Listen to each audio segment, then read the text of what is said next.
His eyes are cold and possessive as he looks down at the little girl now in his care. He gently strokes her head, calling her his child, sealing her fate. But elsewhere, in a grand hall, another man stands his ground, refusing to be dismissed. The Grand Elder stares back, unimpressed by this blatant show of defiance. The warrior settles into a low stance, his entire body radiating killing intent. In a flash, he brandishes a long chain whip, its metal links coiling like a serpent. He puts on a dazzling display of martial prowess, a clear and open challenge. A nearby lord scoffs, asking if he's really leaving without the child, Talha. But the warrior's eyes burn with fury, accusing them of trying to steal the child he raised. With a sharp crack, he unleashes his whip, ready to fight for his honor. The whip's violent crack sends dishes flying, startling the lords closest to the action.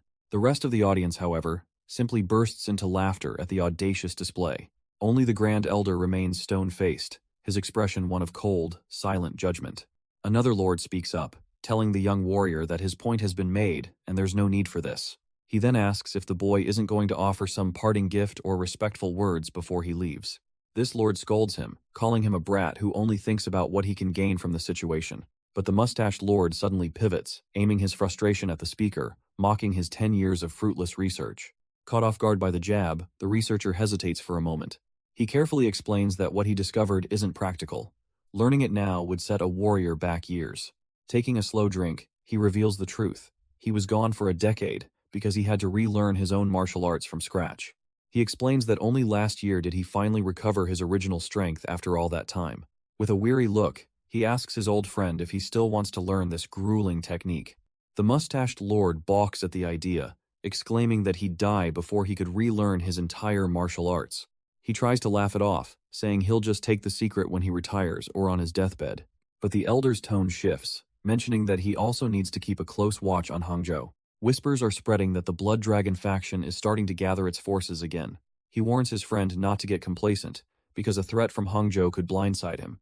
The mustached lord then changes the subject, playfully asking where he'll disappear to for the next decade. The elder just sighs, telling the man he's gotten older, but his speech is still that of a brat. Still, he gives him an answer. If he's needed, he can be found on Mount Tiantai. And on that very mountain, a defiant warrior prepares to make his move. He stands alone, facing down the entire council with unwavering resolve. But our focus shifts away, to the lantern-lit streets of a bustling city. Within a quiet bookshop, a clerk is closing up for the night. He's interrupted by an unexpected visitor, the top-knot lord himself. The lord asks for a very specific book, the Anilex. A strange request, but he confirms it with a subtle, knowing smirk. The shopkeeper retrieves the volume and hands it over to the distinguished man. He flips through the pages, as if searching for a hidden message. His true destination is revealed. A building called Swindang, the Hall of Cultivating Benevolence. Inside, a teacher recites a lesson on the nature of gentlemen versus small men. He then turns to his class, demanding to know what they think the passage means. The students shift uncomfortably in their seats, a bead of sweat on every brow. Their silence is met with a disappointed scoff from the teacher.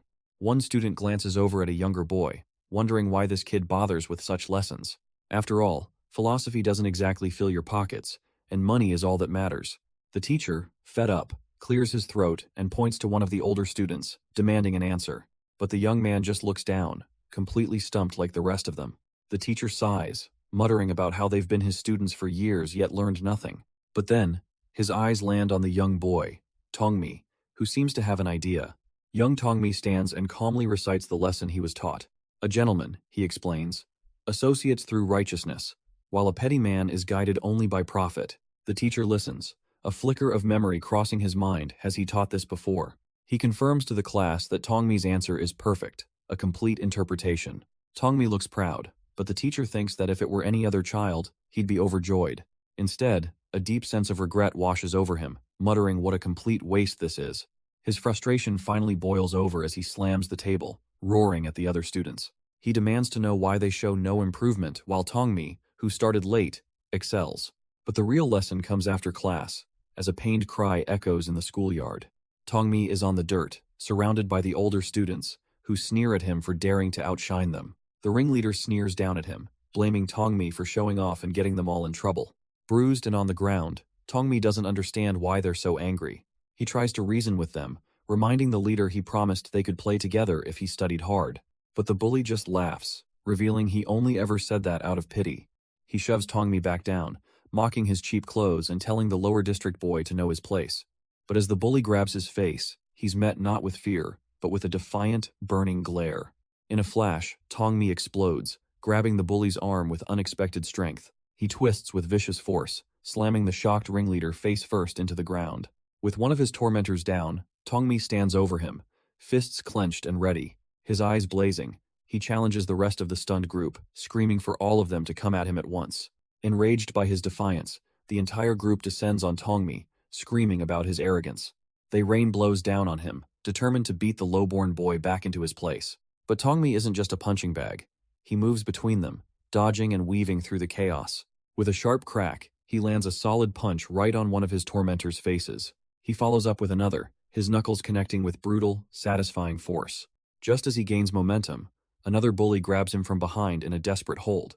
The boy can't believe it, screaming that Tongmi must be completely insane to fight like this. Meanwhile, the ringleader staggers back to his feet, his face a mask of pure, humiliated fury. Bloodied and enraged, he snarls, promising he's going to kill the little country bumpkin. But Tongmi's eyes are locked forward, ignoring the threat, ready to finish what he started. The bully's face twists with pure hate, screaming that he's going to end Tongmi right here. But before another punch can be thrown, a commanding cough echoes from the doorway. A well-dressed man storms in with his entourage, demanding to know which of them is Ban Tongmi. He roars for the trash from the lower district to show his face, furious that someone laid a hand on his child. The inn's owner, Ban Xiaosu, steps forward to greet the man, identifying him as Master O. The master recognizes him back, recalling that he'd heard Sosu had taken over this inn. His eyes narrow with dawning, angry realization as he asks if this troublemaker Tongmi is his son. When Xiaosu confirms it, the man immediately scoffs, questioning what kind of father he is. He grabs his own son's bruised face, showing off the damage and seething that his precious child was beaten so badly. He's here to break Tongmi's legs, he declares, ordering Xiaosu to make his son kneel before him this instant. But just as the threat leaves his lips, a calm voice cuts through the tension, asking who's breaking whose legs. Tongmi's mother glides into the room, suggesting that's a threat better suited for him to receive. Master O stares, dumbfounded, as she gestures to the boy beside her, her own son, Tongmi. His face is just as bruised and battered as Master O's own child. The arrogant lord is completely speechless, his entire narrative crumbling before his eyes. She then lifts her son's shirt, revealing even more injuries, and announces that this is the Ban Tongmi he's looking for. Completely thrown, Master O turns to his own son, grumbling that he should have been given a heads up. He complains he wouldn't have bothered coming to this filthy district if he knew revenge had already been taken. But Tongmi snaps back that his father never even gave him a chance to speak, leaving everyone stunned. The argument is cut short as a guard appears in the doorway, demanding to know what all the commotion is about. Master O tries to brush it off, suggesting it was nothing more than a fair fight between two boys. But Tongmi's mother stops him cold, her tone dripping with ice. He wouldn't call it fair if he knew the truth. She lays out the whole story. Her son answered a question in class that his son couldn't, and his boy's bruised ego led him to rally other kids for a beatdown. With everyone watching, she looks him dead in the eyes and asks if that sounds fair to him. Suddenly on the back foot, Master O turns to his son, demanding to know if he really ganged up on Tongmi, and the kid quietly confesses. But instead of shame, the Lord lets out a booming, triumphant laugh that shocks the entire room. He proudly pats his son's shoulder, praising him for learning how to rally people to his cause. Declaring that his son did well, he smugly leads his crew towards the exit, their business concluded. Tongmi and his parents are left standing in stunned silence, unable to process the absolute shamelessness they just witnessed. His mother's hand clenches his, a tight grip of fury and a silent vow of protection. Gunbox fists clench in silent, seething rage, unable to act on his fury. As the sun sets, the day's bitter injustice hangs heavy in the air. Night falls, but the darkness does little to soothe their wounded pride. Later, he and his wife sit in a heavy, suffocating silence. She finally breaks it, her voice strained, revealing Tongmi is too scared to ever return to school. His mind is made up. He declares that this is exactly why they have to move to the upper district. She questions him, wondering if a new home will truly solve anything, but he insists this won't happen again there. But she doesn't believe it's that simple, arguing that the problem was Master O's vile character. She's certain a more honorable man would have handled the situation with decency and fairness. Her husband counters with a cold dose of reality. If they had wealth, no one would have dared disrespect them in the first place. His wife looks at him, her voice steady, proposing that with focus, they could afford the move in a few years. But she has one critical question for him before they even dream of it. She needs to know if he's truly confident he can make their business thrive in the cutthroat upper district. He takes a long pause, admitting that while they've made a name for themselves here, he's a simple cook, one who has only mastered taste and smell over 30 long years. How could he possibly compete with the true masters, who weave philosophy and the 5 elements into their food? She listens patiently before reminding him of a monk's words from long ago. A prophecy that promised happiness if he served with a humble heart, though she feels she's already found it. She gently takes his rough, calloused hands into her own. All their happiness, she says, comes from these hands. They are more than enough for her and Tongmi. Gunbok listens to her, his face a mask of conflict. She begs him not to strain himself anymore, insisting they can live happily just like this. Her words hit home, and for a moment, he looks down, defeated. But another memory cuts through the silence, sparked by the rhythmic chop of a knife. He remembers a much younger Tongmi, standing at the kitchen's edge, utterly mesmerized. The boy's intense focus hadn't gone unnoticed. He recalls his old worries, Tongmi choosing the kitchen over school at such a tender age. Had wondered when his son's passion would fade, when he'd find the work too hard. But seeing that fire in his son, Gunbok knew. If Tongmi was serious, he had to show him a world beyond his own limits. A world waiting in the fiercely competitive, lantern-lit streets of the upper district. And so, Gunbok brings his son to the famous upper district, a street overflowing with culinary legends.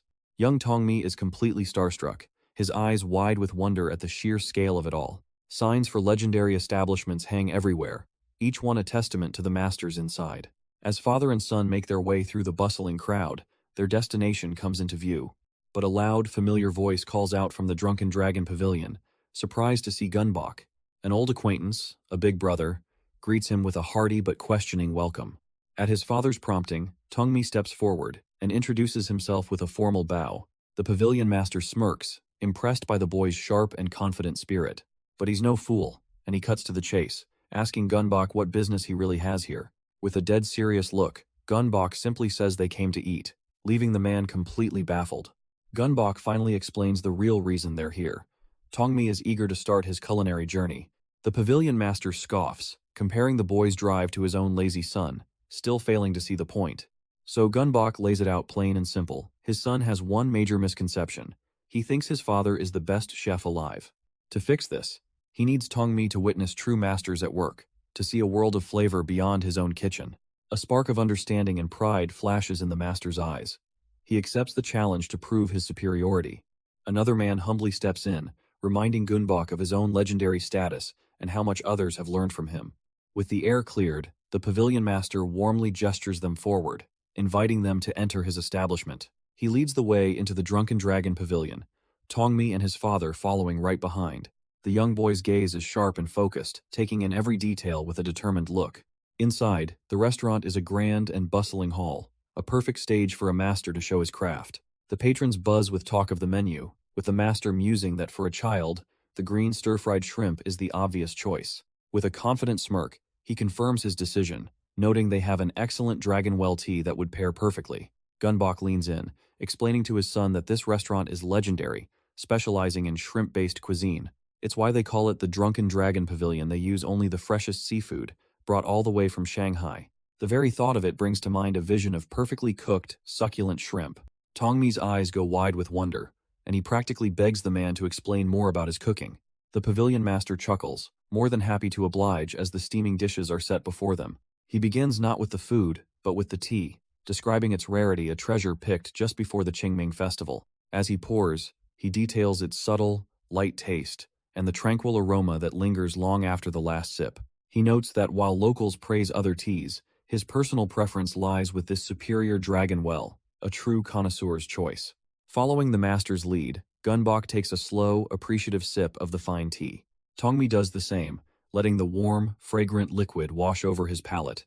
His eyes shoot open. He's never tasted anything quite so profound. With the tea finished, his father offers him the main event, a perfectly cooked shrimp. The boy takes a bite, feeling a firm, almost bouncy texture as he chews. He's completely stunned, exclaiming that the mouthfeel is beyond anything he could have imagined. The pavilion master smiles, explaining that his method is all about simplicity.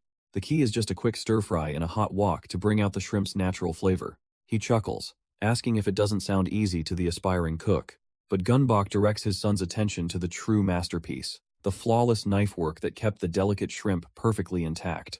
Gunbok elaborates that just peeling the shells took him 3 years to master, and the stir-fry is even harder. The pavilion master adds that it took him 5 more years as a full chef, revealing the secret was the dragonwell tea and the perfect amount of salt. He explains that true masters understand salt, which doesn't just add saltiness, but enhances the food's natural sweetness. Tongmi closes his eyes, processing this profound lesson. The culinary arts are deeper than he ever knew. Suddenly, the boy shoots up from his seat, startling both his father and the esteemed chef. He executes a perfect martial bow, thanking the pavilion master for the incredible food and the invaluable lesson. A pleased smile crosses the master's face. This kid, he thinks, definitely has potential. Seeing this fire in his son, Gunbok decides it's time, proposing a tour of the upper district's most famous restaurants. Tongmi's eyes go wide, a chance to study different flavors and learn from the best. He can hardly believe his ears.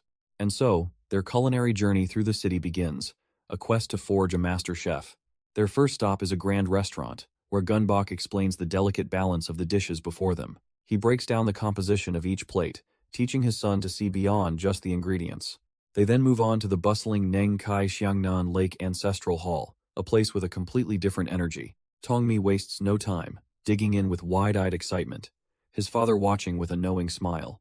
The boy is completely lost in the experience, savoring a sweet and sour dish that floods his senses. Next on the list is the renowned Elegant Song Flavor Building, another master's territory to explore. From savory noodles to succulent meats, Tongmi devours it all, his mind racing to process the new sensations.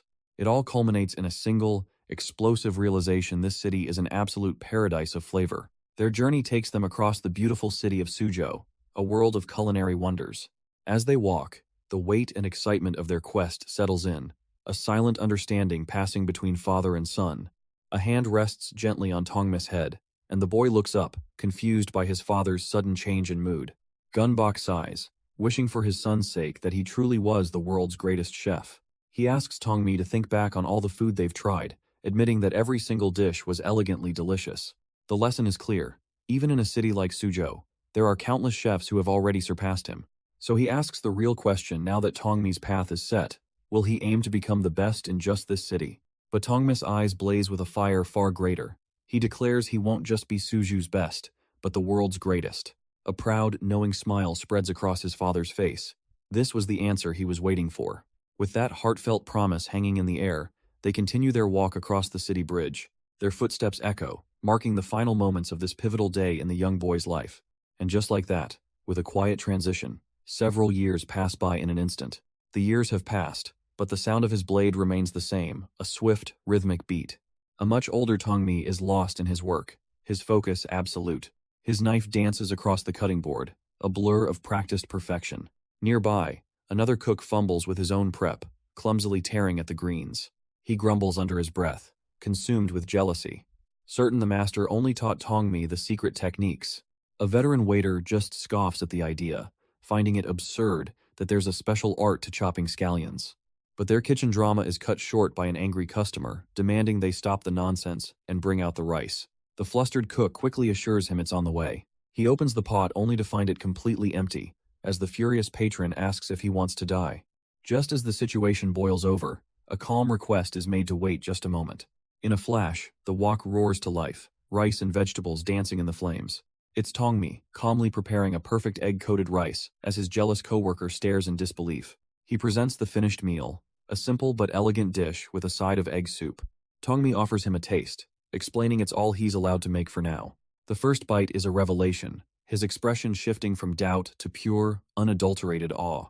This dish may seem simple, but it's known as the truest test of a chef's fundamental skills. The senior cook admits it took him a year to master what Tongmi has perfected in just 6 months. Completely won over, he tells Tongmi to prepare more, excitedly calling for the others to witness this.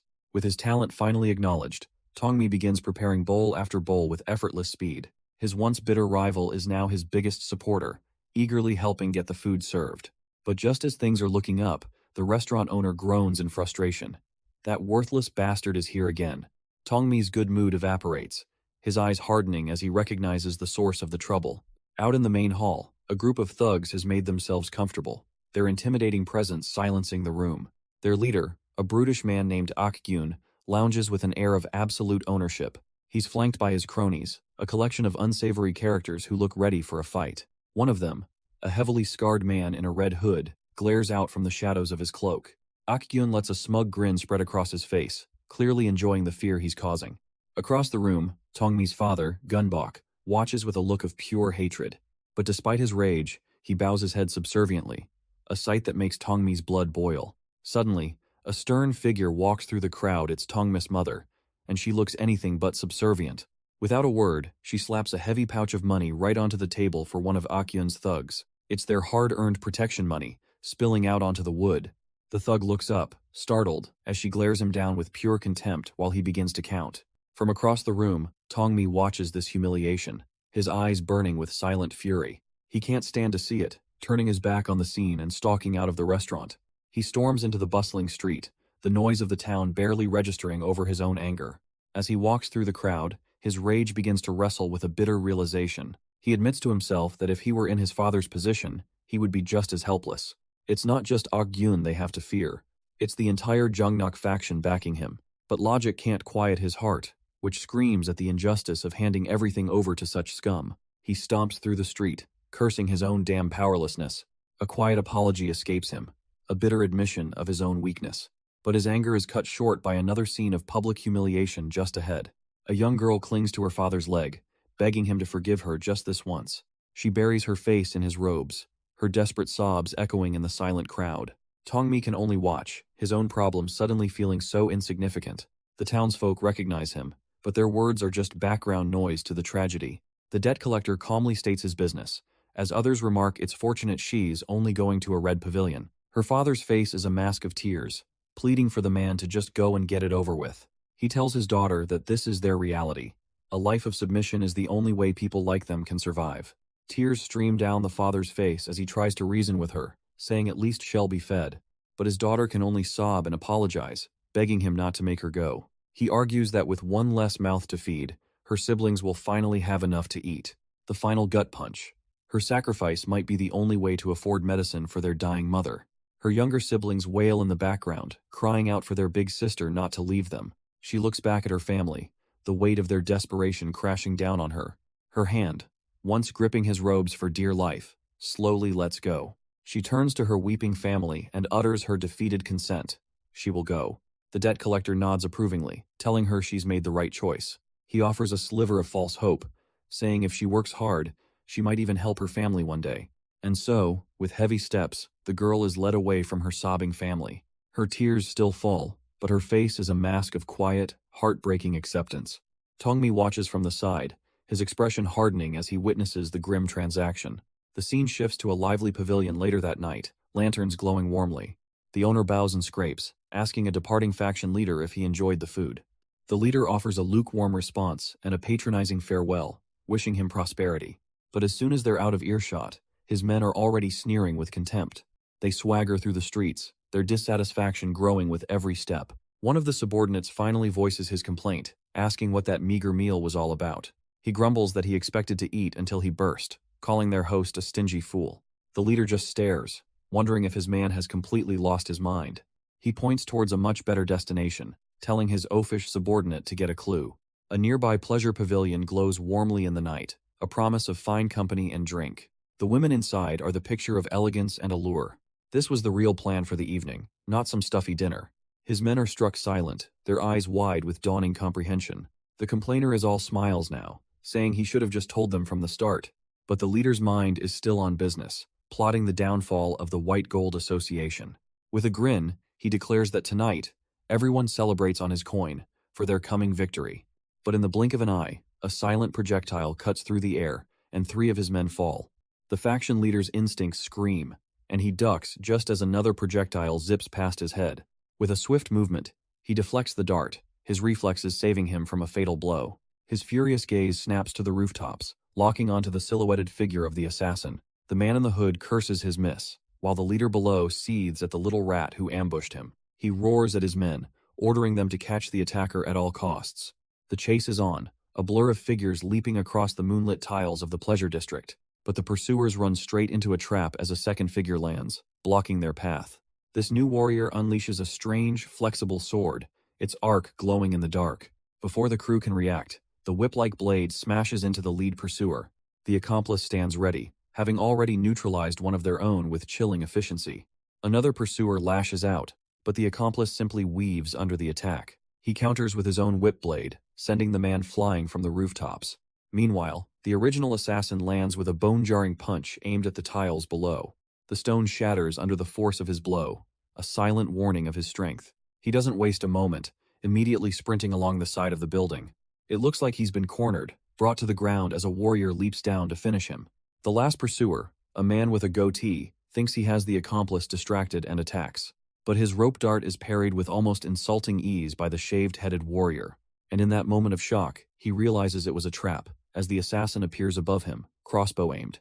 The bolt slams into its target, and the final pursuer is sent tumbling out of the fight. With the last pursuer dispatched, the shaved-headed accomplice lands gracefully. The defeated man can only stare, utterly speechless at the perfect teamwork that took him down. But the hooded assassin has no time to rest, as a fresh horde of enemies emerges from the shadows. Their leader, a formidable man named Che-Chung, observes the scene with cold, calculating eyes. He and his greatsword-wielding subordinate stand back, content to watch how this unfolds. The assassin, bloodied but unbowed, takes his first step toward this new gauntlet. One of the thugs rushes in with a set of sharp claws, eager to claim the first blow, but he's met with a devastating spinning kick that sends him reeling back into the dirt. For a brief moment, the rest of the crew is frozen in shock at his explosive power. Then, the spell breaks, and they all descend at once, a whirlwind of blades and fury. Surrounded and outmatched, the assassin is driven back by a flurry of enemy steel, and with a final, desperate clash, he's thrown over the edge, plummeting into the dark river below. His attackers stand on the bridge in stunned silence, watching the last ripples disappear. Their leader, Che-Chung, simply watches on, a thoughtful hum suggesting this is far from over.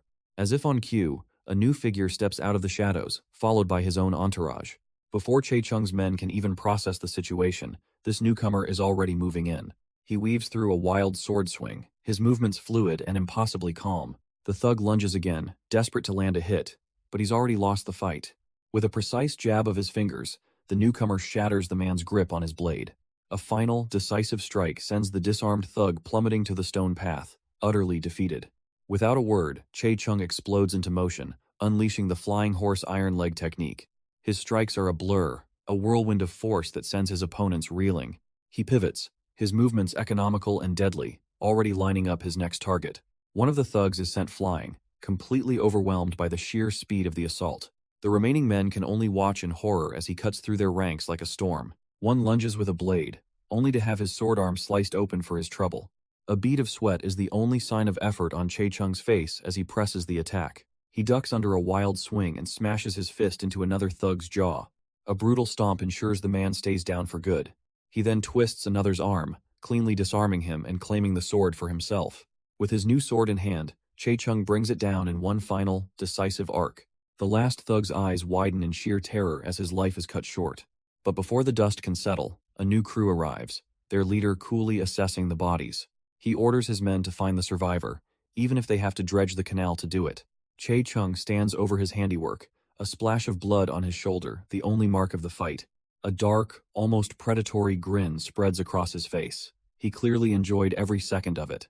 But this city's violence never sleeps, and elsewhere, another fight rages as a man is stomped into the ground. A blood-soaked brawler roars in defiance, refusing to stay down. Another warrior takes a devastating punch, the world spinning around him. And in an arena, a master of the rope dart sends his opponent flying with contemptuous ease. Che-Chung's subordinate lands softly, the last of the assassins now dealt with. Nearby, his hulking ally stands ready, his axe still dripping with fresh blood. But elsewhere, the brute Akkyun drags a body through the street, yelling at the gawking crowd. Back with our target, his subordinate rushes over, anxiously asking if his master is all right. Che-Chung, however, just offers a chilling, confident smirk, completely unbothered. His men examine the dead, identifying them by a distinct crow tattoo they're from the Dark Soul Party. He explains their cowardly tactics. They use weak members as bait for the real assassins to strike. Looking to the sky, he knows with absolute certainty that he was the true target. He bellows, questioning who would have the gall to try and kill him. Sachul-ak, a man above the law. But one of his own men reminds him that his brutal 5-year offensive has made him a target for countless vengeful factions. Suddenly, a spark of recognition hits one of Che-Chung's men. He realizes he's seen the face of one of the dead assassins before. He recalls spotting a very distinct-looking brute at an inn earlier that day. And that brute was none other than the infamous Ok-gyun. The subordinate reports with certainty. He saw Ok-gyun with 4 companions at the Seonan Inn. A quick tally of the bodies reveals a grim truth. One of the 5 assassins is still at large. Chae-chung gives the order, his voice cold as steel. Find the last man, even if they have to dredge the canal. But just as his crew roars in agreement, a sudden, sharp grunt escapes his lips. He lets out a low, pained chuckle, blood seeping through his robe. His laughter dies in his throat as a chilling realization dawns on his face. His subordinate, however, isn't moving, and Chae-chung demands to know why they aren't leaving. The big man just nods his head towards the bright lights of the nearby pleasure district, the very place he'd suggested earlier. Chae-chung can't believe the audacity of this guy, wanting to go drinking at a time like this. But his subordinate makes a surprisingly solid point. When you're angry and wounded, isn't alcohol the best disinfectant? The argument is so absurdly simple that Chae-chung just laughs, grabbing the brute as another subordinate pleads for him to treat his wounds first. He brushes off the concern entirely, declaring they'll just call a doctor to treat him while he drinks. And with that, the two of them march off towards the promise of wine and women, completely ignoring the danger. The more sensible subordinate is left behind, utterly speechless at his master's recklessness. But as they indulge, the scene shifts far away, to a quiet, secluded stream hidden deep within a forest. Tucked away in the rocks is a crude wooden gate, concealing a cave the perfect hideout for their missing target. Inside the cave, the only light comes from a few sputtering candles. Tongmi sits there in the darkness, a heavy silence hanging over him. He can't get the image of his father's face out of his mind. A sudden sound makes him glance up, but he sees nothing out of the ordinary. Trying to distract himself, he takes a long gulp from a bamboo canteen. But the liquid is disgusting, and he immediately spits it back out. Wiping his mouth, he feels a growing sense of unease. And then, a voice cuts through the silence they found him, just as they thought. Tongmi looks up at guild leader Mo and faction leader Che, demanding to know how they found this place. Mo just smirks, questioning why someone destined to be the world's greatest chef is hiding in a damp cave. Mo pushes the canteen towards Tongmi, smugly asking why he's drinking something he can't even handle. But Che intercepts it, deciding this particular drink is for him and his guild leader to share. Mo warns him to take it easy, telling him he'll die if he finishes it all. A warning Che promptly ignores, tilting his head back and chugging it without a second thought. Guild leader Mo can only stare in disbelief, yelling that he explicitly told him not to drink at all. Che just lets out a massive burp, completely unfazed by his leader's frustration. He grumbles that there wasn't much left anyway, which only irritates Mo further. As the two bicker, Tongmi asks why they're here when the tea house shouldn't be closed yet. Che looks at him with a newfound seriousness, simply stating that he quit. He explains he was told to come back only when he was strong enough to not get killed by bandits. So, with a smug look, Che reveals his grand new plan. He's going to join the Chungwon Martial Arts School. Tongmi immediately cuts to the chase, wanting to know what his mother thought of this brilliant idea. Che shudders at the very memory, telling him not to even mention it. He explains how she chased him with a kitchen knife, screaming that he should just go die if he can't earn his own keep. But he begged her to just wait 3 years, promising he'd become a chief guard and let her live in comfort. Tongmi points out the irony of her warning him not to get killed, but Che just shrugs it off, saying he expected that. The conversation turns to money. Tongmi asks how hell pay tuition, and Che reveals he's been secretly saving up. He confidently states he has about 79 stashed away, which should last him for the next few years. Tongmi is completely stunned. 70 nyang is a fortune, way more than he could have earned in 2 years at the tea house. Che just scoffs, telling his simple-minded friend that it's brains, not brute force, that truly fills a man's pockets. Another one of their friends groans, complaining about how unfair the world is. He stews in his jealousy, annoyed that some people can just talk their way into a fortune. But their other friend interrupts with some news of his own. He also quit his job. Tongmi is stunned, asking why. The friend simply says he's found a master. He reminds them of his distant uncle, a man named Chae-chung from the Jangnak faction. Apparently, this uncle introduced him to a certain Min Daeung, a name the burly friend instantly recognizes. He scoffs that Min Daeung is just that ignorant bald guy they call Poisonhead Roaring Axe, earning a sharp rebuke. The two start bickering, arguing whether an axe for killing is any different from a knife for cooking. Cutting through the argument, the real question is finally asked. Is he actually joining the Jangnak faction? The friend confirms it, his face grim. He'd rather do that than grow old carrying luggage like his father, leaving Tongmi worried. His friend tries to justify his choice, saying he's heard the Jangnak faction is better than the old Red Snake Party. The burly friend grabs Tongmi, promising that if he becomes a leader, he'll make sure to look after the inn. He can't help but see the irony. This kid's dream is to create his own faction, not join someone else's. But for now, they are still friends, clasping hands in a moment of mutual understanding. Later that night, as they relax under the stars, the burly friend asks if Tongmi is still imitating that monk. Tongmi proudly confirms it, boasting that he's never felt better. His stamina is incredible. His other friend listens with regret, wishing he'd learned the technique when he had the chance. He speculates that the old monk must have taught Tongmi a genuine inner energy technique. Tongmi offers to teach him, but the burly friend scoffs, dismissing anything a raggedy monk could offer. He'll learn properly at a real martial arts school, leaving them to contemplate their diverging futures. His friend asks if he's ever considered joining the school, but Tongmi just scoffs at the idea. The burly friend laughs, agreeing that a master chef who knows killing arts would make his food taste of blood. But as they joke, a thought crosses Tongmi's mind. Maybe he shouldn't be so quick to dismiss it. After all, with scumbags like Akyun running around, a little self-defense might be useful, but no. He remembers the promise he made to his father. He will become the greatest chef, and that's his only path. Later, a commotion draws Tongmi's attention, pulling him from his quiet thoughts. He pushes through a worried crowd of onlookers, a sense of dread growing in his gut. The entrance to his father's place is completely destroyed, shattered pottery littering the ground. Peeking inside, he sees a scene of utter chaos, tables overturned, the entire establishment wrecked. And there, amidst the ruin, sits his own father, face bloodied and bruised, as Tongmi cries out his name. His father weakly tries to dismiss his concern, telling him it's nothing to worry about. But the man can barely speak through the pain, his face a mask of bruises and blood.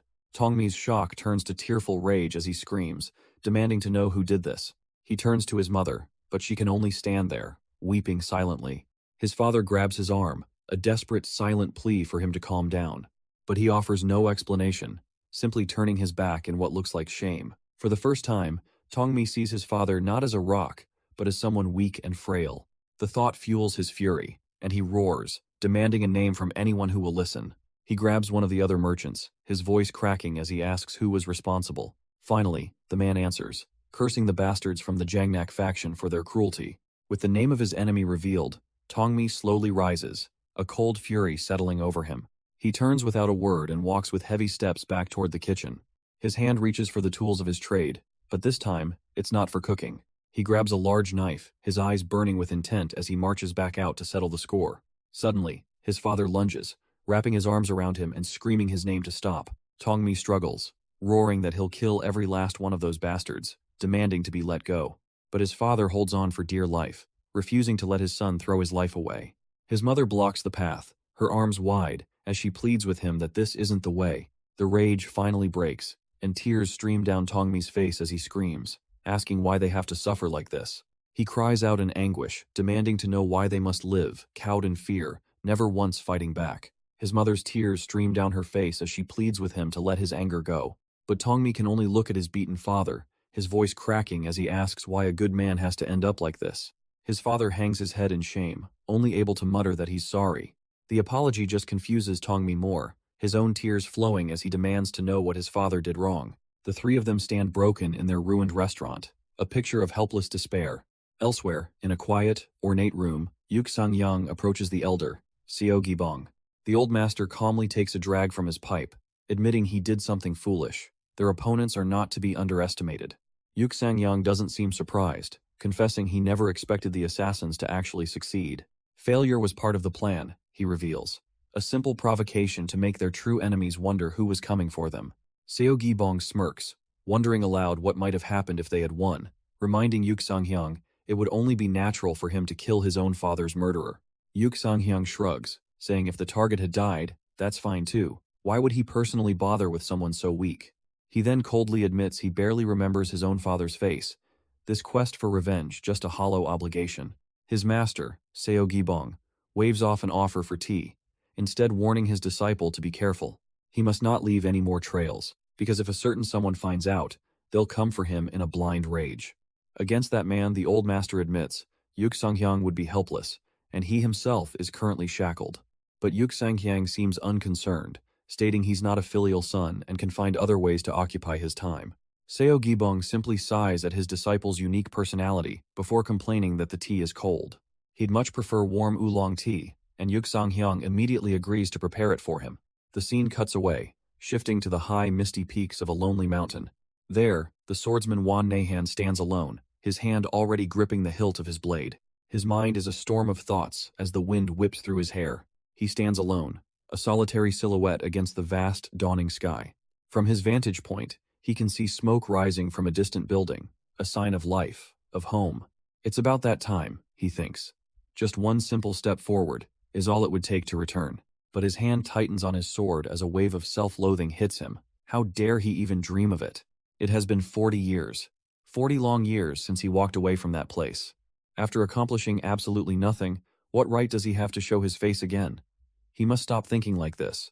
Meanwhile, far from the lonely mountain, stands a grand estate, its gates heavily guarded. Within its sun-drenched walls, a group of distinguished men are gathered in a courtyard. An attendant respectfully asks the new, elderly family head why he's come personally to see someone off on a 1,000-mile journey. The young family head, Gongsun Jang-yoon, is stressed, questioning why the elder would refuse a carriage. But the old man simply laughs it off, assuring him there's a reason for his choice. He explains that with so few days left to live, he just wants to see the world one last time. He wishes to feel the earth beneath his feet on this final journey, telling Jang-yoon not to worry. The elder then turns his attention to the young man, noting the heavy burden he carries at such a young age. He remarks that preserving what's been built is twice as hard as building it, a fragile task where one mistake means ruin. Jang-yoon's expression darkens. He knows the elder is right about the constant, crushing comparisons to his great father. Seeing his struggle, the old man offers a piece of advice, and the young leader listens intently. He must put himself aside and think of the family first, follow the greater good, and all will be well. Finally, he must secure a strong successor, as a wise ruler can erase all past mistakes. With his final words of wisdom shared, the old man announces, it's time for him to leave. Jang-yoon can only offer a quiet, somber farewell, wishing him a peaceful journey. He and his men watch silently as the elder walks away, a lone figure heading into the world. The scene shifts, and we find Chae-chung on a rugged path, panting heavily from the exertion. His young grandson, traveling with him, is also struggling, bent over to catch his breath. Seeing the boy's fatigue, Chae-chung gently suggests they should probably rest for a moment, but the boy shakes his head, insisting he's fine and that they must keep moving forward. A small, proud smile touches Chae-chung's lips, impressed by his grandson's spirit. With a determined sigh, the young boy straightens up and continues the trek along the trail. The two journey on together, side by side, heading towards a small village in the distance. Having finally arrived at his destination, the man known as Woo Kyung approaches a quiet residence. He's met by a grizzled old warrior, Gongsun Manhwa, the blazing divine sword, who wastes no time asking what he wants. Woo Kyung respectfully states he has a report for his uncle, but Manhwa scoffs, reminding him that he was the one who expelled him. He bitterly asks what a former family head could possibly want with an insignificant outcast like himself. Cutting through the tension, Woo Kyung reveals his plan. He's going into seclusion at Chungjin Cave. Manhwa's eyes widen. Chungjin Cave is for the family's elite warriors. Why would Woo Kyung go there? He accuses his nephew of being careless, only to be told that the responsibility of family head has already been passed to Jang-yoon. Manhwa is furious, questioning the logic of giving the title to a boy who's barely 40. But then, Woo Kyung presents a book, asking Manhwa to take the position himself until the time is right. The old warrior stares in disbelief. After all this time, he's being asked to return to the home he was forced to abandon. Woo Kyung tries to soften the old warrior, telling him the family eagerly awaits his return. But Manhwa remains silent, his weathered face giving nothing away. He turns his back, lost in the memories of a bitter past. What is his nephew truly thinking? He remembers the man who stood over bodies after the Blood Oath Alliance war. The man who became family head and promptly pushed all of his own brothers out. Was it really a necessary sacrifice? Or just a cold, calculated power play? That war was what elevated them to the esteemed Gongsun family, but at what cost? Woo Kyung's expression hardens with the weight of his own memories, admitting it has been a difficult path. He confesses he only clung to power to restore the family's prestige and atone for what had done to his uncles. His heart is lighter now, but he's still anxious, which is why he needs Manhwa to come home. He makes one final request of his uncle. Please, watch over the new family head, Jang-yoon. Manhwa looks down at the book, remarking that it seems to contain nothing new. But Woo Kyung explains it's their family's core sword technique, newly annotated with his own insights. The blazing divine sword's eyes narrow. The family's ultimate treasure, updated its power, is now immeasurable. He asks his nephew if this means he's planning to turn his back on the world for good. Wookyung looks to the horizon, admitting he has an old promise to fulfill in the martial world. Manhwa takes a moment to process this, his expression unreadable. Finally, he relents, agreeing to go down to the estate, and his nephew offers a grateful thanks. From a hill nearby, Chae-chung remarks that the former Gongsun head seemed more like a scholar than a warrior. Perhaps too weak to lead, but his younger brother, he notes, had a completely different look in his eyes. His subordinate agrees, noting that Gongsun Wookyung's talent is truly that of a great hero. Chae-chung reflects on this, admitting that even the current family head pales in comparison to him. But he sees a problem. Wookyung's shadow is so large that his son might break himself trying to escape it. As he contemplates this, a sudden feeling makes him stop dead in his tracks. His senses flare, alerting him to a powerful presence that has just appeared nearby. Across the grassy field, a lone swordsman now stands, watching them intently. The stranger's hand rests calmly on his hilt, his sharp gaze fixed solely on Chae-chung. He asks if he has the honor of addressing the divine sword hero, Namgung Bong of the Namgung family. Chae-chung plays it cool, brushing off the grand title as just an old man from the household's back room.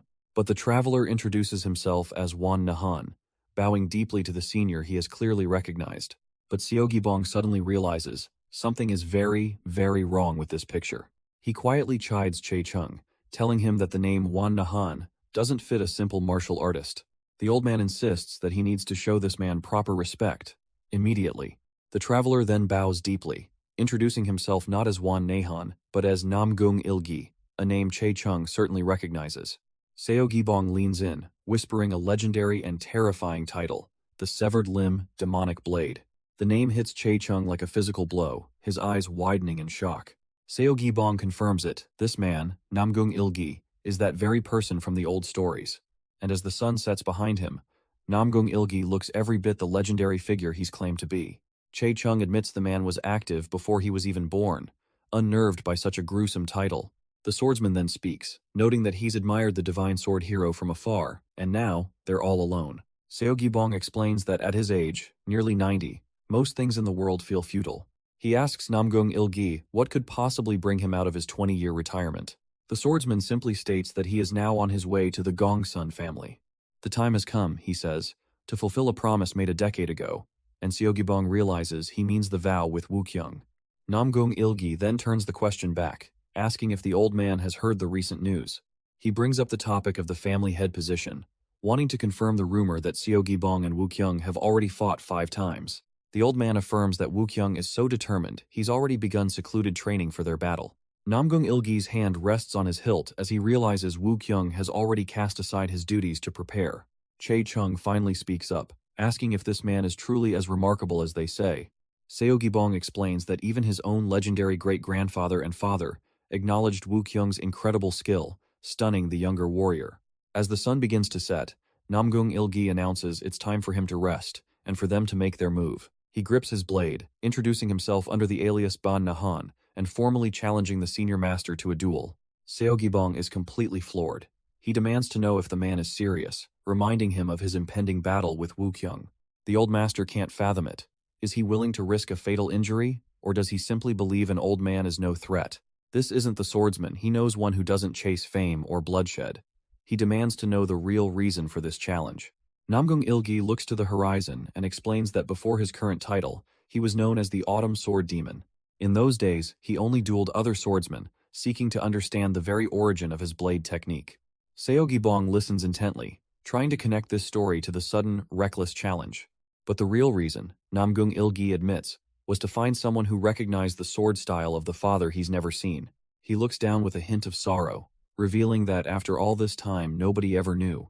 Seogibong's expression hardens with understanding. This isn't about victory, but recognition. The old master stands firm, declaring that after 80 years on the path of the sword, he'd know the technique. Namgung Ilgi's hands move to his hilt, the air growing still as he prepares to draw. With a sharp crack of displaced air, he unsheathes his blade, settling into a low stance. He explodes into motion, his sword carving a vicious arc through the air. His footwork is precise, planting himself firmly to channel power into the swing. He flows forward, not attacking, but performing a dance of the blade for the old master to see. And in that instant, Seo Gibong's eye flashes wide with shock. The blade continues its fluid, devastating path, a memory brought to life. The entire sword form unfolds, a whirlwind of phantom strikes that tells a story all its own. The old master's eyes widen in disbelief. He knows this technique. Namgung Ilgi continues the form, each swing a perfect echo of a forgotten master. So this was it, the severed limb demonic blade, and this boy was his descendant. But the demonstration is cut short. Seo Gibong's stern voice orders him to stop. He slides his blade back into its sheath, the old man solemnly stating he's faced that technique before. It's a memory burned into his very soul, one he could never possibly forget. He then utters a name that hangs heavy in the air, Yang Jin Sung. The name hits the young swordsman like a physical blow, his head falling low. After all these years, he was only just now learning the name of his own father. Seo Gibong confirms it, clutching a phantom pain in his shoulder, remembering the man who nearly took his arm. The old man begins his tale, recalling that the boy's father was young, perhaps only 26. He remembers a man in rough hemp clothes who appeared from nowhere and challenged him to a duel, a challenge he initially refused. Seo Gibong had status and a reputation to protect. Why would he fight some unknown?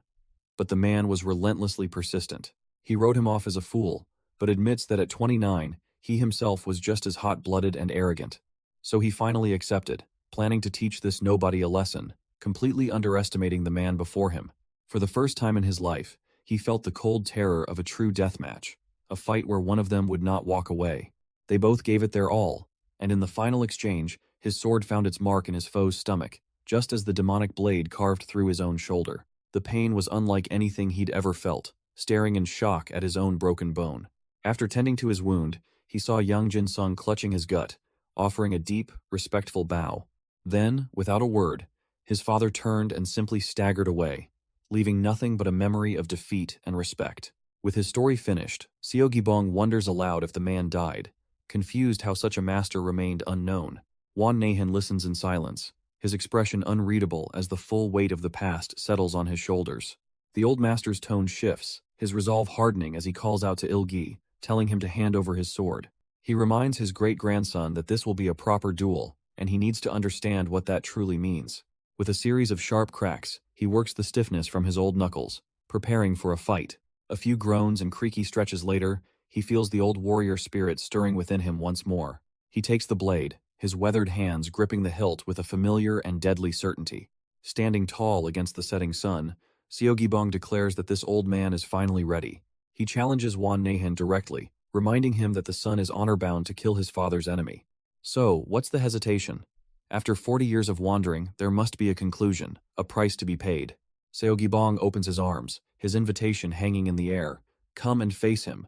But Wan Nahan is rooted to the spot, a profound hesitation gripping him for the first time.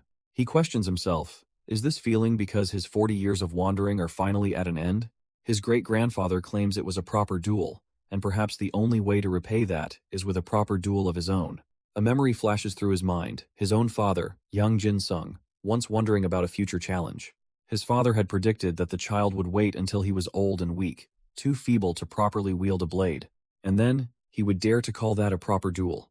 The hypocrisy of it all echoes in his mind. With his father's words guiding him, Wan Nahan finally speaks, admitting he lacks the confidence for this fight. He gives a final, formal bow, expressing his sincere wish that they never meet again. And with his decision made, he turns and walks away, leaving the past behind him. The young man is utterly bewildered, asking his great-grandfather why his opponent simply walked away. But the old warrior explains that the man's decision had nothing to do with his chances of winning. He believes Wan Nahan became conflicted after watching the boy. Seo Gibong then poses a chilling question. What would his great-grandson do if he had died? The boy's immediate, unspoken instinct is to seek revenge. The old master lays it out plainly. A fool would challenge him right now, but he knows his descendant is smarter than that.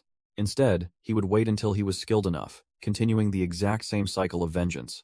The family would hunt Wan Nahan until he was old, frail, and too weak to even hold a blade. Though the boy claims he can't imagine his great-grandfather losing, the old man just laughs. He reveals the truth.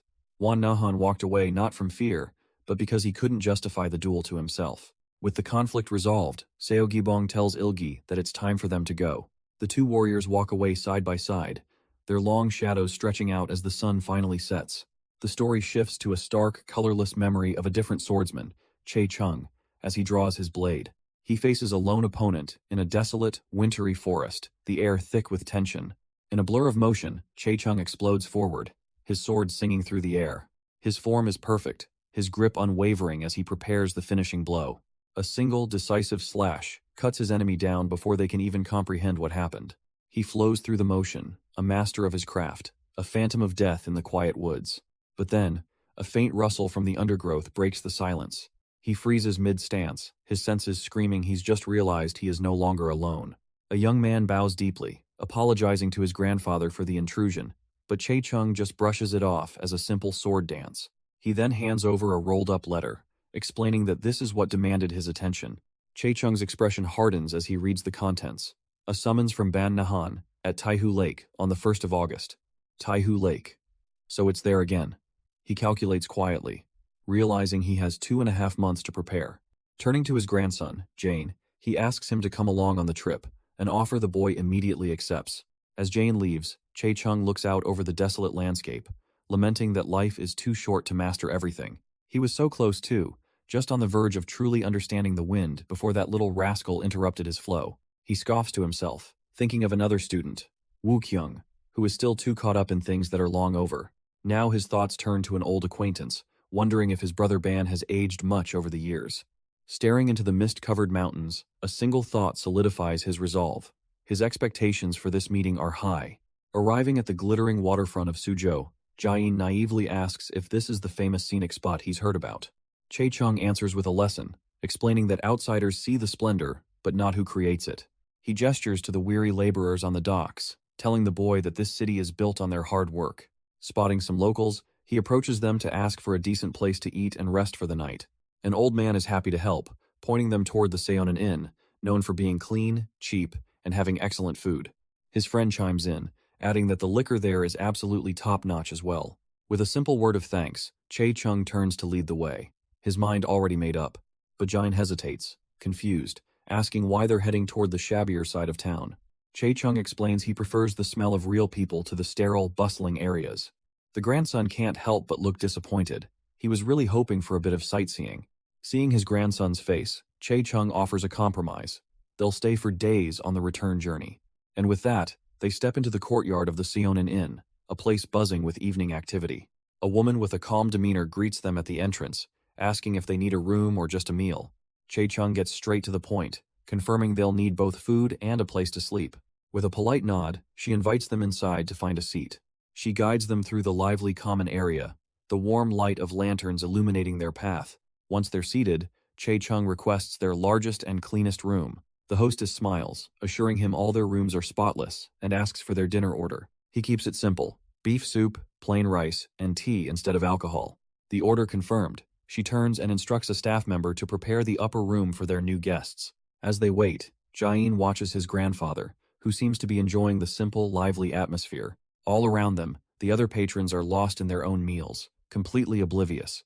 The inn is filled with the pleasant sounds of clinking chopsticks and satisfied customers. Soon, a complimentary dish is brought to their table, steaming hot soup dumplings, a house specialty. The server explains it's a gift from the innkeeper to tide them over while their order is prepared. Intrigued by the gesture, Chae-chung plucks a delicate dumpling from the steamer. Jane takes the first bite, and his eyes immediately light up with sheer amazement. His grandfather tries one next, and even his weathered face can't hide the shock of the incredible flavor. He declares this is far too good to be a free dish, just as their thoughtfully prepared main course arrives. But before they can enjoy it, the door creaks open, and 3 very unwelcome guests make their entrance. Their leader, a man with a scarred face and a nasty haircut, sizes up the room with his crew. An immediate hush falls over the inn as the other patrons try their best to become invisible. Chae-chung, however, remains utterly unbothered, his leg propped up on the table next to his meal. The thug leader stops dead in his tracks, his eyes locking onto the cloth-wrapped object on Chae-chung's leg. With a smirk, he reaches out, grabbing the bundle and asking if it's some kind of weapon. A shadow crosses Chae-chung's face, a silent, deadly warning that goes completely ignored. In a flash of motion too fast to follow, his leg whips through the air. The impact is brutal, a sharp crack as his foot connects squarely with the thug's jaw. Before the man can even fall, Chae-chung grabs him by the hair, his grip like iron. Holding the dazed thug up, he calmly states that what he's holding is not for the likes of him to touch. Enraged, another thug charges forward, screaming about disrespecting their lord. But his attack is met with a casual, almost contemptuous backhand slap. He stumbles back, dazed and bleeding, with no idea what just happened. Chae-chung calmly asks if they're part of the local faction, noting this will be a good lesson for Jae-in. The thug leader realizes Hez outmatched, but knows he can't retreat now without losing all face. So another man, Jobei, steps up, drawing two short swords and asking if Hez prepared for what's next. He lunges forward with a feral snarl, aiming to end this quickly. But his blades clang uselessly against Chae-chung's forearm, who hasn't even let go of Jae-in. The sheer force of the block sends a shockwave through the attacker, stunning him completely. And all the while, young Jae-in is forced to witness this brutal lesson firsthand. Before the thug can even process what happened, Chae-chung's hand moves in a blur. In the next instant, his own blade is pressed against his throat as a calm voice cuts through his enraged threats. The sheer, killing intent washing over him is utterly suffocating. His mind races, not even his own faction leader possessed this kind of terrifying aura. Chae-chung calmly notes their affiliation with the Jangnak faction, adding that he doesn't want trouble. The thug, completely misreading the situation, smirks. He thinks the old man is scared. Of course, he thinks. No one would be stupid enough to challenge the might of his faction. Trying to reclaim his dominance, he drops the name of a powerful figure, Gongsun Woo-kyung, but Chae-chung just looks weary, hoping this loudmouth doesn't cause an even bigger scene. Suddenly, a voice speaks directly into Jobei's mind, a sound transmission technique that freezes him on the spot. The voice questions him about Gongsun Woo-kyung, a name he just dropped with so much pride. It then follows up with another name drop, one that carries far more weight. The Blood Oath Alliance. The sheer mental pressure is too much, and blood begins to trickle from the thug's nose and ears. His crew, completely unaware of the telepathic assault, watches their leader crumble and tries to posture defiantly. But Jobei can barely speak, his bravado utterly shattered, desperately trying to get his men to stop talking. With sheer terror in his eyes, he orders them to leave immediately.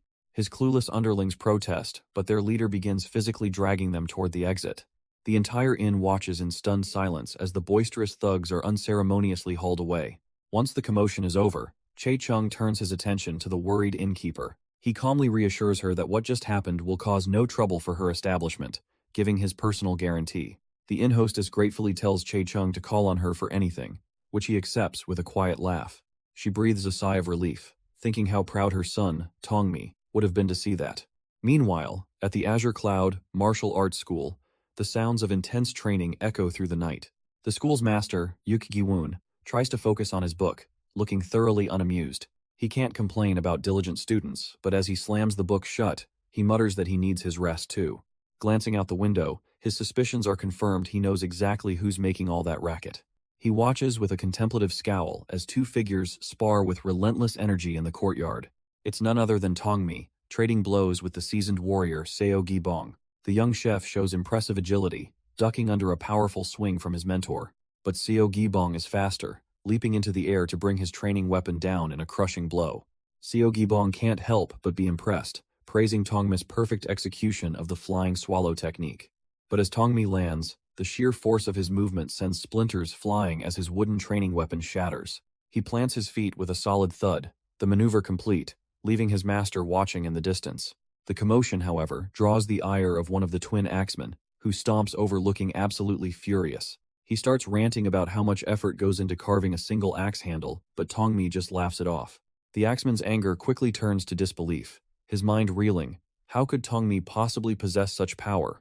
The answer lies in his hands, which are practically steaming with a barely contained internal energy. Tongmi apologizes sheepishly, admitting he put a bit too much strength into it without even realizing. Still grumbling, the axeman offers to give him a replacement from a stash of pre-carved handles he keeps. But then he gets a little too curious, reaching down to feel the power in Tongmi's leg and getting called a thief for his trouble. The axeman grumbles, telling Tongmi to just carve the handle himself to fit his ridiculous strength. But before they can argue more, their master's voice cuts in, asking if they're hungry now that training's done. Yuk Songhyang watches from the doorway, a thoughtful expression creeping across his face. His eyes narrow slightly as a startling possibility begins to form in his mind. He wonders if that person could have possibly taken an interest in a boy like Tongmi. But he immediately dismisses the idea. No, that's completely impossible. Still, as he watches his two disciples walk off together, he can't shake the feeling then how. Tongmi, oblivious to his master's inner turmoil, simply smiles, content with the day's work. Sometime later, the sharp sound of an axe striking wood echoes through the compound. The axeman is back at it, his weapon perfectly fitted, splitting logs with renewed vigor. But the rhythmic chopping outside continues, piercing the quiet of the compound. Inside, Yuk Sung-hyung sits, the constant sound pulling at his focus. Something about the steady, powerful rhythm makes him pause and listen closely. Unable to ignore it, he rises from his seat and walks over to the window to see who it is. He's surprised to see not just the axeman, but Tongmi working alongside him, perfectly in sync. A mountain of cleanly cut firewood is already stacked high beside them. As Tongmi wipes the sweat from his brow, Yuk Sung-hyung finds himself wondering how long the boy has been at this. He watches intently, noticing the wood splits perfectly with every strike. Tongmi isn't using brute strength. He's reading the grain, focusing his power exactly where needed. A small smile creeps onto Yuk Sung-hyung's face, marveling at how even a simple task can become a form of art. He wonders why he can't find this same pure state of mind when holding a sword. With the axe, every swing is effortless, a perfect release of power without thought. Is it his ambition? His desire to achieve something that's corrupting his swordsmanship? Grabbing a second axe, Tongmi lets instinct take over completely. He flows into a whirlwind of movement, a deadly dance with falling leaves. But watching from afar, Yuk Sung-hyung sees the flaw.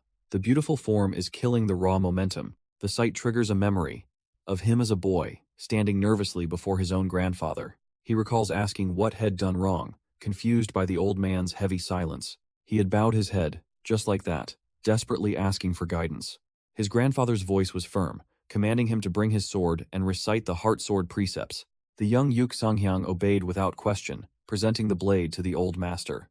He was told to hold it steady and see his own face reflected in the steel. The first precept echoed in his mind. The sword is a mirror to the swordsman's soul. Its sharpness warns against evil thoughts, and its straightness demands a pure heart. The final instruction was to raise the blade and never forget the face he saw in that very moment. Now look. His grandfather's voice cut through the memory, sharp and demanding. The old man pressed him with the critical question. What is it that you see? But staring back from the blade wasn't his own reflection, it was the stern, imposing face of his grandfather. The old man continues, explaining that he witnessed his grandson provoke an opponent when the fight could have ended quietly. He saw the arrogance in Sung-hyung's eyes, the way he mocked a man he knew was no match for him, and he saw the way the boy's lips curled as he reveled in the praise of the crowd, leaving him to wonder what excuse he could possibly give. Sung-hyung reflects on his actions, unable to deny that the thrill of it all still hasn't left his mind. But his grandfather softens his tone, reassuring him that it wasn't some unforgivable mistake. He's not even 20 yet. It's only natural for his blood to boil and feel that exhilarating rush. However, he warns the boy not to confuse his actions with true righteousness, which must remain constant for everyone. Sung-hyung admits that he's still too inexperienced to understand such a deep concept. So, his grandfather poses a question. What would he do if he found bandits tormenting villagers on the road? The boy's answer is simple, teach them a lesson, but his grandfather presses further. Would that truly make the villagers happy? Of course they'd be happy, Sung-hyung thinks, but his grandfather presses on. What happens after he continues on his journey? The young warrior falls silent, the simple answer suddenly feeling incredibly naive. He realizes that a half-hearted rescue could bring even worse retaliation upon the villagers, turning their gratitude to hate. So he asks what the true answer is. Must he kill every last one of them to truly protect anyone? His grandfather seems to age before his eyes, the weight of the world in his weary sigh. He asks the boy to consider if this is a problem unique to bandits, or a fundamental question of the world itself. There is no easy answer. It's a lesson Sung-hyung must think about carefully. The boy stands in quiet contemplation, the heavy words of his mentor sinking deep into his soul. The memory then shifts to a quiet path, the two of them walking through the lush countryside. With his master leading the way, Sung-hyung follows, carrying this new, profound lesson with him. The wind whips past as the two figures continue their silent journey. Sung-hyung struggles to keep pace, his master's determined stride never faltering. He's panting, the long walk, and the heavy lesson taking their toll on him. They press onward, walking a lonely path toward the setting sun. Then, abruptly, his grandfather halts, his journey's end finally in sight. He lets out a deep sigh, a mix of exhaustion and relief washing over his stern features. They've arrived at a cliff's edge, and it becomes clear this was a planned meeting. A weathered man is already there, welcoming his old friend, Brother Gongsun. The grandfather returns the greeting, asking if his friend, Brother Ban, had to wait long. Sung-hyung watches in silence, realizing this must be someone special. His grandfather rarely smiles so freely. Sung-hyung racks his brain. He's never known his grandfather to call anyone brother, let alone a master with the surname Ban. The man, Ban, apologizes for making them travel to such a remote place for their meeting, but the grandfather just smiles, saying the journey was a gift, and that he should be the one apologizing. He explains that he felt this was his last chance to show his grandson a world that words could never describe. Understanding his role, Sanghyang steps forward and offers a formal, respectful greeting to the legendary hero. Ban watches the boy, thinking to himself that it's best his true identity remains hidden, as he's considered an enemy to the Gongsun family. A weary, knowing smile crosses his face, a silent acknowledgement of their complicated history. The grandfather simply clears his throat, returning the smile, a moment of understanding passing between them. With the formalities done, the two old warriors finally sit together on the cliff's edge, sharing a quiet laugh. One pours a drink for the other, a simple act between two friends meeting for what feels like the last time. The grandfather offers another cup, addressing his old rival as Brother Ban. Watching from a distance, Sanghyang is confused. Their words don't sound like those of friends. And yet, their actions speak volumes. He's never seen his grandfather drink so freely with anyone before. Ban takes a moment, a heavy silence settling between the two legendary warriors. With a sigh, the grandfather shows his empty cup, announcing they're out of alcohol. His tone shifts as he asks if Ban noticed a certain, suitable place on his journey here. Ban rises to his feet, confirming that he did indeed see a place that seemed appropriate. He reveals its significance. It's where his parents' ashes were scattered, his supposed hometown. The place is a vast, empty field, bathed in the light of the setting sun. With grim determination, Ban tells him he'll see him there in half an hour. The old man agrees with a grim certainty. Half an hour it is. Without another word, Ban turns and walks towards the promised field. He sits beneath a lone tree, meditating, when a sudden presence ripples through the air. Across the clearing, his opponent has arrived, mirroring his posture in silent preparation. Turning to his grandson, the grandfather makes a single, solemn request for the jade sword. A worried Yuk Sanghyang reluctantly presents the hallowed blade to his elder. He can't help but ask why he would suddenly need a sword now. The old warrior takes the weapon, his grip firm, his eyes blazing with renewed purpose. He remarks that his heart is pounding with the excitement of a young boy once more. For too long, the title of family head has felt like a heavy burden he's ready to cast off. His grandfather begins to speak, questioning the absurdity of leading a family just for being a better fighter. He was lucky, he says, that Yuk Sanghyang's uncle was a genius in business, while his father excelled at martial arts. Trusting them both to uphold the family's future, he had passed the position down. He looks away with a slight smile, admitting that in the end, it was a truly selfish decision. But Yuk Sanghyang can't accept this. His grandfather wasn't just somewhat better. He was a legend. It was his grandfather's power that transformed the Gongsun house into a prestigious and powerful family. The old man simply accepts this, resigning himself to the fact that all people are inherently selfish. And now, at the end of his road, he wants to focus only on the one thing he does best. He turns to his grandson, a knowing look in his eyes, preparing him for what's to come. He reveals he's passed on his ultimate sword technique, and that Yuk Sanghyang is here to witness its true power. His grandfather believed that Yuk Sanghyang's character was noble enough to gain something from this. The young warrior takes in his grandfather's words, his gaze sharp with anticipation. The old master plants his sword firmly in the ground, his lesson now over. He commands his grandson to watch carefully because class is about to begin. As if on cue, a lone figure appears on the horizon, walking towards them with deadly purpose. The two men face each other across the windswept field, an unspoken challenge hanging in the air. The newcomer, Ban, unsheathes an enormous greatsword, ready for battle. But Yuk Sanghyang's grandfather simply smirks, completely unbothered by the display. With an explosive burst of speed, Ban leaps into the air, bringing his massive blade down. The old master's hand tightens on his hilt, ready to meet the attack with legendary skill. With a deafening clang, their blades meet in a blinding flash of light. Ban pours all his strength into the overhead swing, trying to overwhelm his opponent. But the old master's smaller blade holds steady, deflecting the massive weapon with impossible ease.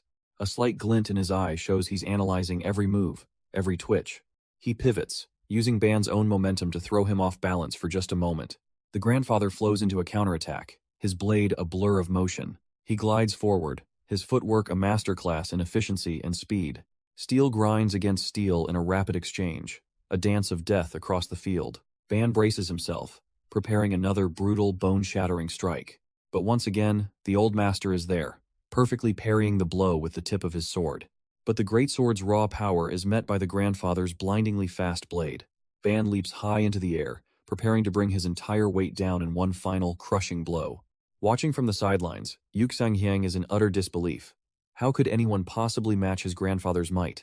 The old master simply holds his ground, his will unshaken, as he wonders just who this challenger truly is. This has escalated far beyond a friendly spar. It's a desperate clash between two warriors fighting like mortal enemies. Their weapons connect with a deafening crack, unleashing a brilliant explosion of energy.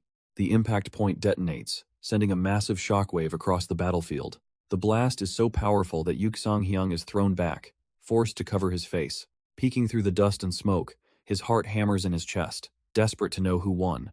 Through the clearing haze, the two are locked once more, the grandfather's sword glowing as he overpowers his opponent. But the challenger, Ban, holds his ground, his raw power meeting the old master's technique. Suddenly, with a brilliant flash, the grandfather is sent reeling backward from a massive counterblow. Ban presses his advantage, his greatsword now a blur of unstoppable force. He leaps high into the air, preparing to bring his blade down with crushing finality. But the old master is no slouch, his footwork carrying him out of the path of destruction. He finds his footing, his blade ready, but his mind is racing with confusion. How is this man matching him with just footwork? A paradox of impossible lightness and crushing weight. His technique defies all logic, becoming both faster and heavier with every exchange. And as the grandfather struggles to understand, he sees a faint, chilling smile on Ban's face. In the middle of this life-or-death battle, why on earth is this monster smiling? The old master's mind reels, trying to make sense of that smile. And looking at the relaxed stance of his opponent, it finally clicks. A dry laugh escapes him as he realizes the humiliating truth this man was holding back.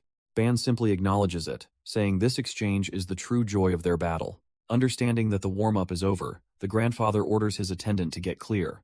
The playful look on Ban's face vanishes, replaced by a cold, sharp intensity. His opponent mirrors him, drawing his sword into a ready stance for the real fight. Suddenly, the grandfather erupts with a blinding golden aura, taking the form of a dragon. A colossal beast of pure energy roars, but Ban just eyes it, wondering if this is the legendary technique. The master tightens his grip, pouring all his power into the famed jade sword for one final clash. The grandfather stands resolute, bathed in the golden light of his ultimate attack. In this moment, he realizes that while he chased power, Ban simply perfected his mind. But he knows sticking to the fundamentals against a beast like this is near impossible. Unfazed, Ban's own body erupts in a searing red aura, his power meeting the golden tide. The twin-headed dragon of pure energy lunges forward, a move meant to end everything. Yet Ban doesn't retreat. He charges forward, a lone warrior against a god. A flash of genuine alarm crosses the grandfather's face. This is dangerous. He knows in his gut there's no turning back from this clash. All he can do is wonder what drove his friend to such an extreme, suicidal attempt. With a final, desperate leap, Ban soars straight into the dragon's maw to meet his fate. The grandfather realizes with grim certainty what this clash means. If this continues, one of them is absolutely going to die here. As Ban continues his insane charge, the divine sword meets him head-on. He can only think that this isn't a fight, it's a suicide attempt. But Ban's momentum carries him forward, flying past the old master. The divine sword, however, refuses to back down or yield his technique. He holds his ground, and Ban is instantly swallowed by the golden torrent. Even the grandfather strains under the immense pressure of his own attack. The golden dragon finally coils around the warrior, trapping him completely, and Ban can only let out a final, agonizing scream as the flames consume him. And with a deafening roar, the technique explodes, shaking the very earth. Ban's body is flung back, a mere silhouette against the blinding golden light. But at the last second, the divine sword, Gongsun, refused to accept this outcome. He knew with absolute certainty that if Ban took this hit, he would die. So, instead of destroying him, the golden dragon begins to coil around Ban's body. This sudden shift catches the demonic blade completely off guard as Gongsun tries to withdraw his life energy. The golden essence of the technique begins to merge with Ban, forming a draconic shell around him. Gongsun strains, sweat beading on his brow as he fights against his own overwhelming power. But trying to recall energy already unleashed is a monumental task, and Ban can only scream as it floods his system. Even if the old master somehow succeeds, the resulting backlash of power is already tearing the battlefield apart. A cataclysmic blast of golden energy rips across the barren wasteland. The after effects are, as predicted, absolutely devastating. When the dust finally begins to settle, a lone figure kneels in the center of the crater. It's Ban, alive but only just. his body ravaged by the untamed power he absorbed. He coughs up a torrent of blood, the divine energy nearly tearing him apart from the inside. Through the haze, he sees Gong Sun standing over him, battered and wounded from the backlash of his own technique. With what little strength he has, Ban looks up and asks him why. Why would he injure himself so badly just to show mercy to an enemy? He should have just let him die. But Gong Sun's gaze is steady, explaining that without paying such a price, his name would be meaningless. This act of compassion completely shatters Ban, who can only stammer the old master's name in disbelief. His very reason for living now gone, Ban cries out, wondering how he's supposed to carry on. The two warriors stand worlds apart, silhouetted against a blood-red sunset. But Gong Sun is just as lost, his mind racing, trying to understand how it all went so wrong. He looks out over the crater, asking why they fought, why Ban gave up at the end. Staring at his own bloodied hands, he questions why this victory feels like nothing but suffering. He finally admits that he betrayed his own family's wishes just for a chance to share joy with Ban. And with that confession, he begs the broken man, his friend, to please keep on living. The old master's plea hangs heavy in the air, a final, desperate request. Ban can't process the word. After all, this Gong Sun considers him a friend? Much later, in a desolate, snowy landscape, the warrior finally understands. He admits to himself that all his training wasn't to defeat Gong Sun, but simply to impress him, and despite his friend's desperate plea, is not even sure he has the strength left to survive. But with a surge of will, he forces his battered body to stand, a single thought pushing him forward. He turns, locking eyes with Gong Sun one last time. The old master can only watch, trying to understand what's happening. In Ban's eyes, the despair is gone, replaced by a quiet, unshakable purpose. He tells Gong Sun he's leaving now, turning his back on the battlefield and his past. A pained expression crosses Gong Sun's face as he watches his friend walk away. But Ban leaves him with one final promise, that they will meet again. And Gong Sun is left alone in the wasteland, contemplating those final words. And with a grimace, Ban declares it's time to leave. But he has one last bold request. He asks if Gong Sun's grandson wouldn't mind giving a wounded old man a ride on his back. So, with Ban and his massive sword slung over his shoulder, Yuk Sanghyang begins the long trek into the sunset. The journey is arduous, and soon enough, Ban's body gives out, coughing up blood. Yuk Sanghyang looks over his shoulder, genuinely worried, and asks if he's okay. Barely holding on, Ban wonders aloud if he can even endure the journey all the way to Anzhou. As he fades, he sends one last taunt to the friend he left behind, asking if Gong Sun has any regrets yet. The sun finally sets on their silhouettes, closing a painful chapter of their lives. Our story then shifts to a new, imposing location, the headquarters of the Jiangnak faction. And inside, a finger taps rhythmically on a wooden surface, a quiet signal of power and authority. The leader of the Jiangnak faction sits in silence, lost deep in his own thoughts. His expression is grim, weighing the heavy decisions before him. But the brutish Min Daeong has no patience for this, loudly demanding to know what has him so immersed. Another subordinate immediately fires back, telling the ignorant fool to shut his mouth. Min Daeong sneers, absolutely livid at being called out. He angrily asks if they're waiting for someone else, his temper flaring. The leader can only sigh internally, astounded at his subordinate's sheer lack of historical knowledge. The advisor explains that He Lu was an ancient, reckless figure who died because he rushed in without a plan, a warning. But the history lesson flies right over Min Daeong's head. He just scoffs, having never heard the name. Finally, the faction leader speaks, utterly exasperated that a man over 50 can still be so profoundly ignorant. He finally dismisses the brute, wishing he would just keep his mouth shut. Turning to his more competent advisor, he finally gets down to business. The leader muses on their options, wondering if a direct assault is too reckless. But his subordinate warns him that this fight won't be as simple as he thinks. He explains that even if the Hangzhou factions are fragmented, they are far from a small operation. The sentiment is different now. If an outside force from Suzhou tries to take over, the locals will unite. The faction leader leans back, processing this. So what should they do then? He leans forward, his gaze hardening as he reveals the real issue. He's heard that Hangzhou has already been completely sorted out by a new power. This changes everything, turning a simple invasion into a challenge against a newly unified territory. The Jiangnak faction leader scoffs at the idea of this new unifier. Yuk Gi-ryung has just some kid who's barely 30. What's there to be afraid of? But his leader reminds him that youth can be terrifying. He was that age when he crushed the Red Snake Party and took Suzhou for himself. The subordinate clarifies his point. It isn't about personal strength. It's about the unfavorable circumstances surrounding this new Blood Dragon faction. He lays out the political landscape. Other veteran factions are still holding their ground. He's certain those old guards would never bow to a young upstart. So the leader's plan is to just sit back and watch them fight it out? The subordinate nods. Being thorough is what matters most. Let their enemies weaken each other. The Jangnak faction leader leans forward, declaring their next move is to host a grand banquet for all their subdued factions. His subordinate agrees, seeing it as a chance to strengthen their mutual resolve. He then expands on the idea, suggesting they form a military youth corps from the heirs of each faction to secure their future. The leader scoffs, claiming he'd already thought of that, but he points out a flaw. Want the factions think they're taking their children hostage? The subordinate calmly explains, they must make them participate voluntarily, by creating an irresistible offer. They will foster such active exchange and competition that not joining will feel like being left behind in the martial world. And for this delicate task, he has someone perfect in mind. The young sub-faction leader, Guy. His leader looks surprised this kid. He seems utterly unimpressed with the choice. The subordinate argues that since the corps is for heirs, and Guy has just established his own household, it's the perfect time for him to take on a proper position. The leader considers the plan, a slow, approving smirk forming on his face. Not bad, he thinks. Not bad at all. Guy looks completely overwhelmed, stammering as he's put on the spot. The leader then raises a practical issue. If Guy takes the new role, who's going to be his bodyguard? His strategist suggests that faction leader Min seems a bit bored now that Jiangsu is conquered, proposing he could fill the role. The idea is met with a swift, synchronized rejection from both the leader and Min Dayoung himself.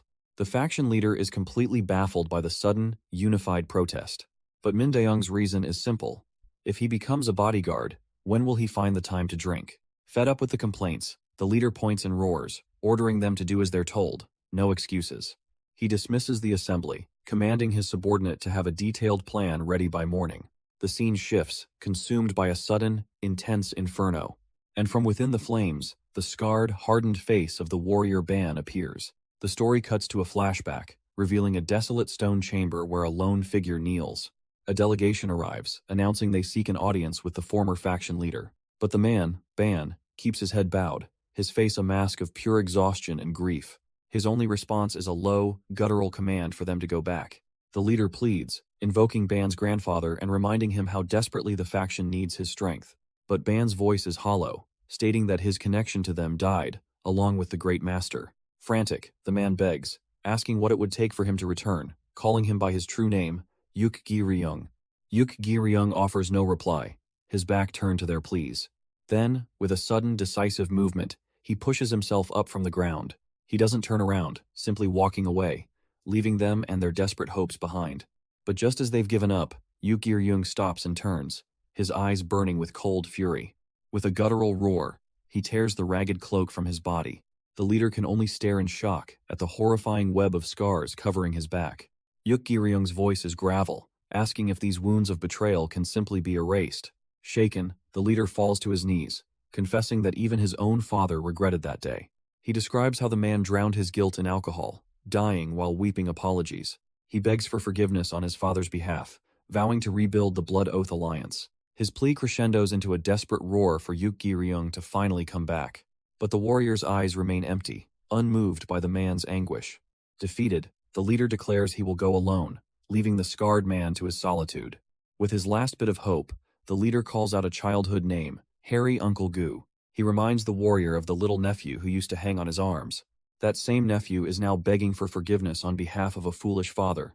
Desperation takes over as he slams his forehead into the ground, cracking the stone beneath him. But Yuk Gi-ryung begins to walk away, ignoring the pleas not to be abandoned. Then, the leader roars his final trump card. Gongsun Wukyung is dead, and it's time to rise. The name hits like a thunderbolt, stopping the scarred warrior in his tracks. A crack finally appears in his stoic facade, a flicker of shock and pain in his eyes. Seeing his chance, the leader presses on, begging for help, insisting their time isn't over. Yuk Gi-ryung turns, and hope fills the leader's eyes as he addresses him by his true title, faction leader. The leader makes a final, dramatic plea, saying he'd rather die than be disappointed again. But the scarred warrior's expression is unreadable, his mind a fortress. All the leader can do is look up with pleading, tear-filled eyes, his fate in another's hands. The power has completely shifted. The once proud leader kneels, awaiting judgment. As dawn breaks over the city, the scene changes to the 100 Fragrance Tower. Inside, the young cook Tongmi walks through the courtyard, already on his way out. The restaurant's owner, Ban Xiao-su, spots him from a doorway, calling out with concern. He urges the young man to eat something before he goes, but Tongmi doesn't even turn around. A curt fine is the only answer he gives before continuing on his path. Ban Xiao-su is left to watch him go, a deep and troubled look on his face. As the sun sets, Tongmi can only watch his father's lonely figure walk away. He wanders the city streets alone, the beautiful sky a stark contrast to his inner turmoil. A single, frustrating question burns in his mind. Why is he like this? He remembers talking so boldly, acting like he had the world figured out, only to crash back to the reality that he's just living off his parents' savings. He used to think his father was the strongest man in the world, a childhood belief he now knows isn't true. More than anything, he wishes his father would scold him, to see him stand tall and proud like he used to. This quiet desperation leads him to the gates of the Chung-un Martial Hall. Inside, a member sighs while picking up shattered debris, muttering that the kid has broken something again. But Tongmi doesn't hear a thing, his face dripping with sweat, completely lost in his rigorous training. His focus is absolute, every movement precise, honed through endless repetition. But from the shadows of the main hall, the master of Chung-un watches him. He can't shake the feeling that Tongmi is already following a greater master. Why would a disciple like that need his own insignificant techniques? Suddenly, a familiar voice breaks his trance. It's Yuk Gi-sung, a fellow instructor. Gi-sung follows his gaze out to the courtyard, catching him watching Tongmi again. He points out that the master has been observing that kid for a full year now. The simplest way to resolve his curiosity, he says, is to just ask the boy directly. But the master hesitates, admitting to himself that it's not that easy. He feels he's just a master in name, a man selling skills for money, with no real right to question his student. Gi-sung nudges him, reminding him that even if they're just a school now, what's the harm in asking? The master, however, remains silent, mulling over his own insecurities. Changing tactics, Gi-sung tells him to focus on the upcoming bamboo sword competition instead. He adds with a knowing look that this year will be quite different from the last. The master raises an eyebrow, intrigued, as Gi-sung brings up the Blue Dragon team's usual dominance. But this time, he explains, Tongmi and Yuryang have improved so much they could actually challenge them one-on-one. This is news to the master, whose eyes widen in surprise. Just then, Gi-sung notices the two boys leaving training early, which is highly unusual for them. The master knows exactly why, explaining that they're going to get their protective armor. A small smile plays on his lips. This year's competition is shaping up to be truly worth watching. Meanwhile, Tongmi and Yuryang make their way through the bustling streets of town. The murmur of the marketplace is cut short as a voice calls out to them from behind. A fellow student jogs to catch up, questioning why they're already heading off to select bamboo. Yuryang dodges the question before revealing their true destination, the famous Manbo Forge. Leaning in with a huge grin, he spills the real secret today is the day Tongmi finally buys a sword. The student is shocked, but Yuryang just scoffs. What does he mean already?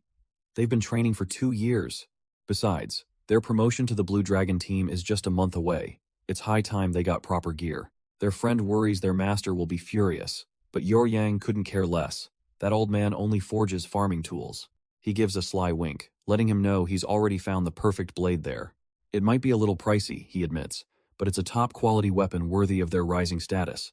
As they stroll through the market, Yuryang spots a familiar, scraggly-looking fortune-teller. He can't help but heckle the old man, who immediately snaps back, telling the bad luck bringer to get lost. But Yuryang just laughs, offering some unsolicited advice about cleaning up his act and shaving that goat beard. He gets right in the man's face, explaining that nobody will trust a reading from someone who looks so disheveled. The fortune-teller sighs, lamenting that he can barely afford to eat, let alone buy new clothes. Still, Yuryang presses on, insisting that the beard makes him look completely undignified. He leans in closer, a smug look on his face, ready to continue his teasing. But the old man's demeanor suddenly darkens, and he warns Yuryang to be careful for the next month or two. He sees a red tint on his nose, a terrible omen, and gravely predicts he might even break his leg. All of Yuryang's confidence vanishes as he touches his nose, a flicker of genuine concern crossing his face. But Yuryang just scoffs, recalling another one of the old man's failed predictions about him making a living with a knife. He calls the fortune-teller a fake, saying it's no wonder hell die poor, and dismisses the talk of a red tint and a broken leg. With a sly smile, the old man suggests Yuryang is just repeating rumors he overheard about the upcoming bamboo sword competition. Nearby, Tongmi and his friend turn their heads, their attention caught by the argument. A group of rough-looking thugs, led by the scarred warrior Jobei, snicker as they watch the scene unfold. Tongmi's friend notes that this new group doesn't look like the usual local show-offs. They seem like skilled practitioners. Tongmi quietly explains that they're the military youth corps, sons of martial arts schools sucking up to the Jangnak faction. His expression turns serious as he watches the group with a keen, analytical eye. Tongmi then glances towards a grand building, wondering why they would be heading to the Golden Basin. Inside, a shopkeeper clarifies that the corps had already been there, hoping to buy merchandise, but left empty-handed. The shop owner complains loudly, frustrated that he went through the trouble only for them to leave empty-handed. A fellow merchant approaches him, questioning how long he's been running the Golden Basin. After hearing it's been 12 years, the man scoffs, wondering how someone so experienced could be so bad at reading people. He explains that those weren't just some kids. They were legitimate martial artists, and heirs to their respective factions. The shop owner looks lost as the man asks if he's ever even heard of the military youth corps. The conversation grows tense, the merchant's disappointment clear as he lectures the clueless owner. His eyes land on an ornate sword on the rack, noting its rare gems and a handle made of warm jade. The owner proudly confirms it, boasting that he even offered it to them at a discount. But the merchant leans in close, explaining that warm jade causes sweaty hands a death sentence for a warrior. With a sharp chop of his hand, he demonstrates the obvious result. The sword will slip, and the owner realizes his grave error. But the merchant wasn't done, adding that gems like jade are also incredibly fragile on a weapon. He explains that a sword needs to be nimble, not weighed down like a fat and heavy wife no warrior would want. The owner finally understands, and the merchant tells him to be grateful he didn't ruin his shop's reputation. Having thoroughly trashed the sword, the merchant then casually asks its price, which the owner admits is 15 yang. He makes a show of counting his coins, sighing dramatically that he's unfortunately 3 yang short. Grateful for the lesson, the owner hands over the sword for 12, saying the advice is worth more than his profit. The merchant puts on a thankful face, accepting the generous offer from the Golden Basin owner. But in the background, Tongmi watches this blatant scam with a look of pure, unadulterated disgust. Now walking through the market, the merchant says he finally sees how Tongmi saved his money. It was all through connections. He reveals the owner always gave him extra change, as Tongmi notes that a 3 yang discount is a very generous return. The merchant scoffs, explaining that the shop was barely making a profit anyway after he got his discount. He proudly declares that the 3 yang he saved was simply fair compensation for his hard work. But his lecture is cut short as both he and Tongmi are suddenly frozen in place by an unexpected sight. Gliding through the market street is a procession of unbelievably beautiful women. They move with an ethereal grace, their presence commanding the attention of everyone around them. The savvy merchant is instantly reduced to a blushing, slack-jawed fool, completely captivated. Tongmi, on the other hand, just sighs, already tired of this whole ridiculous situation. The merchant takes a step forward, ready to follow, when a loud shout echoes through the street. But he doesn't even hear it, lost in a daze as he whispers about their beauty. Fed up, Tongmi grabs the older man by the ear and starts dragging him away, ignoring his protest to stay a bit longer. He tries to explain to the dazed merchant that staring will only lead to heartbreak, but his thoughts are interrupted when a familiar voice calls his name. Tongmi immediately turns and answers respectfully, recognizing the woman in red who raised him. She affectionately pinches his cheek, chiding him for being a stranger these days. He just offers a warm, patient smile, knowing better than to argue with her. She takes a moment to look him over, remarking on how handsome he's become. With a hint of nostalgic pride, she can hardly believe she's the one who delivered him into this world. Her eyes then land on the other women, who are watching and giggling from a distance. She scoffs, dismissing them entirely before telling Tongmi to hurry and finish his shopping. Undeterred, the elegant women continue to whisper and laugh, trying to beckon him over. But as the women whisper amongst themselves, one particular face catches Tongmi's eye. A jolt of recognition hits him. He's seen her before, but where? The memory flashes back, dark and grim. A group of men arriving to take a child. He remembers the girl's quiet fear, her fate sealed for the Jade Stream Pavilion. Snapping back to the present, Tongmi's expression is now stone cold, the women's chatter fading into the background. The woman in red tells him his mother mentioned his recent distance from his father. She gently takes his hand, hoping this rebellious phase passes quickly. It pained her, she admits, to see a woman as strong as his mother brought to tears. With a strange smile, Tongmi thanks his aunt and says he must be going. She bids him farewell, asking him to visit again soon, and to let her hear his flute once more. With a final glance back, Tongmi turns away, his face hardening with cold resolve. The whispers of the crowd follow him, particularly from one elegant woman who watches with a pensive gaze. Out of nowhere, a strange man latches onto him, asking what's wrong with a bizarrely cheerful expression. Tongmi doesn't even grace him with a response, simply brushing past and continuing on his way. He walks on, head lowered, the weight of his past and the burden of his goal pressing down on him. The beautiful woman's sad eyes seem to follow him, a silent observer in the bustling street. A warning echoes in his mind, she's just a flower in a painting, pate, beautiful but untouchable. Meanwhile, at the edge of town, 3 riders approach the main gate with an air of authority. They move steadily towards their destination, where a group of officials is waiting to receive them. And from his post, one of the men at the gate watches their approach with a smug, dismissive sneer.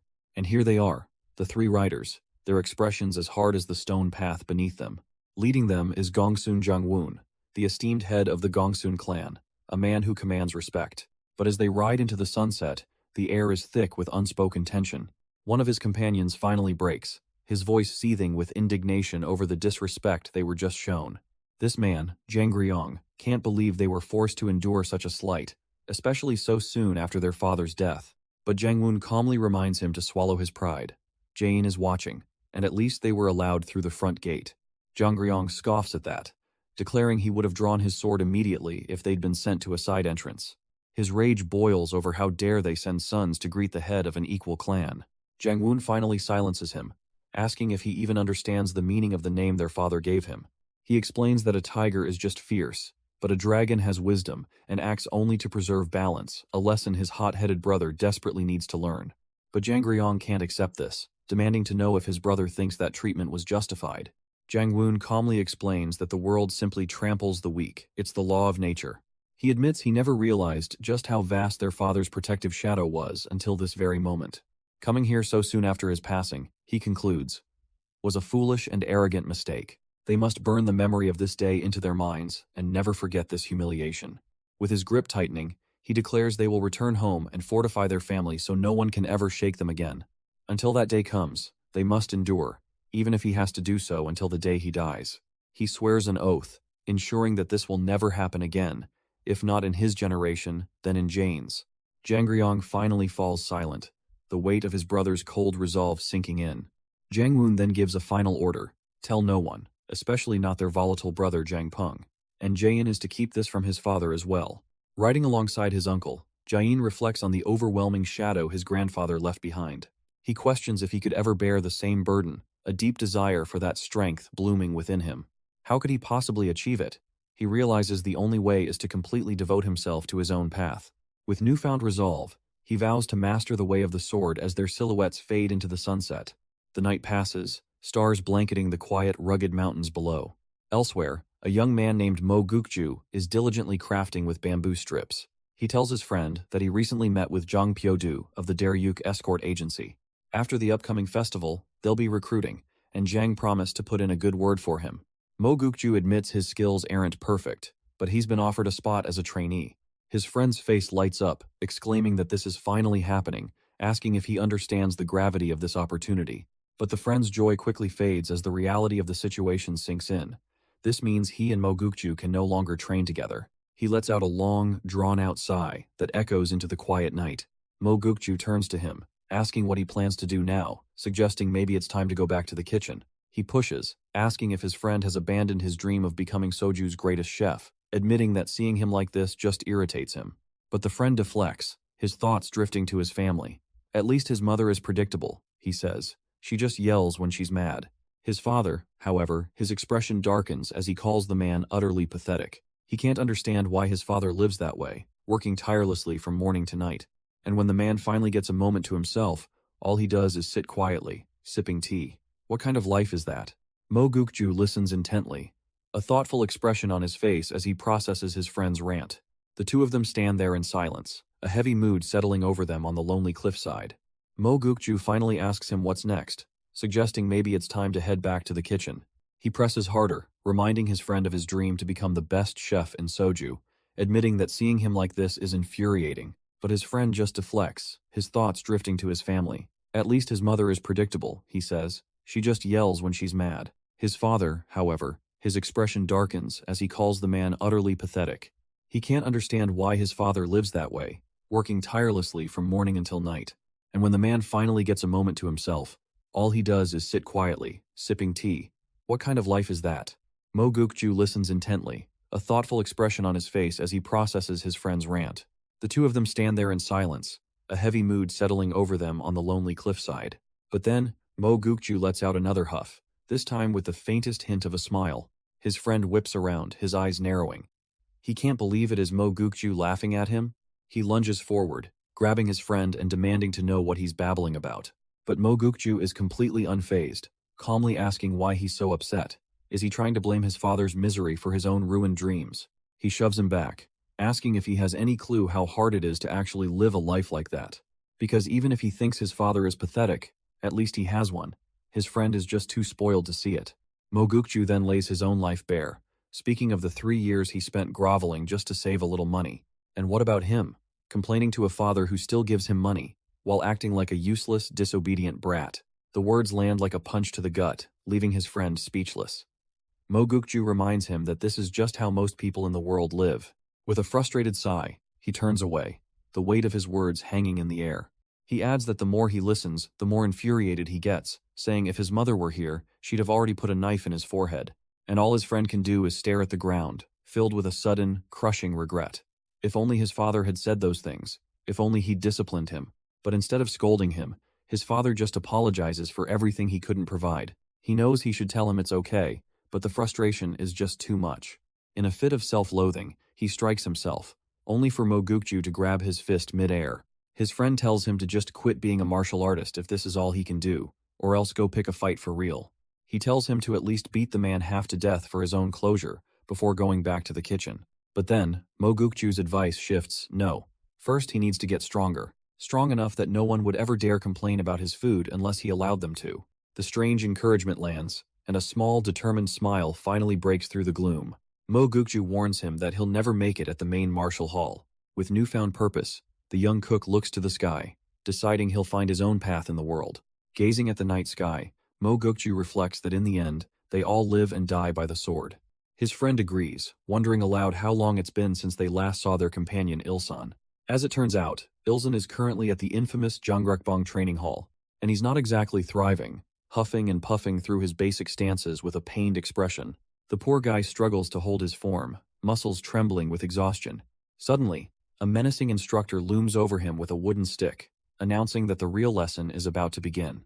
A series of brutal, cracking sounds echo as the instructor relentlessly beats the boy. From a distance, Mo Gukju watches the savage display, seeing the instructor as nothing more than a brute. A deep sense of regret fills him. Why did he bring him here? He should have just taught the kid himself. But amidst the beating, something clicks for Ilsan, who lets out a wild laugh, finally understanding how to breathe. With his newfound understanding, Ilsan pushes through the agony, his face a mask of strain. Every fiber of his being trembles, but a fierce focus now hardens his features. Sweat and tears stream down his face, a testament to the brutal ordeal he's enduring. The instructor rains down another blow, expecting the boy to finally break. He even mocks him, sneering that he still has 10 more strikes to take. With a vicious snarl, the instructor swings the thick wooden rod with all his might.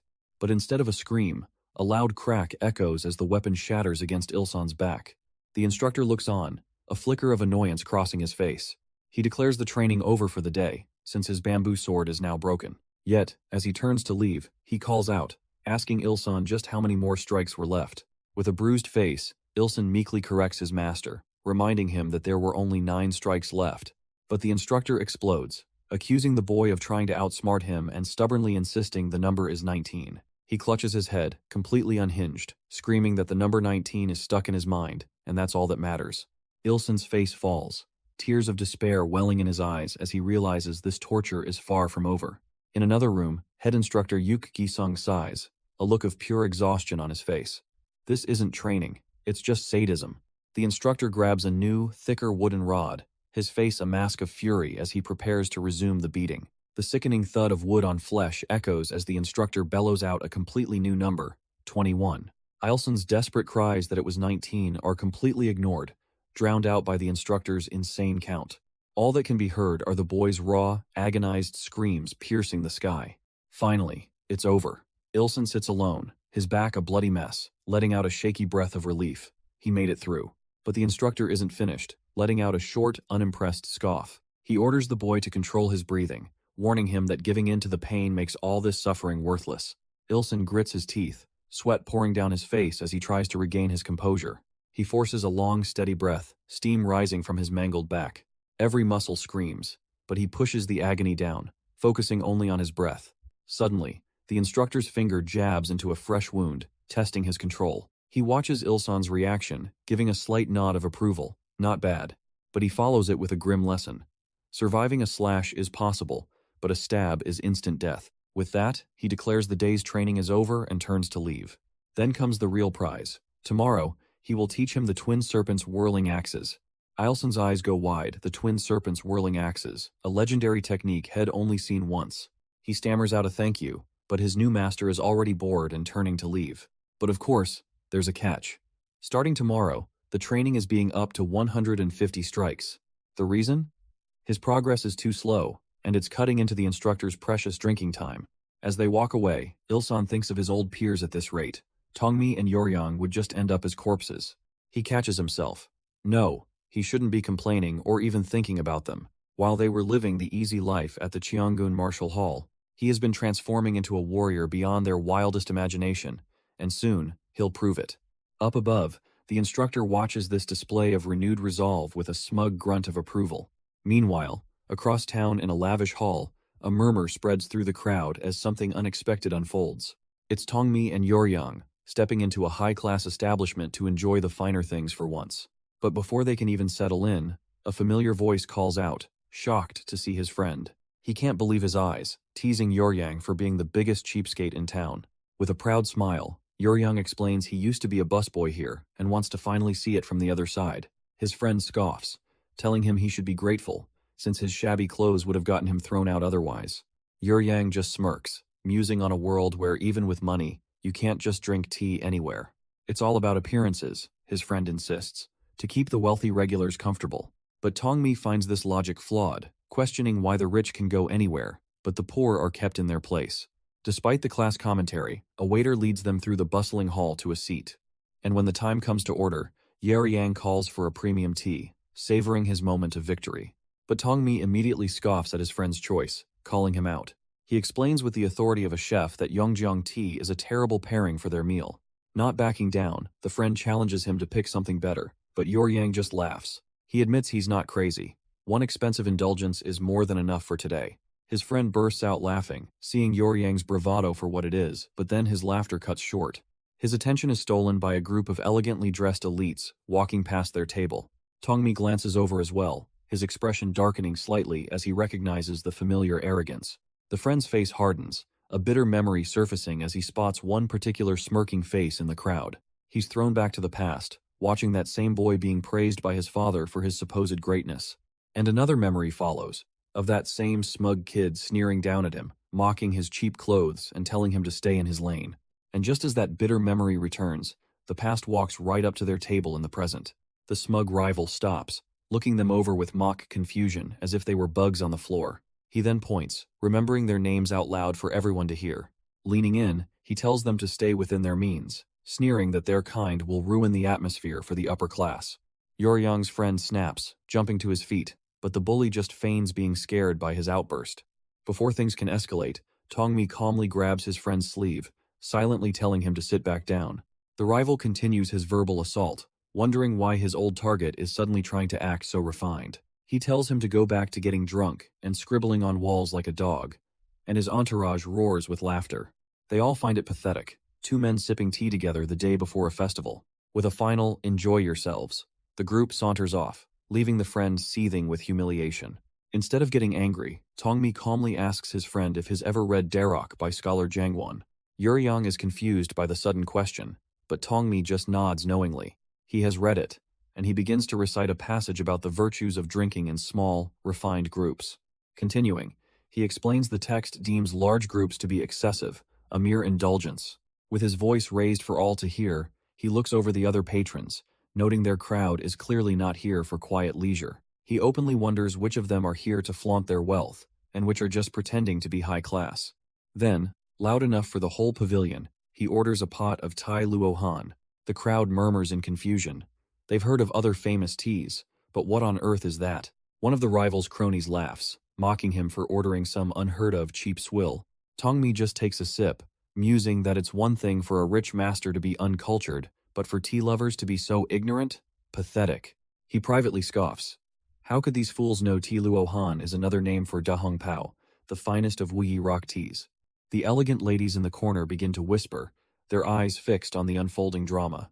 He explains to his friend that this tea is like a rare delicacy, and thanks to the rich folks' poor taste, they get to enjoy it for cheap.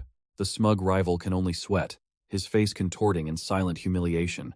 Suddenly, Tongmi's friend stands up, offering a deeply sarcastic apology for getting swept up in the rival's mood. Tongmi then feigns regret, claiming his own narrow-mindedness has made the exquisite tea taste bitter. With that apology delivered, he takes a slow, deliberate sip, finally able to enjoy the aroma in peace. But the rival isn't at peace. His knuckles turn white as he clenches his fist on the table. He glares daggers across the room, internally cursing Ban Tongmi's very existence. Tongmi simply looks over, calmly asking why he's so aggressive and suggesting he take a deep breath. Having had enough, the rival and his crew stomp forward, vowing to send Tongmi to the afterlife. The entire pavilion watches as the fuming young master confronts his target. But Tongmi is completely unfazed, warning him not to make his own bad mood any worse. He reminds the rival that with the wooden sword group battle tomorrow, one of them is getting bloodied anyway. The rival scoffs, deciding to let it go for today but promising, Tongmi won't be walking home tomorrow. Tongmi smirks, retorting that he was just about to say the same thing. Seeing the stalemate, the rival points a finger, telling him to wait until tomorrow. He leans in with a sinister grin, revealing he's prepared something special just for Tongmi. With a final, taunting laugh, he and his crew turn and walk away, leaving his threat hanging in the air. Tongmi watches them go, a curious and slightly amused expression on his face as he processes the warning. The next day arrives, the air thick with anticipation for the promised confrontation. In the grand courtyard, the trainees of the martial hall assemble in two massive formations. On one side, the rival team stands, smirking with an unearned confidence. Opposite them, Tongmi and his group stand ready, their faces grim and determined. While the rivals look relaxed, Tongmi's gaze is sharp, focused entirely on the fight to come. From a balcony above, the head instructors, including Yuki Sung, look down to preside over the match. A deep, resonant boom echoes as a muscular drummer begins to beat the war drum. The head instructor watches the trainees, his expression unreadable but tinged with concern. The drumming grows faster and louder, a thunderous rhythm building the tension to a fever pitch. With a final, deafening strike, a warrior roars the signal, and both sides charge forward. With a unified war cry, Tongmi's side surges forward, a wave of white and black against the sea of blue. The two massive groups of trainees thunder across the yard, closing the distance in an instant, and then they collide, a chaotic explosion of cracking wood and guttural yells. The rival team in blue leaps into the fray, their arrogance fueling their aggressive first assault. Immediately, Tongmi's side starts taking hits, the heavy thwack of wood on bone echoing across the field. One of his teammates is sent flying, completely overpowered by a brutal strike. Another is slammed into the ground, knocked out cold before he even knew what hit him. But through the chaos, one figure moves differently, gracefully evading a two-pronged attack. It's Tongmi, and instead of swinging his sword, he drops low, coiling his body for a powerful sweep. His leg whips out, catching a blue-clad rival off guard and sending him spinning to the ground. Another member of Tongmi's team lets out a war cry, leading another charge into the fray. Watching from a balcony, two instructors observe the unfolding chaos. One points out that the blue team are the Azure Dragon seniors, with over 2 years of training under their belts. Usually, he explains, they win by an overwhelming margin, regardless of the numbers. But this time is different. The instructors notice the Cloud Crane kids are actually putting up a real fight. A blue-clad senior leaps into the air, bringing his weapon down, a testament to a battle that's finally worth watching. But the moment his strike is blocked, the white team's sword splinters into nothing. From another vantage point, the Zhonggrakbang instructor absolutely fumes, shouting that they're all idiots. He gripes to his subordinate that he warned them cheap, dead bamboo wouldn't hold up. The other instructors realize the truth. The new kids were so desperate, they tried making their own gear, a foolish but determined gamble. Instructor Yuk Gi-sung needles the hallmaster, noting an upset victory would be rather embarrassing for him. He smugly reminds his colleague that he predicted this, all thanks to those two special recruits. Down on the field, the battle is a chaotic mess of bodies and splintering wood. The Cheongun hallmaster can only watch in grim silence, his expression hardening. His patience finally snaps. A furious roar echoes across the field, ordering his Azure Dragon division to get their act together. On the Cloud Crane side, Yoryung brushes off a concerned teammate, his mind fixed on the numbers. That's when Tongmi takes command. declaring that he and Yuryang will handle 4 of the seniors themselves. The rest are given a grim order. Pair up, and if victory isn't possible, take one enemy down with you. With no room for hesitation, he points out their first target, leaving his comrades stunned into action. The moment the signal is given, Yuryang launches himself forward like a cannonball. He moves with blinding speed, a blur of white against the chaos of the field. Soaring through the air, he locks onto his designated prey with predatory focus. He crashes down, right in the middle of the startled Azure Dragon students. His first target barely has time to register the threat before Yuryang is upon him. A brutal, downward strike shatters the senior's wooden chest protector with a sickening crack. But he's not done. The first student is still falling as Yuryang pivots on his heel. Without a shred of wasted motion, his staff swings around to slam into a second opponent. At the exact same time, Tongmi crashes into their ranks from another angle. His own powerful blow sends a senior flying, the two of them carving a path of destruction. And just like that, another senior is sent reeling back from Yuryang's relentless assault. Finally, one of the students snaps, roaring in fury as he lunges forward to retaliate. But his sloppy, rage-fueled attack is effortlessly intercepted by Tongmi. He's just too slow. Watching from the side, Yuryang can't help but grimace. Is this really the best they have? It's almost embarrassing. Working in perfect sync, the duo easily deflects every telegraphed blow that comes their way. A small, almost cruel smile plays on Yuryang's lips. This isn't a fight, it's a lesson. Tongmi, however, just seems bored by the whole affair, letting out a disappointed sigh. Deciding he's had enough of this child's play, he explodes forward with blinding speed. The senior tries to raise a block, but Tongmi is already past his guard. Once again, far too slow. And as Tongmi occupies him from the front, Yuryang descends from above with a crushing blow to end it. But before the blow can land, Yuryang's attack is suddenly intercepted. A smug-looking senior from the Azure Dragon School appears, sneering at the attempt. He effortlessly parries the strike, showing he's a cut above the previous fodder. After creating some distance, he gives an approving nod towards Tongmi. He points his staff, admitting that at least Tongmi has some decent skill. Then he turns to Yuryang, taunting him about whether he should be addressed as a senior now. Yuryang scoffs back, retorting that seniority means nothing, he's just another opponent to be crushed. The senior just smirks, seemingly agreeing with a casual, fine, but it's a feint. His expression turns vicious as he declares he wants no respect from an outcast anyway and lunges. He cracks Yuryang over the head, then has the audacity to call him a coward for supposedly attacking mid-conversation. But Tongmi isn't having any of it, catching the blow with contemptuous ease. The senior's smug face twists in shock as he feels the raw power pushing back. With a sharp crack, his staff splinters against Tongmi's overwhelming force. The senior can only watch, eyes wide with disbelief, as Tongmi's counterattack swings in. A brutal strike sends him reeling, his cheap shot completely and utterly nullified. He stumbles back, clutching the shattered remains of his weapon, his confidence finally broken. Watching from the side, Yuryang is floored. He knew Tongmi was good. But was the gap between them really this massive? His friend is on another level entirely. Tongmi doesn't give him a moment to recover, leaping through the air to finish this beatdown. And from the sidelines, the Azure Dragon instructors can only watch with grim expressions. The Hall Master's hand tightens into a fist, barely containing his fury at this embarrassing display. It brings back a memory from long ago, under the same bright sky. A group of Azure Dragon students lay scattered across the training grounds, utterly spent. They could only gasp for air, staring up at the one who had single-handedly beaten them all. A younger, more rugged Yuryang stood among them, bracing for the next wave of opponents. His mentor, Yuk Giryung, muses that he could have learned so much faster without some old monk's teachings. Still, he admits to himself that this path is a difficult one. As the remaining students ready their staves for another attack, the mentor gives his orders. He tells his other men to handle the small fry, instructing Yuryang to focus everything on one man and crush him completely. The student leader chosen as his target steps up, mockingly offering to give Yuryang a taste of his club.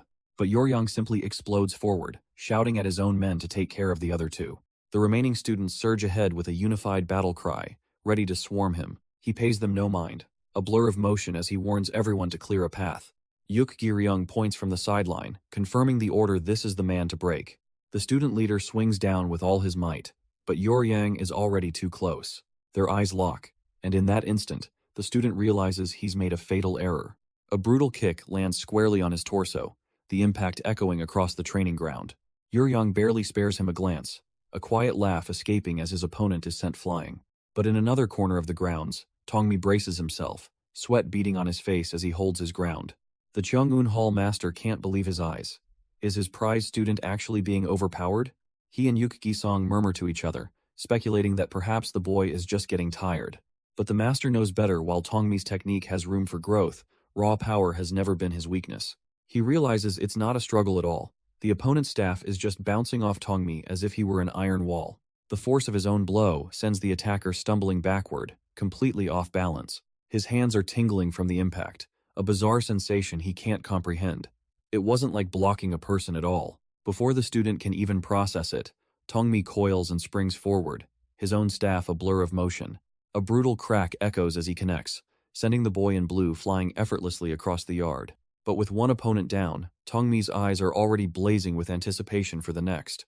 An Azure Dragon student wastes no time, leaping in with a powerful overhead swing. Tongmi pivots, meeting the blow with a resounding crack of wood against wood. He's not alone, though. Another student rushes in, coordinating a double assault. Yet even against two, Tongmi's defense is unshakable, and the attackers feel something is deeply wrong. The lead attacker knows his staff is striking the wooden chest guard, which should be hollow. Instead, the impact feels like he just swung his weapon full force into a solid iron bar. The recoil alone nearly shatters his grip, sending him staggering backward in disbelief. His eyes widen in terrifying realization. Could this boy be the one from the rumors? The one they call Iron Bar? The student leader seethes, his mind reeling from the impossible strength he just faced. He accuses Tongmi of cheating, but our boy just shrugs it off, admitting he spent a little cash. He just soaked some special black bamboo in iron bone liquid. What's the big deal? Done talking, Tongmi explodes forward, vowing that he's not letting this insult slide. The two figures become blurs of motion, rushing to meet in the center of the training ground. A flicker of doubt crosses the student's mind. He hasn't practiced in days. Can he pull this off? He swings anyway, screaming that Tongmi is a fool for not learning his lesson. But Tongmi leaps into the air, his own weapon arcing down in a furious, named attack.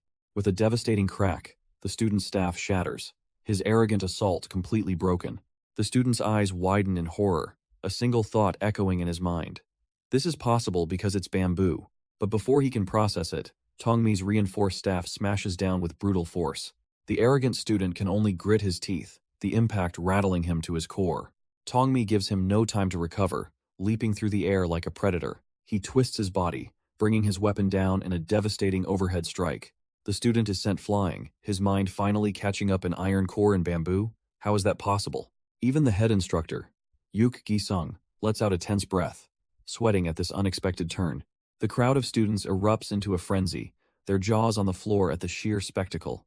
Tongmi lands perfectly, already coiling for his next move, his eyes locked on his fallen opponent. But this isn't over for Tongmi, who mounts his fallen opponent and starts pummeling him.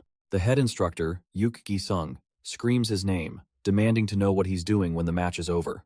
Tongmi doesn't even look up, his eyes filled with a cold, unforgiving fury. He presses his staff into the student's throat, choking the last bit of arrogance right out of him. Then, with a sharp crack, he snaps a bundle of normal bamboo sticks with his bare hands.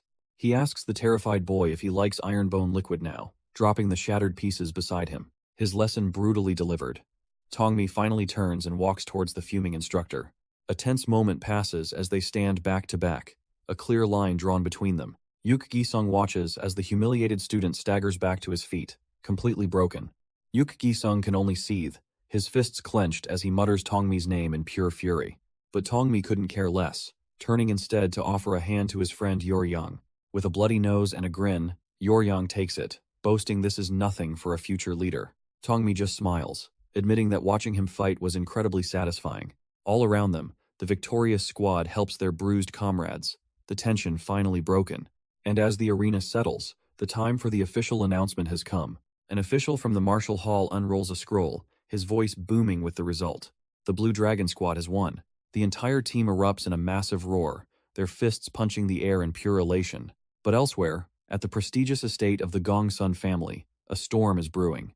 Their family motto speaks of a sword soul that reaches the heavens. Inside, Gongsun Jangpeng addresses his brothers, the core of their clan. He humbly insists that he has absolutely no desire for the leadership position.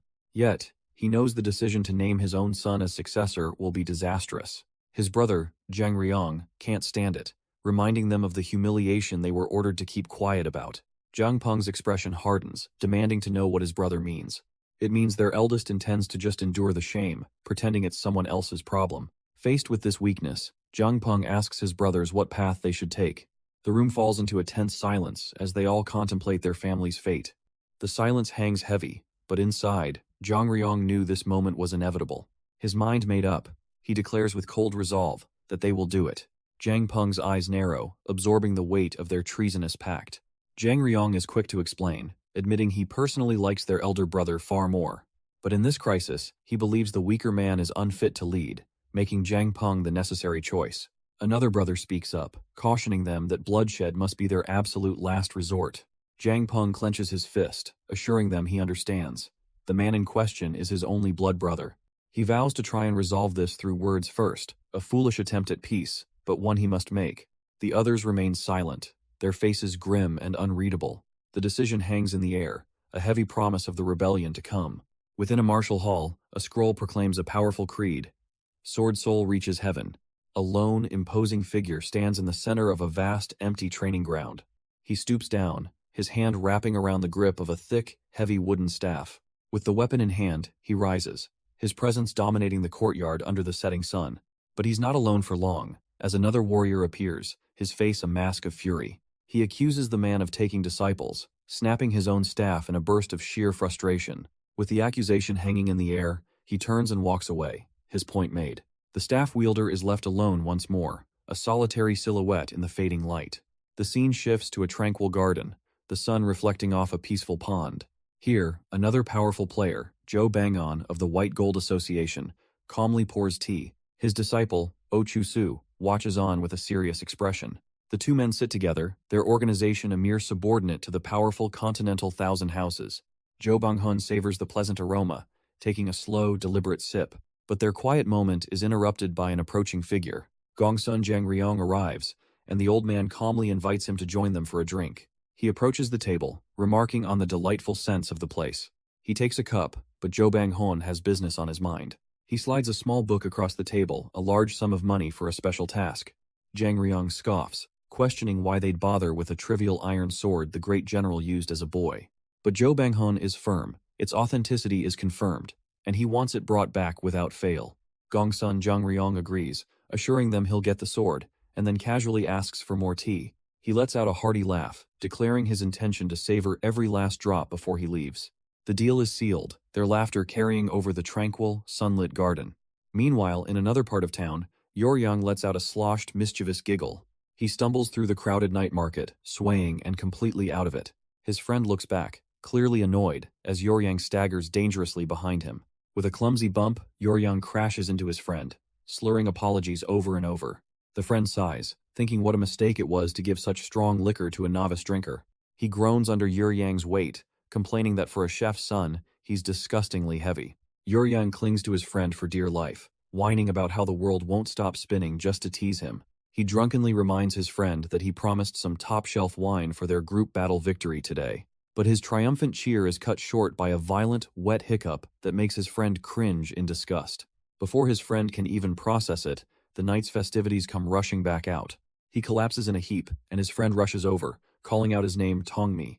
The friend's concern immediately sours into pure annoyance, muttering that he's tempted to just dump him here. But he's a good friend, so he kneels down, patting Tongmi's back as he recovers. Suddenly, a faint melody cuts through the night, and Tongmi's miserable, tear-streaked face lights up. Drawn by the sound, he staggers to his feet as his friend asks where on earth he's going now. He completely ignores the shouting, wandering straight through the gates of a lavish estate. His friend can only watch in horror as a dazed Tongmi looks on, whispering how beautiful it all is. His friend can only sigh, thinking this is driving him crazy, as Tongmi stumbles deeper into the pavilion. Before he can be stopped, Tongmi bumps right into a massive, unimpressed-looking man. The big guy glares down, demanding to know what kind of jerk just walked into him, as Tongmi collapses against his chest. But just as things look bad, another man rushes over, recognizing the big guy as Cheon-suk. Cheon-suk leans down and realizes, with a shock, this drunken mess is Tongmi, their own art teacher's nephew. The friend explains that Tongmi had just won the wooden sword competition and was forced to celebrate by the masters. Apparently, it was quite the spectacle, with Tongmi even beating up the infamous scoundrel Ogi Ryok. The man beams, saying he was right there, and felt a profound sense of relief watching that troublemaker get carried away. Tongmi, meanwhile, is completely oblivious to the conversation, his gaze fixed on the beautiful scene before him. He's lost in the enchanting music and the sight of elegant women gracing the balconies of the high-class establishment. He stares, completely lost in the sight of the graceful women on the balcony. One in particular, with a distant and almost melancholic gaze, completely captures his attention. A goofy, lovesick sigh escapes his lips, his face flushed with drink and infatuation. Suddenly, he stumbles forward, and his friends cry out in a panic to catch the crazy Tongmi. His companion pleads with the big man, Cheon-suk, suggesting a bucket of well water is all he needs. Cheon-suk reluctantly agrees, saying hell, bend the rules for teacher Yes' sake, but warns them not to cause trouble. His friend scoffs, pointing out that Tongmi can barely stand, let alone stir up any chaos. Cheon-suk leads them to an opening, giving the dazed young man a perfect view of the main hall. On stage, a group of women perform a beautiful, flowing dance, their movements elegant and synchronized.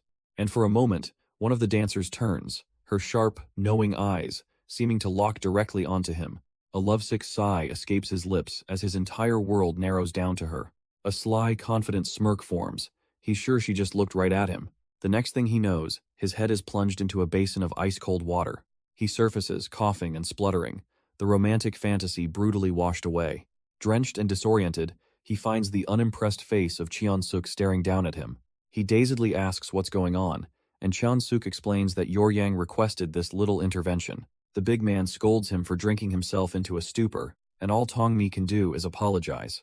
But even after the shock, his gaze drifts past his minder, back toward the main hall. His mind clears just enough to recognize it. The famous Wancha Terrace. And on its stage, the dancers continue their performance, oblivious to the boy whose heart they've stolen. Cheon-suk reminds him of the old days, when he'd come here as a child to play. He muses aloud, wondering when the boy stopped visiting. Was it when his mustache started growing in? His friend offers Tongmi a cup of tea, asking if he's finally sober enough to listen. With his head bowed, Tongmi mumbles that he just wanted to see what it was like. As the dancer on stage spins in a flourish of red silk, Cheon-suk begins his real lesson. He poses a question from history. Why was the great heroine Shi executed by her own side? Her silhouette moves with a grace that could captivate any king. The answer, he explains, was simple. She was too beautiful, her allure, a weapon that could topple nations. Just as she had ruined their enemy, they feared she would do the same to their own king. She had learned to sing and dance for one purpose, to become a beautiful tool of destruction. Tongmi scoffs, remarking that the powerful are all the same, preaching about the greater good while lacking basic loyalty. He then turns to Cheon-suk, casually asking what brings him to a place like this. Cheon-suk explains that some young punks from the military camp have shown up. Unlike the usual patrons, these drunk kids relentlessly harass the courtesans, treating a high-class pavilion like a common brothel. And tonight, Hez especially worried because only the inexperienced girls are on duty. Just then, a sharp, piercing scream cuts through the music. Panic erupts as courtesans flee in terror, their dresses flying as they run for safety. Cheon-suk's face darkens with frustration. He knew this was going to happen. One of the thugs, a bald brute, has a terrified woman in his grasp, ordering her to come with him. But before he can drag her away, Cheon-suk's voice cuts in, low and deadly serious, telling him to stay put. With a heavy step, Cheon-suk marches forward, determined to put an end to this chaos. The thugs look up, annoyed by the interruption, wondering who this nobody is. Cheon-suk tries to reason with them, reminding the men that this is a high-class establishment. He plays his trump card, pointing out that the powerful Jangnak faction backs this place. His eyes narrow as he asks if they, simple military grunts, truly want to disrespect that name. For a second, the bald thug actually seems to hesitate, feeling the weight of that warning. But then his temper snaps, and a fist flies through the air, cracking right across Cheon-suk's jaw. The big man goes down hard, stunned, and bleeding on the pavilion floor. Dazed, he can only listen as the thug screams insults down at him, furious at the interruption. Hez then grabbed by the hair, the brute ranting that Hez paying good money and won't be denied his fun. Tongmi freezes, his mind racing, wondering what he should do. He tries to convince himself to stay out of it. Surely the Jangnak faction will handle this. But his conscience screams back if he just watches, someone is going to get seriously hurt. Just then, one of the women makes a break for it, a blur of motion in his periphery. Her desperate escape is cut short as the bald thug lunges after her. He snatches her by the hair, yanking her back with a triumphant roar. The woman cries out in pain as he berates her for daring to even think about running away. That's it, the final straw. Tongmi's body explodes into motion. He launches himself through the air, a perfect flying kick aimed right for the thug's head. The brute turns, his eyes widening in shock, with only a split second to react. The kick connects with a sickening crack, the sound echoing through the street. Blood and teeth spray from the thug's mouth as his consciousness shatters. Tongmi follows through, his foot stomping the man's head into the hard ground for good measure. He lands lightly, turning his cold gaze to the woman he just saved, who can only stare back in shock. Suddenly, one of Tongmi's friends rushes in, grabbing the unconscious brute and begging him to wake up. He frantically checks for a pulse, a wave of terror washing over him. The man is alive, but barely. His friend looks up, beads of sweat dripping down his face. He scrambles over to Tongmi, his voice a panicked whisper, asking if he's insane for nearly killing the guy. He grabs Tongmi's shoulder, insisting they have to get out of there before things escalate. But Tongmi doesn't move, stopping his friend with a simple question. Why should they run? He simply stares back, completely unfazed by his friend's frantic warnings. Ignoring the pleas to run, Tongmi turns and walks toward the woman he just saved. She flinches as he reaches down, still reeling from the chaos. He simply offers her a hand, a silent invitation to get up. Hesitantly, she places her hand in his. For a moment, they just stand there, the street's clamor fading into the background. His friend can't believe it, practically yelling at him to get a move on. With a firm grip, Tongmi pulls her close, her eyes widening in surprise. Finally, giving up, his friend yells to hell with it, as Tongmi starts running, pulling the woman along. The three of them dash through the crowded streets, leaving the trouble far behind. They weave through the bustling night market, a blur of motion against the onlookers. A wild laugh escapes Tongmi. He's not scared. He's absolutely loving this. He pulls her along, her expression a whirlwind of shock and adrenaline. With a determined look, he presses on, leaving the chaos far behind them. They run until the sounds of the city fade, leaving only the quiet of the starry night. Finally stopping, Tongmi leans over to catch his breath, a triumphant grin still on his face. The woman watches him for a moment, her own heart still pounding from the chase. With a gentle bow of her head, she offers him a quiet, sincere thank you. Suddenly a bit flustered, he insists it was nothing and offers to walk her to the gate. She accepts, but her eyes hold a deep worry, knowing that surviving today is all that matters. They walk together through the murmuring streets, a quiet tension hanging in the air. The city lights cast long shadows as their strange journey together nears its end. She glances over at the young man who saved her, her expression thoughtful and serene. Tongmi keeps his gaze forward, lost in his own world after the night's chaos. Finally, they stop near what seems to be her destination, the moment of parting arriving. With a polite dip of her head, she offers him a formal, silent thank you. Tongmi blinks, a little surprised by her earnest gesture. He can't help but wonder who this mysterious woman is. She begins to turn away, the encounter seemingly at its close. But then she pauses, looking back to reveal her name. Yahello. His friend, seizing the moment, introduces himself as Mo Yuryang. Tongmi, completely flustered, stammers out his own name in a daze. With a simple nod, Yahello acknowledges them both. Then, without another word, she turns and continues on her way. Tongmi just watches her go, a silent, smitten look on his face. His friend Yuryang sees it instantly. Oh no, this idiot has fallen head over heels. Overwhelmed by emotion, Tongmi slumps onto his friend's shoulder with a heavy sigh. He asks what he's supposed to do now, only for Yuryang to tell him to get off. A few weeks pass, and Tongmi is still lost in his own world. His friend watches from a distance, sighing as Tongmi waits there yet again. Then, a new thought seems to dawn on the lovesick Tongmi. A silly, slightly unhinged giggle escapes him as a plan begins to form. He immediately shakes his head, thinking no, that's just too crazy. But Yuryang knows that look, sighing to himself about what a crazy fool his friend is. He can't believe it. Would it really kill Tongmi to miss seeing her for just one day?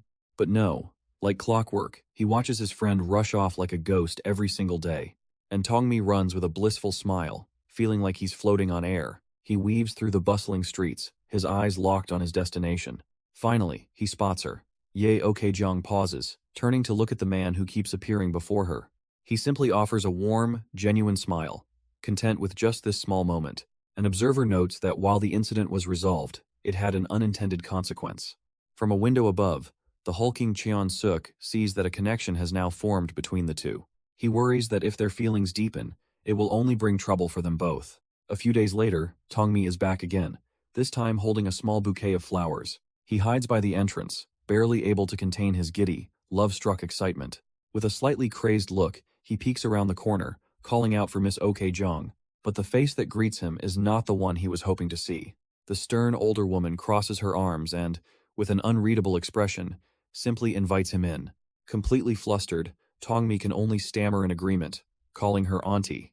And so, the terrified young man is led deeper into the pavilion, unsure of what fate awaits him.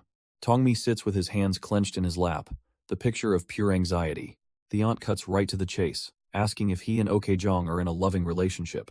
She notes it's been about half a month now, and he can only quietly agree. Her gaze is sharp and unwavering, her mind clearly made up. She gives him a cold, simple command. Give up on her before this goes any further. Stunned, Tongmi can't believe what he's hearing, stammering in disbelief.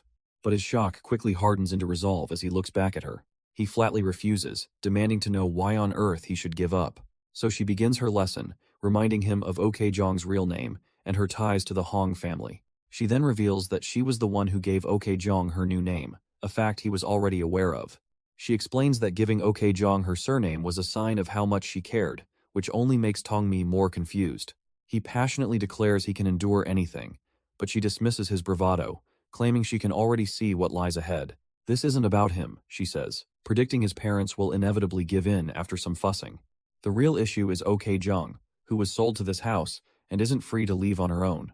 The simple, brutal truth hits Tongmi like a physical blow, and he curses himself for not realizing it sooner. But as his hope wavers, the aunt offers a sliver of a chance, revealing there are a few ways for Okejong to leave. The first two options are grim. She could die, or someone could pay off her enormous debt for her. The third is for her to earn the money herself, but the aunt trails off, hinting at one final way. Her eyes narrow as she presents the last, most reckless option, for Okejong to elope with him. With all the impossible choices laid bare, she asks him plainly which path he intends to take. The silence in the room is heavy as they sit across from each other. The aunt leans in, her voice cutting through the tension, asking which path he will choose. Tongmi's fist tightens in his lap. He has his answer. Ignoring the other options, he asks her directly, just how much is Okejong's debt? She explains that while Okejong has been here for 2 years, most of that was spent training. The owner, she calculates, would ask for at least 2,000 yang to let her go. In fact, for a prize like Okejong, some would gladly pay 5,000 to take her as a concubine. The number hits Tongmi like a tidal wave. He only gets 1 yang a month, how could he ever raise that amount? The aunt then moves to the third option, where Okejong earns her own freedom through her talents. But even with her best efforts, she cruelly adds, it would take at least 5 long years. Then the aunt lays out the final, unspoken option, running away. But she paints a grim picture, warning that if they flee, they must abandon their families and never return. She sighs, philosophizing that while hardship can forge love, too much will only leave resentment and wounds. Tongmi can only look down, the weight of her words crushing his spirit completely. And below, standing in the courtyard, Okejong has heard everything. A profound sadness washes over her face, the reality of her situation setting in. The aunt internally scoffs. She thought Okejong was finally starting to earn her keep, not get distracted by boys. Okejong lowers her head, feeling the shame and judgment as if it were a physical blow. With heavy, defeated steps, she trudges away from the pavilion. She finds herself on a bridge, looking out at an empty future, her heart crying out to the heavens. She stares up at the sky, feeling completely and utterly abandoned. How can the heavens be so beautiful when her own heart is filled with such bitter resentment? Tears stream down her face, the last of her fight seemingly gone. The river flows on, completely indifferent to her pain. Just then, a voice cuts through her despair. It's Mo Yuryang, asking why she's crying. He steps closer, his face etched with concern, wondering if her master had scolded her. But instead of answering, she grabs his hand, her expression hardening instantly. He watches, surprised by the sudden coldness in her eyes. Her silent dismissal leaves him completely baffled, unsure of what just happened.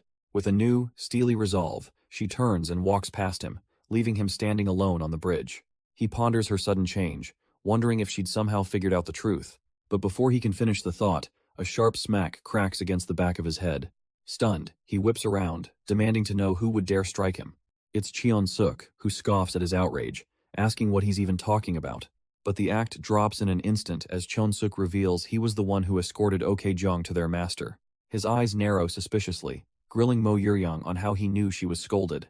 With his arms crossed, the big man declares that Okejong is far too good for someone like him. And he's not just talking about Mo Yuryang, he calls Tongmi a madman for having feelings for her. He admits it was him who reported them, grabbing his friend and telling him to stop pretending to care. Mo Yuryang fires back, asking if he truly believes being sold to an old man is a better fate for her. Chon Suk scoffs, telling Mo Yuryang to wake up and face reality. He claims everyone knows about his impure thoughts for Ok Jung, mocking him for trying to climb a tree he can't reach.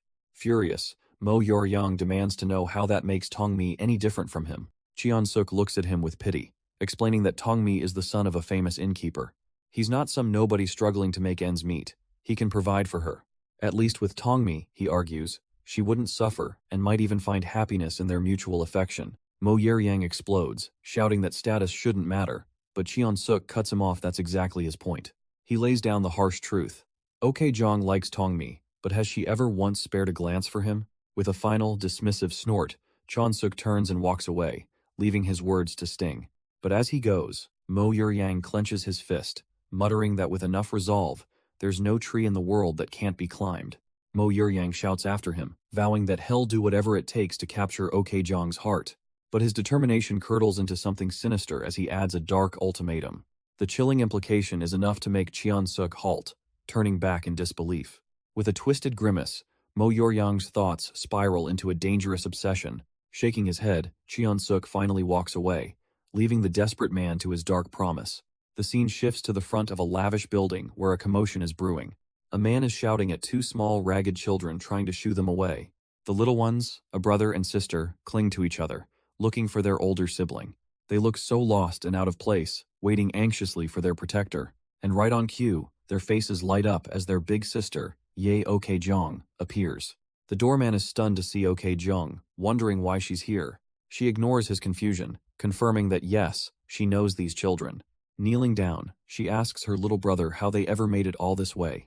But her heart sinks as her hand wraps around his frail, shockingly thin arm. Her gaze then falls to his feet, worn and dirty in tattered shoes. A wave of gut-wrenching sorrow washes over her face. Tears well up in her eyes, mixed with a cold, heartbreaking resolve. Suddenly, her sadness twists into a harsh, desperate anger. She screams at the terrified children, telling them to never come back here again. Turning away, she shoves them back, her voice cracking as she orders them to leave for good. Her little sister tries to pull her brother away, sensing their presence is causing pain. But they can only cry out for their big sister as she walks away, her back turned to them. She can't bear to look, tears streaming down her face as their desperate voices call out. A vision of all three of them, weeping together, flashes through her mind.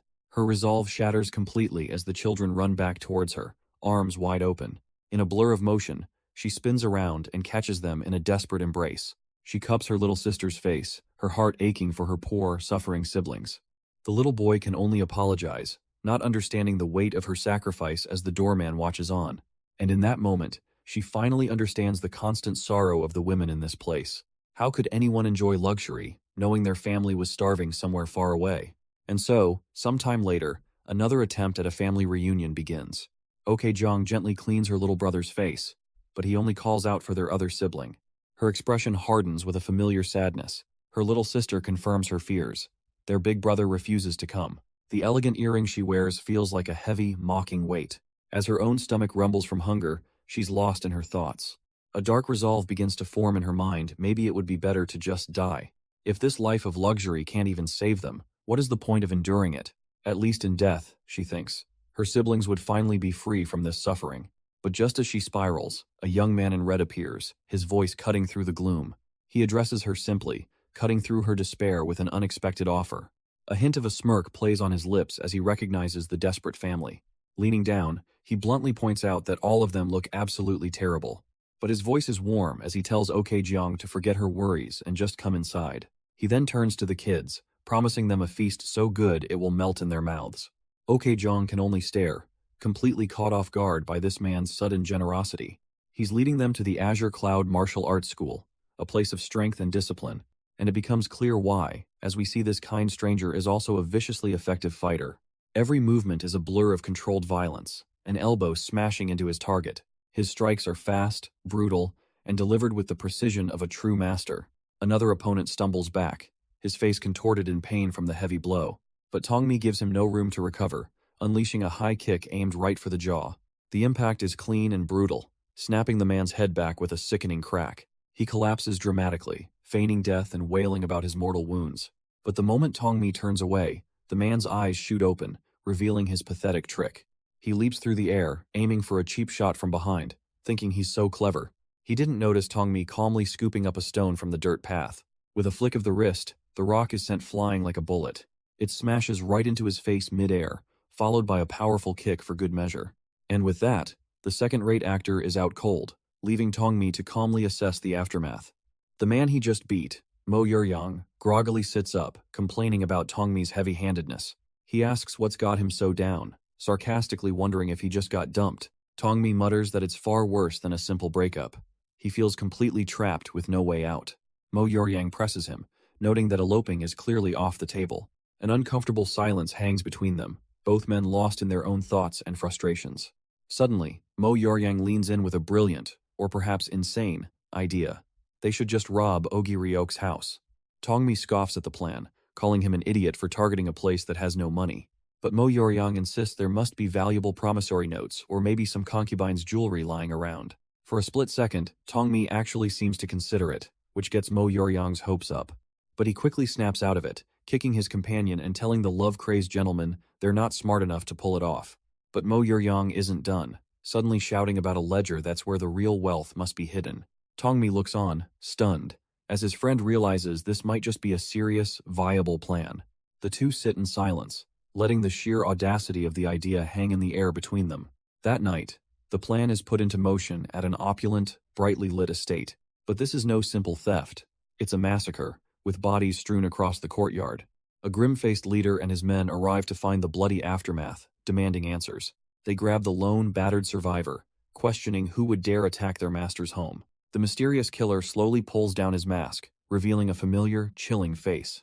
It's Mo Yuryang, and the survivor's eyes widen in absolute terror at the recognition. He coolly inspects the master's sword, questioning why he cherished such a plain iron blade. He casually hands the sword back to one of his men, his inspection over. And in a flash of steel, he silences the last survivor permanently. Mo Yuryang sighs, musing that things would have been much simpler if the man had just taken the bribe. He turns to his crew, demanding a status report. They confirm the entire estate has been scoured. With a hint of feigned pity, he looks down at the carnage he's created. Then, with ice in his veins, he gives the final order. Burn it all down. Flames erupt, quickly consuming the compound and all the evidence within. Mo Yuryang and his riders disappear into the night, leaving a blazing monument to their ruthlessness.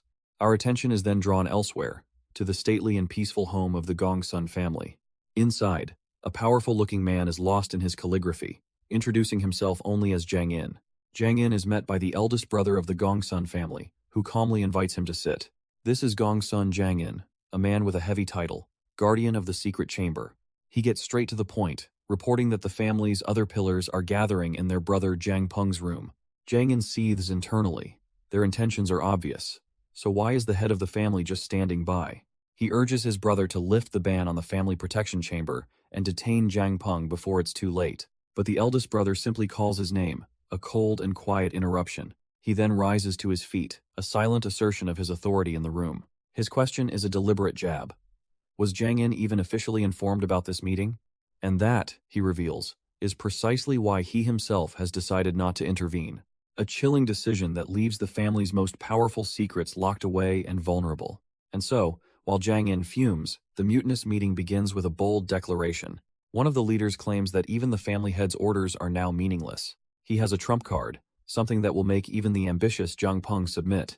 With a heavy click, he throws open a chest, revealing the source of his confidence. The other men can only stare in disbelief and terror at the object inside. It's the legendary jade string sword, an artifact of immense authority. He smirks, knowing this blade represents the will of their late uncle. No one bearing the Gongsun name would ever dare to defy its power. A triumphant, chilling laugh escapes his lips, echoing through the estate. His victory is absolute. The power structure of the family has just been shattered. That laughter echoes ominously under the cloudy sky of the Gongsun estate. Meanwhile, Jang In confronts his older brother, who coldly refuses to draw the sword. The eldest brother states that to raise that blade against his own family would be a grave sin. He then poses a chilling question. Did Jang In really think Jang Peng didn't know about the sword? He pushes further, asking why no one bothered to report the ongoing coup to him. The answer is simple and devastating. Because this is what everyone wanted. A cold sweat breaks as Jangin realizes he's been completely isolated. He grasps at straws, wondering if their elite family guard could stop this madness. But the eldest brother knows it's all futile. This is the new tide of the family. He can only lament that their father passed too soon, leaving him powerless to stop the inevitable. The story flashes back, revealing Jangin's own secret contingency plan. He had armed his subordinate with a final gambit, a trump card to be played against Jang Peng. Believing his trap was set, he dismissed the man, asking him to send for another. But as the conspirator walked away, his own dark ambitions were already taking root. The scene then cuts to the present, a lone boat on a vast empty sea. A fisherman curses his luck, pulling up yet another empty net from the water. He jokes to himself that even the Dragon King must be starving these days. But a sudden voice from the distance shatters the quiet, making him jump. He whips around, his mind instantly leaping to ghosts and sea spirits. A figure is waving from a desolate shore, pleading for passage across the water. The fisherman yells back that he can't go any further, but the man simply replies that hell come over himself. The old fisherman is left utterly confused by that statement. How could he possibly? But then, the mysterious figure crouches down and launches himself from the rocky shore. The fisherman can only gasp as the man soars through the thick fog like a phantom. Is this some kind of spirit? The manifestation of the water dragon he just joked about? With a heavy thud, the stranger lands squarely on the deck of the small boat. He stands there, a grim and imposing figure who just crossed the sea in a single leap. The traveler apologizes, explaining he was planning to head east tomorrow anyway. The fisherman, still trying to process the impossible feat he just witnessed, can only stammer in agreement. When asked where he's headed, the terrified fisherman quickly confirms he's going east, definitely east. The traveler muses to himself, east, west. It doesn't really matter which direction he chooses. But since he's heading that way, he decides he might as well go see a man named Yuk Gi-woon. With the fare settled, their small boat cuts a lonely path across the quiet sea. As the mist rolls by, his thoughts drift to an old friend Gong-sun is surely dead by now. But he quietly reaffirms his vow, promising that even with one arm, he will keep his promise. The scene shifts to a lively tavern, filled with the loud chatter of oblivious patrons. Some complain good-naturedly, while others drink away the evening. The food is good, the alcohol is better, and no one has a care in the world. They're all just enjoying a peaceful night, completely unaware of who is about to arrive. Then, a heavy foot steps through the doorway, silencing the nearby conversations. The patrons begin to whisper, their eyes fixed on the man who just entered. He's a ragged figure with a weary face, looking like he's seen 100 battles. The innkeeper, however, greets him with a calm smile, asking if he needs a room or just a meal. She's completely unfazed by his intimidating presence. He tests her, wondering aloud what would happen if a shabby man like him had no money to pay. She answers with surprising wisdom, saying that if she isn't paid, she simply earns merit instead. Amused and impressed, he agrees that merit is something even the greatest thief cannot steal. He asks for a room first, along with a fresh set of clothes. Placing silver in her hand, he asks her to gather information for him as well, but she insists one coin is enough. He tells her to keep it all, promising to settle the rest when he leaves, and she graciously agrees. With the deal struck, the innkeeper calls out to one of her staff, Cheong Bo, to guide the gentleman to a quiet room upstairs. As he's led away, the weary warrior makes a few simple requests: alcohol, a whetstone, and water to wash up. When he enters the room, a faint, ghostly memory of an old man, Gong-sun, sits waiting on the bed. But just as quickly as it appeared, the phantom image dissolves into the empty room. He sees another vision of the old man, sitting solemnly at the table, a memory clinging to the very air. And then, that too fades away, leaving him alone with the silence and the weight of the past. Yuk Gi-ryong takes a moment, his expression unreadable as he processes the lingering spirits of this place. He finally sheds his heavy cloak, revealing a body absolutely covered in the history of 100 battles. With the water brought to him, he washes away the grime of the road, a quiet moment of preparation. Drying himself off, the full extent of his scarred torso is on display, a testament to a life of endless conflict. He wraps the dark robe around his scarred torso, a weary determination in his eyes. Taking out his blade, he begins to sharpen it, thinking how even dueling Gong-sun wasn't this tiring. A bitter irony crosses his mind: the demon blade never needed honing when it was meant for killing. Now, he's reduced to sharpening it just to trim away his overgrown beard. The loss of one arm makes the task a struggle, a problem he admits he should have handled sooner. With a surgeon's focus, he brings the heavy blade to his jaw, carefully shaving away the rough exterior. His long hair is next, falling away as he sheds the appearance of the rugged wanderer. With his transformation nearly complete, he pours a single, deliberate cup of wine. He sits at the table, a new man, staring silently at the empty seat across from him. Raising the cup, he speaks to the ghost of his friend, an offering from Ban Nahan, his former self. As night falls, his mind drifts back through the years. We're taken to a different time, where a rhythmic sound echoes through a martial hall. The master of the Chang'un Hall is roused from his rest, not by an alarm, but by this noise. He listens intently, a thoughtful frown creasing his brow. Peering out from his room, he tries to locate the source of the disturbance. Outside, a young man relentlessly brings an axe down with incredible force. Each swing is a perfect, powerful arc, splitting logs with clean efficiency. The hallmaster can't help but be impressed by this display of raw power and control. He realizes that if this boy ever learned blade techniques, he would be absolutely unrivaled. The young warrior grips the handle, his entire focus poured into the simple, brutal task.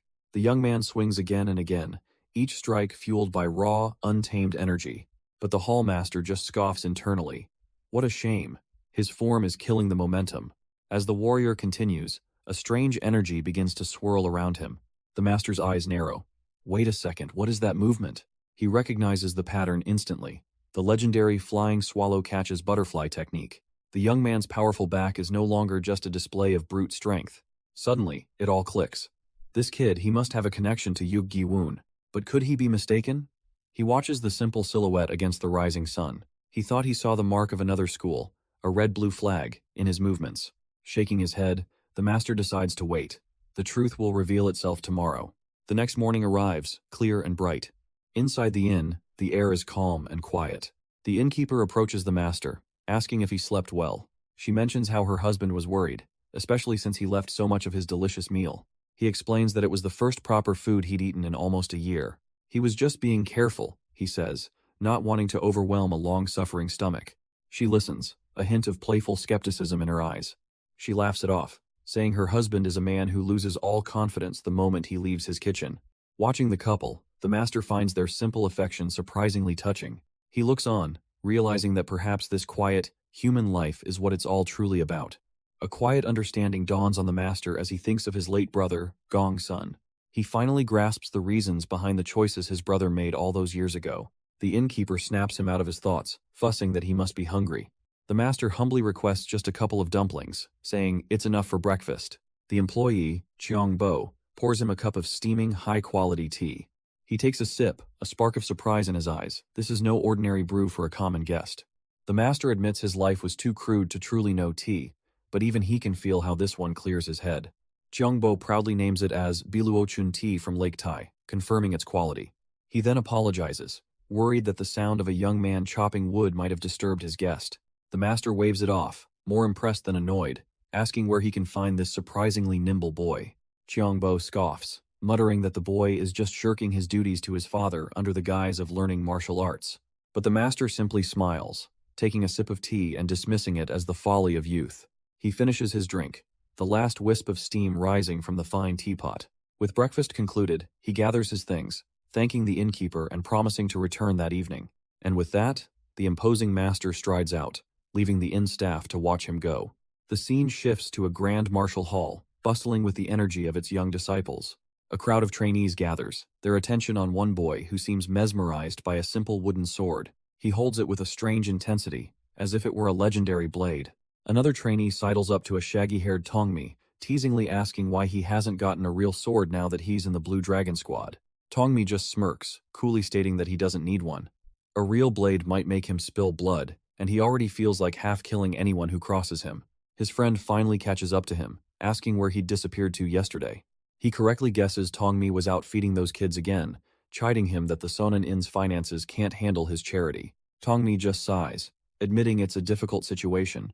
Seeing OK Jong hurts her, but not seeing her hurts him. He confesses that at least helping the kids makes him feel like he's actually doing something useful.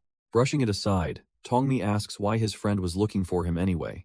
Jeek grins, explaining that he ran into Chief Jang, who came to watch their wooden sword group battle. Apparently, the chief recognized him and told him not to even worry about the scout test, which was a huge relief.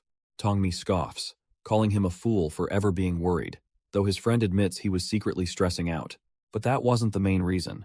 Jik's expression turns serious as he gets to the real point. The Continental Scout Bureau has a new contract and needs more recruits, and the chief wanted to know if Tongmi might be interested. Jik excitedly pitches the idea. They could become scouts together, travel the world, and eat all the food they want. But Tongmi isn't listening to the part about adventure. His mind is laser-focused on one thing. If he becomes a scout, could he finally save 2,000 yang? Jik falls silent, his enthusiastic smile fading as he realizes where his friend's head is at. His expression hardens, and he calls out Tongmi's name, his tone shifting from friendly to accusatory. Jik starts listing off his friend's failures. He quit studying, gave up on being a chef, and now he just mopes around aimlessly, all because of one girl. He asks him, what is he even living for? Jik's voice rises, demanding to know what Tongmi's plan is. Even if he gets the money and marries OK Jung, he'll have to support her sick mother and her entire family. He screams at him, asking how he'll survive, or if he just plans to rely on his parents forever. Jik presses on, asking if Tongmi will just give up on OK Jung too when he gets tired of washing dishes. The brutal words hang in the air, and Tongmi's expression hardens, the reality check stinging him. That's the last straw. Tongmi explodes, grabbing his friend by the collar as Jik taunts him for hitting a nerve. Jik doesn't flinch, reminding him how he always blames others for his failures. He predicts that when life gets tough again, Tongmi will just find a way to blame OK Jong for everything. The accusation lands perfectly. Tongmi's fist clenches because deep down, he knows his friend isn't wrong. But he fires back, pointing out that for someone who gave up, Jik sure complains a lot about food and keeps a lot of books. Their shouting match has drawn the attention of Jik's friends, who now stand watching. The two of them are suddenly surrounded, their private argument now a public spectacle. Seeing the crowd, Jik finally backs down with a heavy sigh, admitting he got too heated. Tongmi's head hangs low. He can't deny it anymore. His friend was right about everything. But Jik has his own confession, admitting he was jealous of Tongmi's freedom to try and then walk away from his goals. This catches Tongmi completely off guard. He'd only ever seen Jik as the one who lifted everyone else up. Jik just gives a wry smile, but Tongmi insists that doesn't change the fact that his friend's words were true. In fact, he admits he was envious of Jik's desperate drive, a kind of fire he felt he never possessed. Jik scoffs, thinking the idea is absurd, and for a moment, the two friends seem to have found common ground. Suddenly, their conversation is cut short as a sharp voice snaps them back to reality. The scene shifts, throwing us into a memory of their training days as a stern master calls for the students to assemble. A crowd of young martial artists, including our two friends, quickly falls into line. Their new instructor immediately puts them in their place, stating their promotion to the Blue Dragon class was a gift of time, not a reward for talent. A younger Tongmi listens intently, the instructor's harsh words silencing the entire group.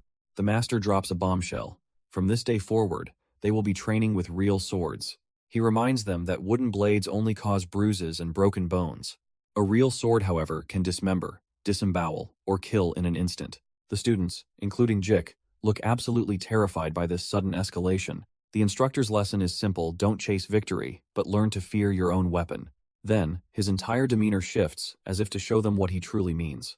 A strange, ethereal energy begins to steam and coalesce around his hands. He gathers his power, a swirling vortex of ki enveloping his entire body. With focused intent, he demonstrates a technique, manipulating the raw energy with his fingertips. With a flash of movement, the instructor's hand slices through the air, aimed right at Jik. A sharp, stinging pain erupts across the young man's chest, a thin line of blood blooming on his robe. Jik's mind goes blank, reeling from the impossible. How could a hand cut like a sword? The master's voice breaks the silence, calmly asking him if that little demonstration hurt. He explains that this scratch is nothing, a mere taste of what a real blade can do. A profound realization hits Jik. Getting beaten up and getting cut are worlds apart. If a simple flick of a finger caused this much pain, the agony of a true sword wound must be unimaginable. He questions his own resolve, realizing he isn't ready to face such a thing. A new conviction forms. He won't draw his sword until he is absolutely certain he can cut his enemies down. The master addresses the entire class, delivering his final, grim lesson about the curse of the blade.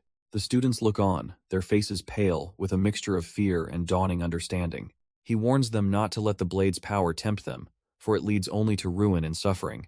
With his lesson delivered, he promises to teach them how to overcome that temptation and become true swordsmen. But he makes it clear that this is as far as his guidance goes. Their path is ultimately their own to choose. Suddenly, his head whips to the side, his sharp eyes catching something in the distance. Without another word, he turns and walks away, his purpose clear and his stride heavy. His students can only watch in silence, confused by their master's abrupt departure. He pushes through a nearby doorway, a long cloth-wrapped object slung over his shoulder. But on the other side, a man's eyes go wide with disbelief as he recognizes that familiar back Captain Ban. The master turns, a grim look on his face, and confirms his identity, greeting the man as Gyun. Gyun's voice cracks as he calls out, his face a mask of pure shock and reverence. The students, including a young and very confused Tongmi, can only stare at this unexpected turn of events. Without a moment's hesitation, Gyun drops into a deep, formal bow, his respect for his former captain absolute. But Ban just smiles wryly, telling him there's no need to rush, he can finish his conversation with the kids first. That doesn't matter now. Gyun turns to his students, his expression firm as he dismisses them all for the day. Snapping to attention, they shout their acknowledgement in perfect unison. Tongmi glances back one last time before turning to leave with the others, their master's lesson cut short. Now alone, Ban muses that it's been 20 years, asking what could possibly bring Gyun to him now. Gyun insists on proper hospitality, gesturing for his old captain to come inside where they can talk. The two old warriors finally sit face to face, a single candle burning between them, ready to bridge 2 decades of silence. Gyun pours the tea, breaking the silence by asking if it's the famed Biluo Chun. Ban takes a slow, deliberate sip, savoring the flavor and the moment. As he watches, Gyun can't help but think how much his old captain has changed. He says it aloud, remarking that the man before him is a world away from the one he remembers. Ban agrees with a grim smile, admitting it took losing an arm for him to finally grow up. His gaze turns distant as he explains that his perspective on the world has completely shifted. Gyun leans forward, his expression hardening as he asks what could have possibly happened. Ban confesses he felt a temptation, swinging his blade carelessly just as Gyun warns his students not to. A shocking realization dawns on Gyun, his voice low as he asks if Ban was involved with the death of the Gongsun family's great swordsman. Ban offers no words, only another calm sip of tea, his silence a chilling confirmation. Gyun is stunned, thinking it remarkable that his captain took down the heavenly sword at the cost of only an arm. But Ban corrects him, his voice heavy with regret. He lost that fight, blinded by greed. His opponent, however, chose to save him, dying in his place and forcing Ban to reevaluate his entire life. Shaking off the painful memory, Ban decides to change the subject before it brings up someone he misses. He asks Gyun about the student he disciplined earlier, wondering if the kid was causing trouble. Gyun turns, curious, asking if the captain happens to know a boy named Tongmi. The name hangs in the air, and Ban's expression grows thoughtful as he repeats it. Gyun clarifies he only saw the kid at the inn, but he's curious if there's a connection. After all, he saw Tongmi flawlessly demonstrating the captain's own swallow steps technique. This revelation shatters Gyun's assumption. He thought they knew each other, but now he sees they're strangers. Ban leans forward, his expression growing serious as he considers Gyun's words. He asks about another technique, one involving a specific breathing pattern and stance. He demonstrates the motion with his hands, a fluid, practiced movement, and the distinct way a blade is spun in the user's grasp. His gaze hardens as he asks if Gyun is absolutely certain the boy knows that technique. Gyun confirms without hesitation. He witnessed it with his own 2 eyes. The captain is stunned. As far as he knows, only 3 people in the world are privy to that move. He presses Gyun for confirmation one last time, and gets it. The boy swung his bamboo sword just like that. A chilling realization dawns on Ban what the boy showed wasn't just a technique, but the core movement of his entire sect. His eyes widen in shock as a sudden, impossible thought flashes through his mind. This whole time, Guy's elder has been telling a story of a visitor he had 10 years ago. He recalls his own shock when the man arrived, announcing he was the master of one of his charges. The elder was floored. A man of such stature came all this way for a disciple? In the memory, the master formally requested to see the young boy, Tongmi. But the elder stood in silence, knowing the request couldn't be met.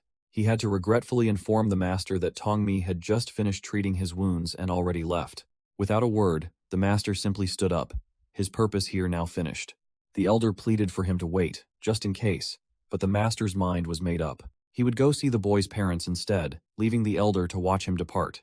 And so, a fateful meeting that could have changed everything never came to be. Elsewhere, a young woman named Okjong tries to accept her new reality as a courtesan, but as she applies her makeup, her thoughts drift to someone else. She hasn't seen Mr. Ban since he escorted her siblings home. And really, how could she expect him to save her?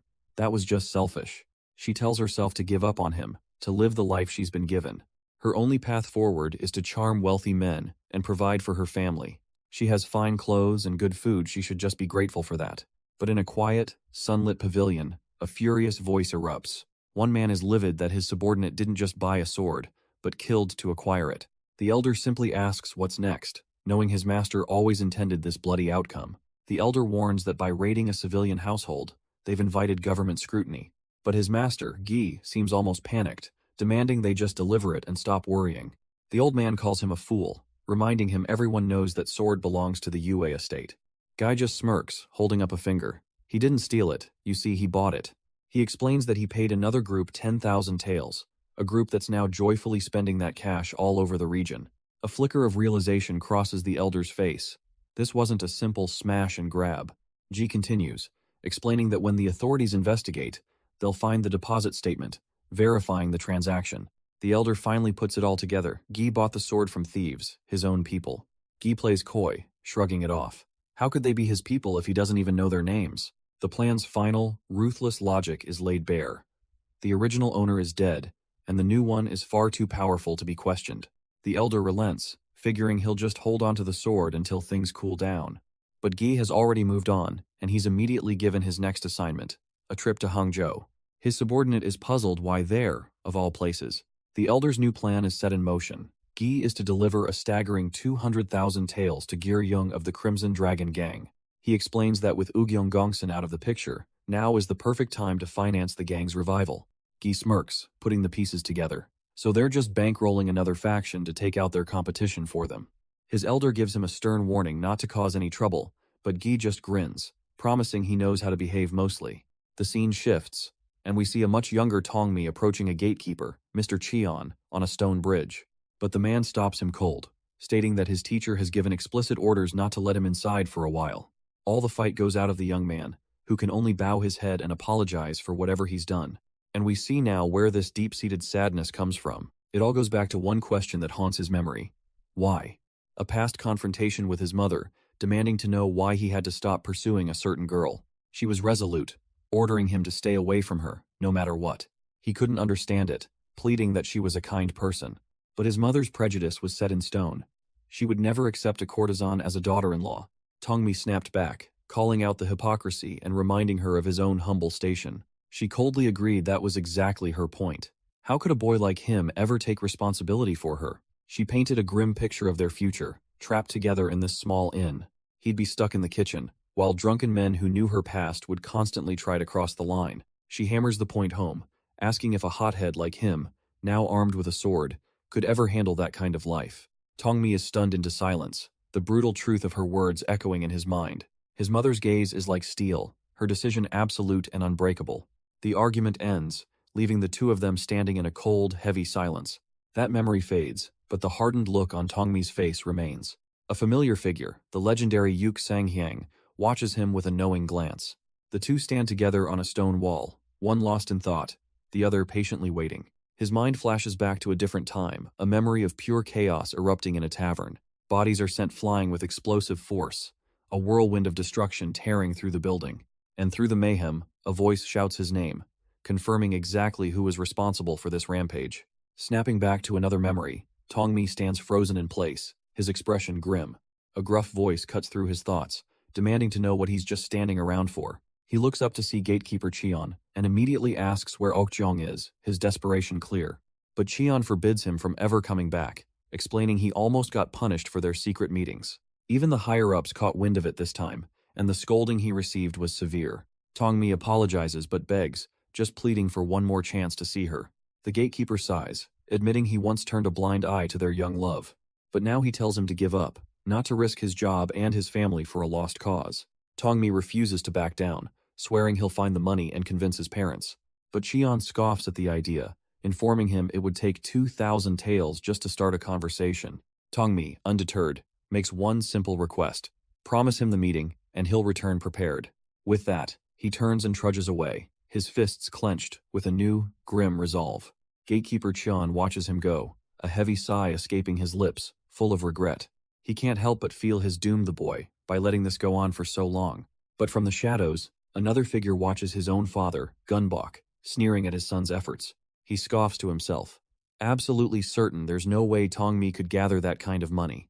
And even if a miracle happened, he vows he'd never let him take Okjeong anyway. The scene shifts to the bustling pleasure district, where the night is alive with chatter and laughter. Inside one of the establishments, a group of local merchants are enjoying a lavish feast. One of them is especially flushed and lively, prompting his companion to ask what has him in such a good mood. He teases his companion, asking if the new girl, Okjung, has managed to capture his heart. His friend claps him on the shoulder, laughing that he's never seen him grin so much before. Nearby, the innkeeper watches the scene unfold, her expression one of pure contempt. Gunbok's pleasant mood evaporates, and he demands to know why he wasn't told about Okjung sooner. The innkeeper quickly explains that Okjung only started working 2 months ago, while he was away. He blinks, surprised. Has he really been traveling in Sichuan for that long? Shaking off the thought, he pours Okjung a drink, insisting she join him. She accepts the cup and takes a small, polite sip, her face unreadable. Gunbok watches her intently, a calculating look settling in his eyes. All the while, the innkeeper glares from the side, silently judging the entire exchange. But outside, the friendly atmosphere is shattered by the sharp sound of a slap. Okjung stumbles, holding her stinging cheek, confused as her senior, Sowa, furiously confronts her. Sowa's voice cracks with desperation, revealing that at 24, her only hope is becoming young Master Wu's concubine. She spent a whole year working towards this, and she won't let some fresh face ruin everything now. But Okjung doesn't fight back, calmly explaining that she's only just become a courtesan. If she did something wrong, she asks Sowa to explain it properly instead of just hitting her. Her composure catches Sowa off guard, who briefly wonders if she was too rash. But she quickly recovers, insisting that ignorance is no excuse for her behavior.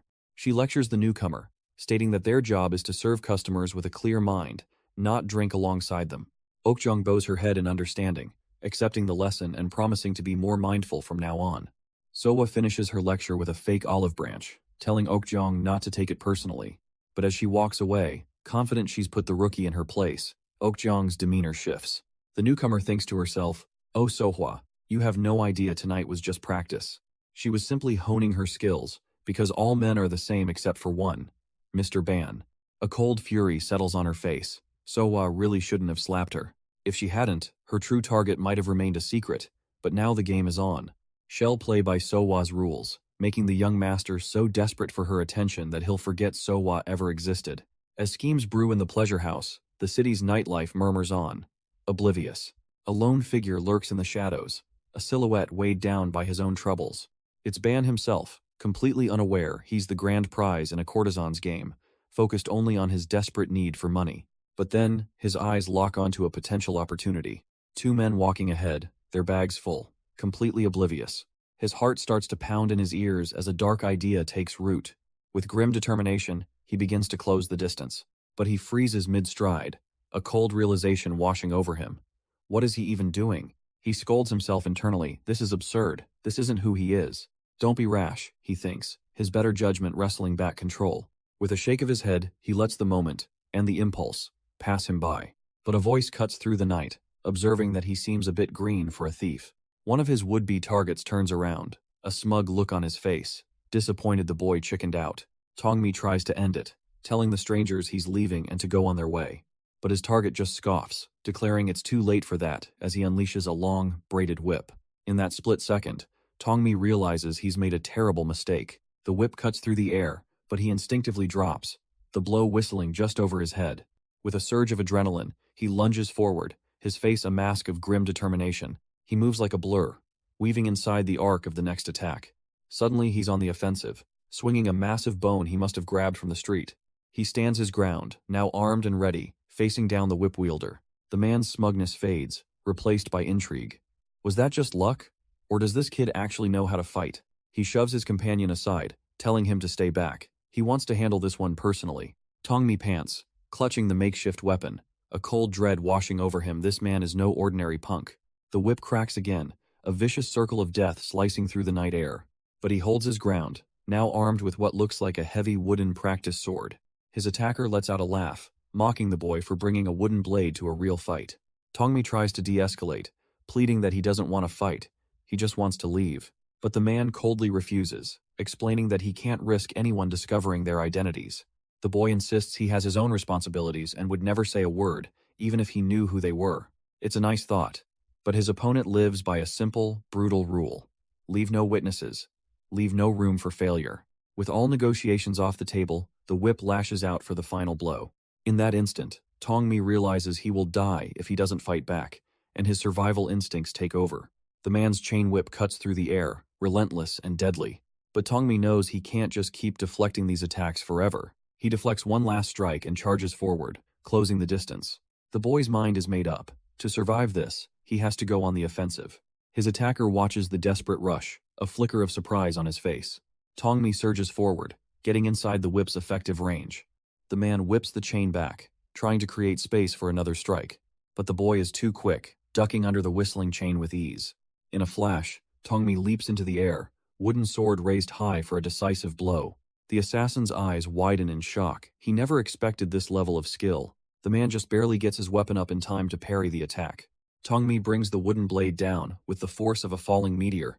He lands, his feet barely touching the ground before he explodes forward again. The boy's eyes are blazing with pure, unadulterated battle focus. A deafening crack echoes as wood meets metal, the sheer impact rattling the assassin's arms. But Tongmi's assault is a relentless storm. A vicious kick slams into the man's ribs. The blow sends his opponent stumbling back, his guard completely shattered. Before the man can even recover, Tongmi is already spinning into his next attack. The wooden sword smashes into his side with a sickening thud. And without a single wasted motion, the boy is already dashing past, pressing his advantage. Realizing he's outmatched, the assassin reveals a hidden weapon, a set of vicious claws. He lunges forward, a blur of motion as he closes the distance in a flash. The assassin unleashes a desperate, sweeping strike aimed to shred his target. Steel rakes across Tongmi's face, the boy's eyes widening in shock as blood flies. The follow-up attack slams home, a heavy thud echoing as Tongmi is knocked back. He looks down in pain, the metal claws embedded deep within his shoulder. Seeing his attack finally land, the assassin lets out a crazed, triumphant laugh. But the sound of panicked footsteps nearby draws Tongmi's attention. The rest of the thugs are already trying to bolt, urging their leader to abandon the fight and run. But it's too late. Tongmi is already moving, shadowing them from the rooftops, ready to continue. Ignoring the desperate shouts behind him, Tongmi vanishes into the night. He leaves nothing but a spatter of his own blood on the cold stone ground. The onlookers, including Gang Chung, can only stare in disbelief at the aftermath. Elsewhere, in an empty restaurant, Tongmi's mother waits, her heart heavy with worry. His father tries to soothe her, saying their son is old enough to handle himself. But her intuition tells her something is wrong. He would have told her if he was going to be late. Suddenly, a man named Jik appears at their door with a cheerful greeting. He approaches the couple, claiming he was just with Tongmi a moment ago. Her eyes narrow instantly. If that's true, she asks, then where is he now? The father quickly steps in, explaining their son is just upset and went to the mountains to be alone. Her brow is furrowed with suspicion. She's not buying this story for a second. But Jik puts on a friendly face, explaining he came to pick up a few things for Tongmi. Hearing that her son is safe is all she needs, and a wave of relief washes over her. She asks what he needs, and Jik casually lists off some clothes and lamp oil. He then adds that he's a bit hungry and could use some dumplings, since he'll be feeding Tongmi himself. The father apologizes for the trouble, but Jik just smiles, saying that's what friends are for. Believing him for now, the mother gets up to gather the items he requested. The moment her back is turned, however, Jik's friendly facade vanishes completely. Night falls, and an ominous silence settles over the 100-fragrance tea house. The story cuts to the very mountains where Tongmi is supposedly taking refuge. Jik checks on the young martial artist's wound, and Tongmi admits the pain is finally subsiding. His friend recalls the shocking amount of blood, then tells him he looks like he hasn't eaten in days. He offers him the basket of dumplings he brought from his mother. But food isn't on Tongmi's mind. He needs to know if his parents seemed worried about him. Jik confirms they were incredibly anxious, only relaxing after he relayed the fabricated story. Hearing this, Tongmi falls into a heavy silence, the weight of their concern sinking in. He quietly wonders aloud if they would be devastated if he were to die. The question snaps Jik out of his calm demeanor, shocked that he would even ask such a thing. He reminds him that as an only child, his death would completely break his parents. Seeing his friend lost in thought, Jik finally changes the subject, asking what really happened. Tongmi finally breaks the silence, warning Jik that if he tells him the truth, he'll want him dead. Jik's gaze hardens, ready to hear the worst. The memory flashes back to that fateful night by the stream. With a hollow laugh, Tongmi can barely believe what he almost did. He confesses that he tried to rob someone, only stopping at the very last moment. Jik listens without a word, his expression unreadable as he processes the shameful admission. If they hadn't been strong fighters, Tongmi admits, he would have become a common thief. Jik's response is ice cold, He agrees, saying he might as well have died and stabbed his parents in the heart. Before he came to his senses, Tongmi recalls, the only thing driving him was the thought of money. He looks at his friend, lost, asking what he should do, consumed by a longing that feels like he's being eaten alive. He admits the urge to see this woman is an itch that he can't scratch, no matter what he does. He supposes this is what people mean when they say they're lovesick. Jik listens, silently marveling that something so simple could drive a normal person to the brink of madness. Tongmi falls into a heavy silence, having finally laid his desperate heart bare. The two of them begin walking along a quiet path, the confession hanging in the air. Jik is already lost in thought, wondering what on earth he's supposed to do with his friend now. He can't abandon him, but bringing this unstable man to the martial hall is completely out of the question. Deciding to put off the hard choices, he figures they should at least get some food first. And so they trudge forward, their shared problem still unresolved. But a flicker of movement catches Jik's eye. He's not the only one watching his friend today. He recognizes the silhouette immediately. It's the one-armed elder who was speaking with Master Yuk. Jik's mind races, questioning why the man is heading for the mountain this late. Could he just be going to the Huchiyu temple to burn some incense? It seems unlikely. Meanwhile, the elder presses on into the vast, lonely mountain range. He takes a moment to survey the terrain, realizing he has a lot of ground to cover to find that child. The innkeeper's tip was clear. The boy would be somewhere up here. His gaze falls upon the distant temple. That seems like a good place to start. With renewed purpose, Yuk Giryong continues his trek up the mountain path. But elsewhere, the night is far from quiet as a lively party gets underway. A stern, bald-headed man calmly takes a sip, a silent storm in a sea of celebration. He takes a long, slow gulp, the troubles of the world momentarily forgotten. A man named Giryok breaks the silence, warmly welcoming his friend, Brother OK, to Suzhou after such a long time. The bald man, Jiangshin OK, muses that it's been half a year, and he admits to sometimes missing his old crew, the Blood Tiger Gang. But with companions like Giryok by his side, any melancholy quickly fades away. Giryok raises his cup with a knowing smile, sharing in the sentiment. He then turns to another guest, asking how Brother Yang has been faring. This is Guryong Yang, the young master of the Three Yang clan, and he assures them he's been doing well. He confesses to feeling down recently, but the bustling city and their warm company have revived his spirits. He recalls arriving in this city, his heart full of dreams and ambition, but then his tone shifts, revealing the truth. His clan is small fry compared to the mighty Everfest clan, so he rushed here to join the Budding Leaves faction. Guryong Yang begins to explain, admitting that at first, he was truly amazed. He couldn't believe a master strong enough to rival his own father was content just being a clan leader with such influence.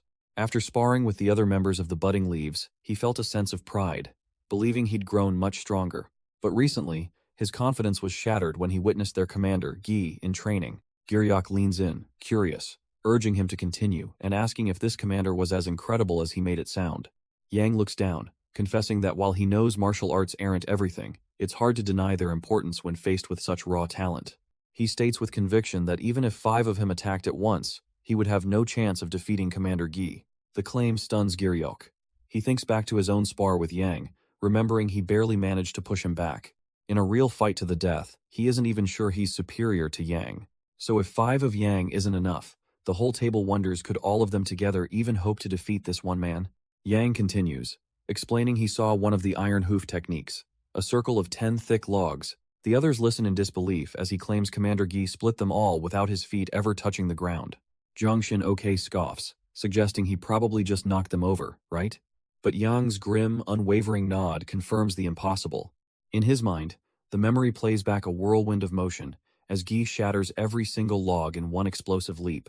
The commander lands softly, steam rising from his body after unleashing such devastating power. Even just recalling the event leaves Yang sweating, the memory of that raw strength still unsettling. He confesses how utterly discouraging it was, a silent message that he should never dream of reaching that level. Jiangshin OK is finally convinced, realizing if Gi is this strong, his master must be a monster of legend. Giryok's heart sinks, feeling that such power is only attainable if one of the 5 underworld masters took him in. But Giryok raises his cup, trying to cut through the heavy atmosphere. The others, like Yang, remain silent, still mulling over the impossible power gap. Jiangshin OK watches on, his expression unreadable. After taking a drink, Giryok nods, ready to change the subject. He pours a glass for his companion, offering a drink with a smile. Jiangshin OK accepts, then asks him to just say what's on his mind. With a hand on his shoulder, Giryok begins a grand speech about their instant connection and deep friendship. A small grin appears on Jeongshin Ok's face. He agrees the feeling is mutual. Giryok's tone then shifts to one of regret, lamenting that he's been away sightseeing. He claims that recent events left his heart in turmoil, preventing an easy return. Giryok continues his tale, his expression carefully crafted for sympathy. He reminds the bald man of the tragic story he'd shared before. Jeongshin Ok correctly assumes he means the bamboo blade showdown, listening as Giryok claims the scar on his heart just won't heal. But Jeongshin Ok is completely unmoved, dryly calling the whole thing unfortunate. Seeing his pity play has failed, Giryok smoothly transitions to his real purpose for being here. His companion waits, tilting his head slightly, ready for the other shoe to drop. The tension between the two men hangs thick in the air, but it seems Giryok had a backup plan, as the scene later shifts to a lavish room. A satisfied smile graces Jeongshin Ok's face as he relaxes after a night of fine entertainment. He sits up, realizing with amusement that Giryok had the women try to completely wear him out, likely to soften him for a deal. Fully refreshed, Jeongshin Ok throws his robe on, the night's entertainment having done its job. He steps out onto the balcony, surveying the quiet morning landscape with a pensive look. His companion, Guryong Yang, approaches him from behind to start the day's business. The two of them begin a slow walk along the covered pavilion. Jeongshin Ok casually asks about their other associates, but Yang dismisses them as still sleeping off the night's indulgence. Cutting straight to the point, Yang mentions that he saw Giryok trying to ask for a favor yesterday. Jeongshin Ok confirms it, and Yang isn't surprised, remarking that he knew all that hospitality was just a prelude to being used. The favor is a troublesome one. Giryok wants him to cripple two people, leading Yang to ask if the targets are dangerous. Jeongshin Ok almost scoffs at the question. They're just students from the Blue Cloud Martial Hall, kids with a fancy reputation and nothing more. But Yang urges caution, reminding him they're not on home turf, and should confirm the students have no ties to the powerful Everfest clan first. Jeongshin Ok clarifies that he told Giryok he'd think it over, just to be safe. After all, the targets are just an innkeeper's son and some lowly server, or so he thought. Suddenly, a violent memory flashes through his mind, an ambush in a dark alley. He remembers the split second of shock, seeing a figure descending upon him. A foot connected with his face with a sickening thwack. The force of the blow sent him reeling, blood spraying from his mouth. Before he could recover, he was slammed to the ground, helpless. Back in the present, Jeongshin Ok is grimly silent, the humiliation of that memory resurfacing. Just then, his dark reverie is broken by a voice calling out his name. A young man bows respectfully, introducing himself as Guillaume Go, an errand boy from the Flowing Jade.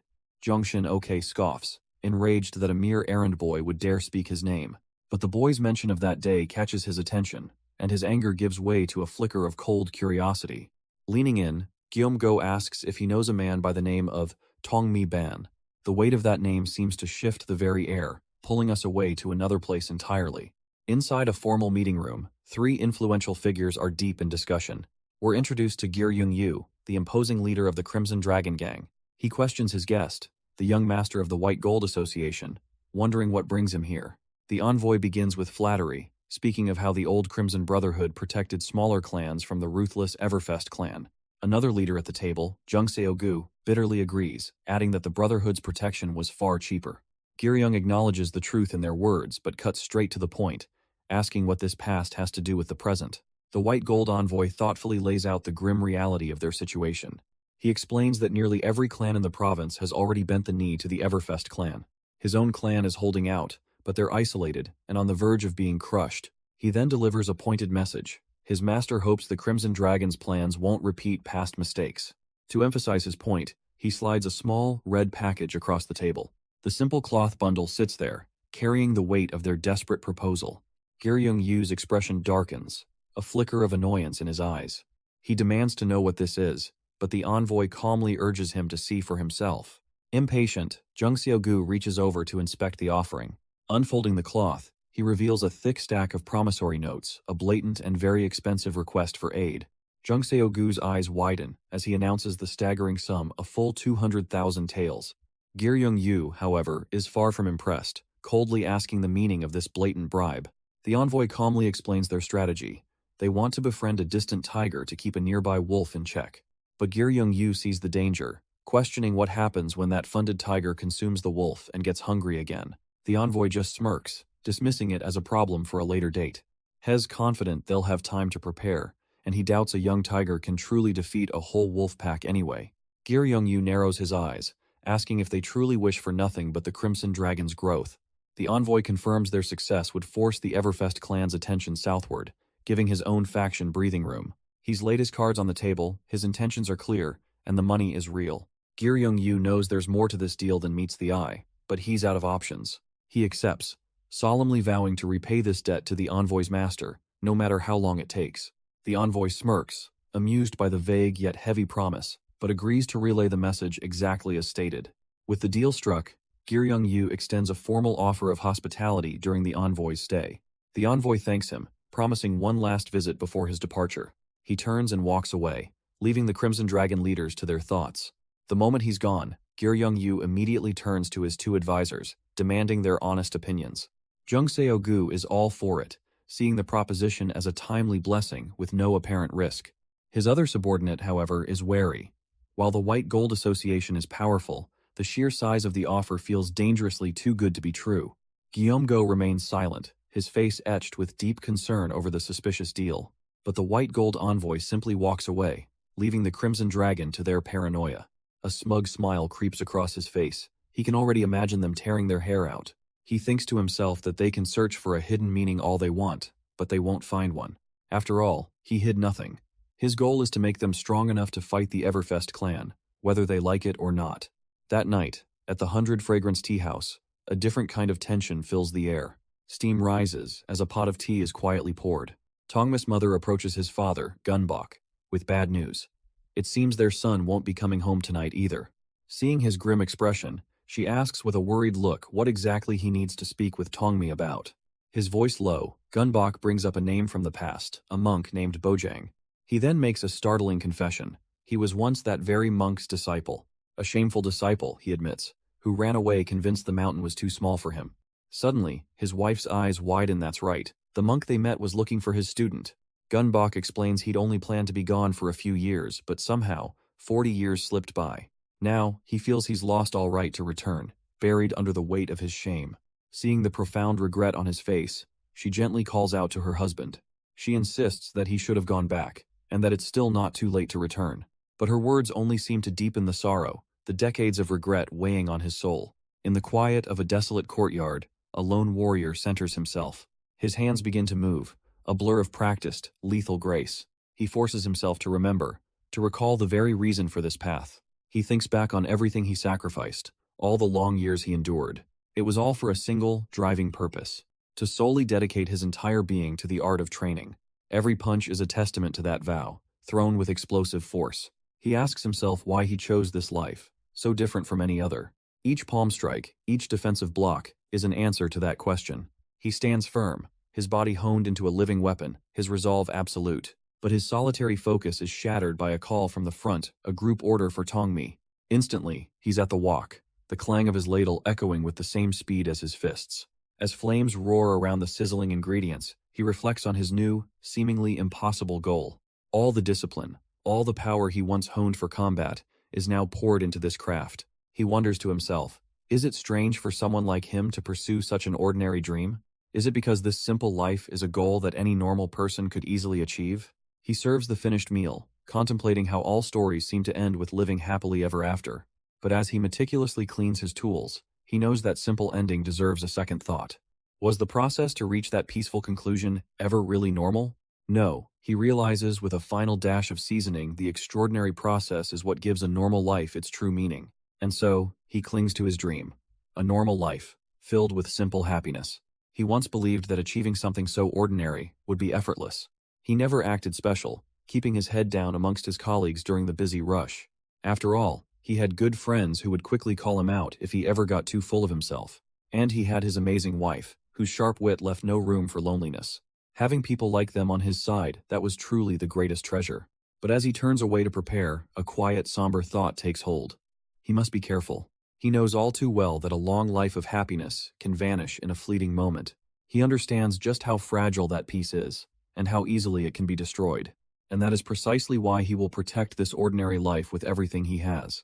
And elsewhere in the city, loud, arrogant laughter echoes through the night. Inside a tavern, a group of warriors has gathered, their blades resting beside them. The rowdy men are clearly celebrating something, but their conversation soon turns serious.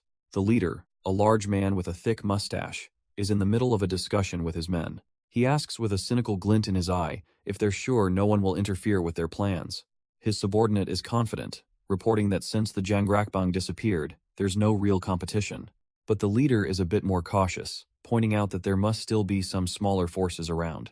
The subordinate simply says that such little mice are nothing, and will easily be unified if their eldest brother acts. A smirk crosses the leader's face. He agrees, realizing they'll need more people if their group is to grow. He decides it's the perfect time to go recruiting, completely unaware of the peaceful lives they're about to threaten. The eldest brother and his men raise their cups, a raucous celebration in a nearly empty restaurant. Their laughter echoes through the establishment, completely oblivious to the owner's simmering resentment. As they finish up, the owner approaches, politely asking if they enjoyed the food and drink. He then respectfully informs them that the time has come for the shop to close. The muscular subordinate scoffs at the idea, complaining that the night is still young. The owner just bows his head, apologizing and trying to keep the peace.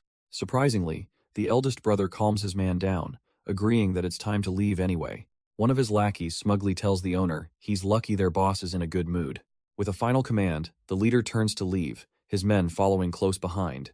But the owner steps in their path, his polite demeanor holding firm as he points out one small detail. They forgot to pay. The owner graciously offers a discount, asking for a simple 4 nyang. But the goon just smirks, telling the old man to put it on a tab he never plans to pay. Then he drops the other shoe, a monthly protection fee of 14 nyang, starting tomorrow. He leans in, fully prepared to beat the old man into submission to set an example. But the owner doesn't even flinch, calmly promising to have the money ready. The subordinate is completely thrown off. This quiet compliance was not what he expected. The eldest brother praises the owner's quick thinking, promising to protect such a cooperative establishment. With their business concluded, the owner politely wishes the thugs a safe trip home. He watches them leave, a small, knowing laugh escaping his lips in the quiet street. It had been peaceful for a while, but it seems the moths are gathering around the fire once more. The young employee asks what they'll do, but the owner calmly insists there's nothing to worry about. He realizes the boy must be new here, unfamiliar with the way things work in Hatong, because in this town, there's a certain someone who keeps the peace. With a knowing look, he tells his worker to just clean up and go home without a care. The employee is left completely bewildered, wondering who this mysterious protector could possibly be. Far away, on a cold, snowy mountain, a single light burns against the endless night. Here, the eldest brother and his thugs have gathered around a campfire. Their leader, Double Scythe Yuk Sang-hyung, declares that with just one more year of training, he'll have the power to unite the entire nation's underworld. But a sudden rustle cuts through the air. The eldest brother's head snaps up, his leisurely posture gone in an instant. They've been found. Yuk Sang-hyung doesn't even turn around, casually noting that it looks like he has a guest. The eldest brother lurches to his feet, a mountain of a man shocked that he didn't notice the intruder's presence.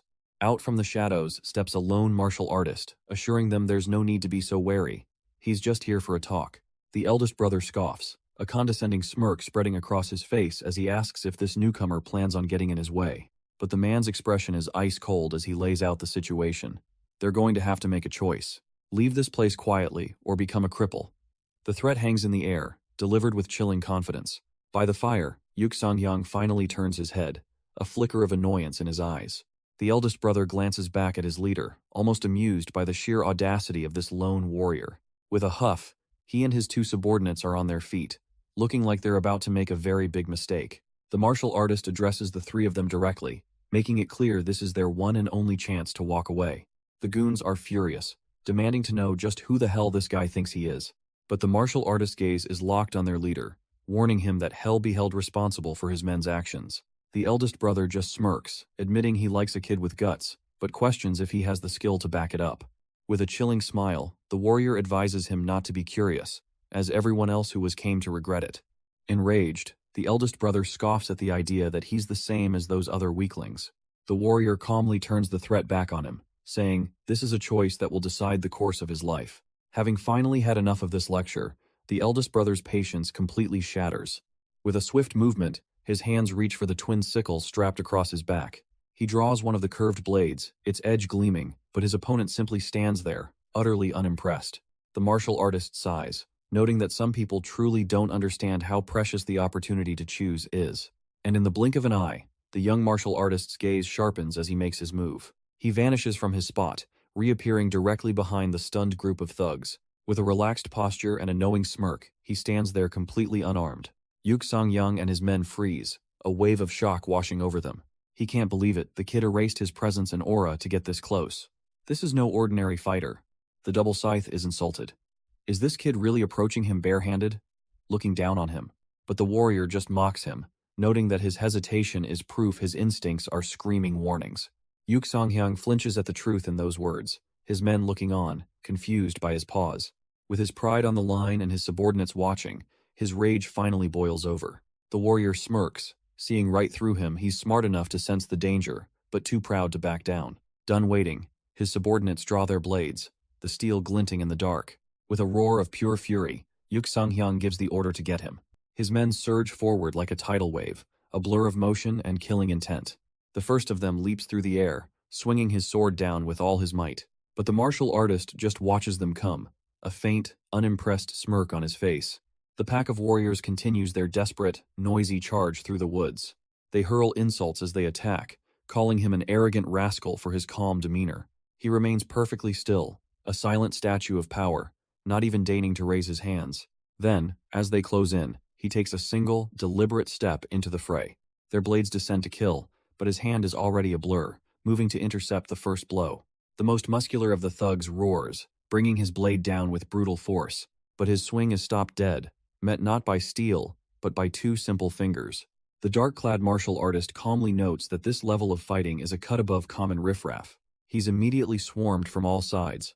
A flurry of coordinated attacks aim to kill. Another blade descends from above, aiming to split his skull in two. With a casual flick, he sends the sword and its wielder spinning away.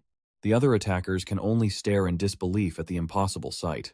They try to press their assault, but their movements suddenly feel sluggish and clumsy. He weaves through their blades without a scratch, leaving them frozen in his wake. From the back, their leader Yuk Sang-hyung finally understands this man just parried a sword with his bare hand. Breaking from their shock, the most muscular of the group decides brute force is the answer and charges in. He brings his massive blade down, a devastating strike meant to cleave a man in two. But the attack stops dead with a quiet ping against the artist's simple wrist guard. The big man strains, putting his entire weight into the swing, but it's like pushing against a mountain. A cold sweat breaks out on his face. This man is stopping his ultimate attack with one arm. Before he can react, the martial artist seizes the blade, completely neutralizing the threat. A quick, decisive stomp shatters the attacker's stance, leaving him completely off balance. And with a simple, fluid throw, the hulking brute is sent sailing through the air. Another swordsman sees an opening and lunges, trying to strike him from behind. But the master is already turning, his expression one of pure disappointment at their lack of skill. With a lazy flick of his finger, he meets the incoming blade.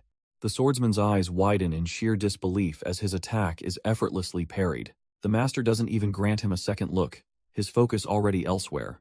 One swift, brutal motion sends the attacker hurtling through the air. He slumps against a tree, groaning in pain, completely taken out of the fight. But the assault is relentless. He pivots to face the next challenger without missing a beat. A brawny, bald-headed goon charges forward, swinging his own massive sword. The man freezes, his blade stopped dead, confusion washing over his face. He glances down, only to see the martial artist is already past him, calmly pointing out the next threat. His partner dives from above, while the bald attacker is left baffled at how he was neutralized by a simple tap to the ankle. Another brute swings his sword, but our martial artist is already moving past him. A swift kick to the back of the leg sends the big man tumbling forward. With brutal efficiency, he stomps the attacker's head straight into the dirt. The defeated warrior can only whimper, calling out for his senior brother. And right on cue, the man known as Double Scythe appears, roaring with fury. But instead of attacking, Yuk Sang-young offers the young man one of his signature weapons. He demonstrates its use with a blindingly fast slash, a lesson in motion. The young martial artist watches, his gaze locked, absorbing the master's technique. Yuk Sang-young's form is flawless, a perfect arc of deadly steel. And in an instant, the student mirrors the master, his own scythe now blazing with power. The two warriors clash in a flurry of scythe strikes, blade against blade. But Tongmi has already seen everything he needs to see from the master's form. He even has the audacity to critique him, saying he's certainly close to first rate. Yuk Sang-young grips his own weapon, a surge of unease creeping in. He can feel the immense power radiating from the young man's grip. A flicker of disbelief crosses his face. Is this kid somehow stronger than him? Enraged, Double Scythe lunges forward, roaring that he'll cut the boy to pieces. But the attack is stopped dead in its tracks by 2 fingers. Tongmi calmly holds the razor-sharp blade, informing him that it won't be enough. And Yuksang-hyang can only stare, his mind reeling. How is this even possible? With a grunt, Yuksang-hyang tries to wrench his weapon free, but Tongmi's grip is unbreakable. He roars in frustration, demanding to know who this monster he's been training really is. But Tongmi's expression is cold as ice. He reminds the old man that he was given a chance. Yuksang-hyang puts every ounce of his strength into the struggle, his face contorting with effort. It's useless. Tongmi calmly pries the scythe from his master's hand as if taking candy from a baby. Now disarmed of one of his signature weapons, Double Scythe can only stare in disbelief and rage. His pride shattered, he lunges forward with his remaining scythe, screaming for the boy's life. Tongmi doesn't even flinch, simply raising a hand as a strange, powerful energy begins to swirl around it. In a flash of purple light, he unleashes a devastatingly fast counterattack. And just like that, it's over, with Yuksang-hyang frozen in shock as the final blow lands. The old master's hand trembles as he collapses to the ground, his energy fading away completely. Tears of pure humiliation and agony stream down his face, a pathetic groan escaping his lips. But his pride won't let him stay down. He staggers back up, clutching his shattered shoulder with rage in his eyes. He roars that this isn't over, refusing to accept defeat from his own student. With a final, desperate cry, he brings his remaining scythe down for one last attack. But Tongmi is already inside his guard, driving a single, precise punch straight into his master's chest. Yuksang-hyang's eyes widen in sheer disbelief as the impact reverberates through his entire body. The blow sends him flying backward, his robes tearing from the sheer force of the strike. Blood erupts from his mouth as the internal damage becomes terrifyingly clear. Tongmi's hand remains pressed against his chest, a final, silent declaration that this fight is over. With his hand still pressed into his master's chest, the deed is done. It wasn't just him. Tongmi had already dismantled his subordinates with brutal efficiency. One by one, they fell, unable to even touch the student who had far surpassed them. Now, looking down at his fallen master, Tongmi feels a pang of regret. He thinks to himself that it would have been better if his master had chosen a normal, happy life. The scene shifts to a nearby town, where a commotion is brewing. A crowd gathers, murmuring and pointing at something in the street. Lying in a heap are the unconscious bodies of Yuksang-hyang's entire crew, and at the top of the pile is the Double Scythe himself, utterly humiliated. A simple note left on his chest serves as a final, damning verdict. Thugs. The crowd's whispers spread like wildfire, and among them, a lone figure with a sharp gaze moves through. He walks with a quiet purpose, parting the sea of onlookers without a single word. His journey ends before a grand establishment, the very stage for the story on everyone's lips. This whole affair began right here, in this seemingly peaceful town. He approaches the entrance to the 100 Fragrances Pavilion, the place where it all went down. The memory of that day begins to play out, a monochrome echo of past events. A time when this pavilion stood quiet, unaware of the storm that was about to break. But in the telling of the tale, the scene shifts to a brighter day, full of life. As flower petals drift on the wind, the story truly begins to unfold. A story about how the infamous Yuksang-hyang, the man known as the Double Scythe, finally met his match. A man in the center of the crowd finishes his point with a knowing look. He leans in, a smug glint in his eye, telling everyone the interesting part starts now. The story of what happened at this very pavilion, and how the great Yuksang-hyang, the Double Scythe, was forced into retirement. He can see he has the entire room hanging on his every word. So, he asks, do they want to hear the tale from the very beginning? With a theatrical flourish, he stands, announcing there's a slight change of plans. The crowd murmurs, their curiosity now fully stoked. Before they can understand the Double Scythe, there's something else they must know. He begins to speak of another legend, a fearsome warrior with an impossibly large sword. He begins a tale of a legendary sword, a weapon said to contain both a god and a demon within its blade. It was a time of true legends in the martial world, when masters walked the earth like living myths. The crowd murmurs in recognition. They know of the divine sword and the demonic blade. The storyteller promises them this is where the real story begins, the battle that shaped an era. And just like that, the warm tavern fades from view. We are transported to a harsh, unforgiving landscape, snow falling over a frozen expanse. A bitter wind howls as a small group of figures appears in the distance, marching through the storm. They are warriors, moving with grim purpose across the icy terrain. Each man is a hardened veteran, their expressions resolute, their gazes fixed on a distant goal. The glint of cold steel breaks the monotony of the snow as they press onward, toward their destiny. And at the head of this legendary force was Wan Nahan, the divine sword himself, only 36 years old. He led a massive company of warriors, their cloaks flapping as they surged through the blizzard. Among them, another hardened face emerges, a man of equal grit and determination.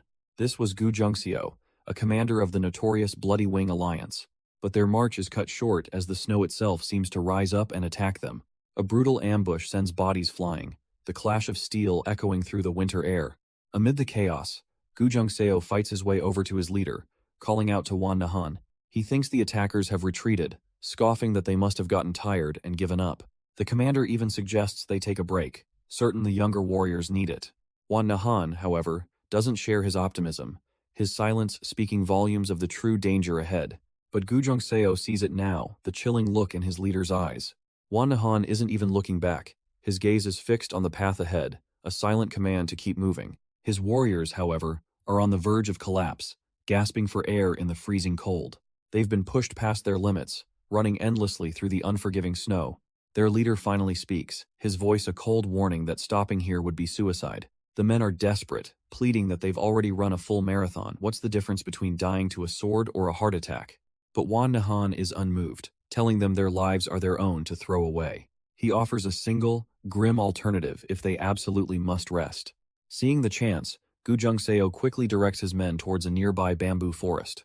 At last, the battered warriors find a moment of respite amongst the trees, tending to their wounded. Gu Jungxio grimly tends to a wounded man, the morale of his unit hanging by a thread. But even in this state, one of his men starts mocking his injured comrade for clinging to life. The taunts turn vicious, telling the man to just die so he can take care of his wife for him. With a surge of defiance, the wounded warrior declares he's going home no matter what. Gu Jungxio's patience finally wears thin as he listens to their pathetic squabbling. He erupts, roaring at them to stay sharp unless they want him to grant them eternal rest himself. After silencing them, he looks away, the weight of their desperation settling on his shoulders. But their true leader, Wan Nahan, sits alone, completely detached from his men's struggles. His mind drifts back through the years, to a time 15 years ago. He remembers kneeling before his master, a man who was everything to him, both mother and father. He remembers telling his master that he grew up cherished, sleeping on his chest and playing on his lap. He understood the profound grace he'd been shown, a love that had shaped his entire life. The young man felt that even if he carried his master around a sacred mountain 1,000 times, it wouldn't be enough. But despite everything, he confessed he couldn't ignore the undeniable call of his own blood. With tears streaming down his face, he begged his master to forgive him for the choice he had to make. The old master's hand clenched his robes, the pain of his student's dilemma becoming his own. He finally spoke, not with anger, but with deep sorrow, wondering what was to be done. It wasn't the search for family he feared, but the dark and terrible karma that would surely follow. The memory recedes, leaving Wan Nahan of the present day sitting alone in the falling snow. He lets out a quiet sigh, the weight of that 15-year-old decision still haunting his every moment. His voice cuts through the cold as he addresses his men, demanding their full attention. He tells them that winter is harsh, but what they are about to face will be far worse. If they find themselves staring death in the face, they must not hesitate to risk it all. He promises that he will see this through, even if it means the end of the Bloody Wing Alliance. But his words are met with fury, as Gu Jungxio roars in disbelief at this apparent betrayal. He demands to know how squad leader Wan could possibly abandon a promise made for money. Wan Nahan simply turns, a cold, knowing smirk spreading across his face. Gu Jungxio's blood runs cold. He realizes Wan Nahan knows enough to ruin their entire alliance. With that terrifying thought, he makes his decision, drawing his blade in a flash. He lunges forward, determined to silence his squad leader for good.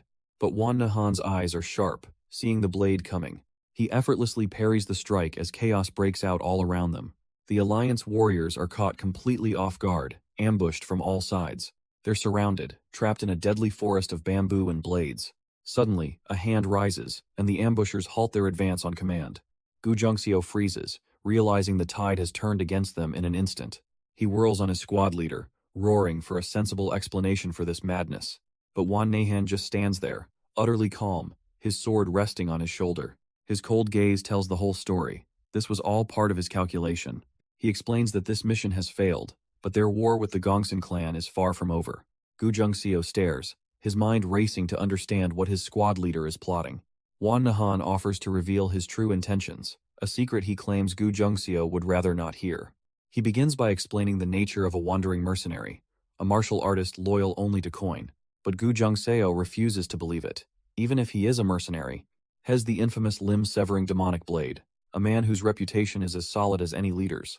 Wan Nahun cuts through his thoughts, asking him directly if he truly wants to know the truth. Steeling himself against the inevitable, Gu Jungseo grits his teeth and demands it. A cold smirk plays on Wan Nahun's lips as he promises him it's a truth he'll come to regret. The air grows heavy, the silence between them broken only by the falling snow. The rest of the Alliance warriors can only watch, frozen in shock and disbelief. Gu Jungseo is lost, demanding to know what any of this means. But Wan Nahun calmly turns the tables, asking about his decade of loyalty to the Alliance. With a flicker of pride, Gu Jungseo corrects him it's been 14 years since they were the Bloody Dragon merchant group. Has heard the stories, Wan Nahun admits, of a loyalty so fierce it's practically unheard of in the demonic faction. In fact, that's the very reason he chose Gu Jungseo for this mission. He thought he could rest easy, but now he can only click his tongue at some fool who deserves to die. Gu Jungseo's patience finally snaps, demanding to know who this dumb guy is. Wan Nahun begins a strange parable about a dead lion, whose powerful aura remains intact. But even a lion, he muses, can be defiled by parasites from within. The words hang in the air, meaningless to Gu Jungseo. He explains it's an old saying, about how even the king of beasts isn't immune to internal decay. Wan Nahun continues his strange tale, saying no beast or bug would dare touch such a corpse.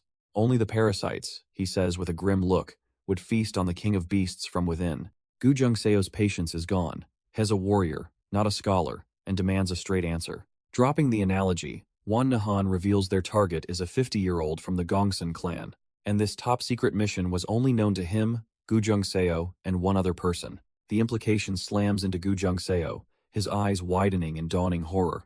He can barely process it, stammering as he tries to ask what Wan Nahun means. Wan Nahun lays it all out. They were met by the Gongsun clan's Iron Bow Squad, despite their secrecy. And then the Iron Sword Squad, waiting as if they'd been tipped off, which is exactly why he chose Gu Jungseo for this.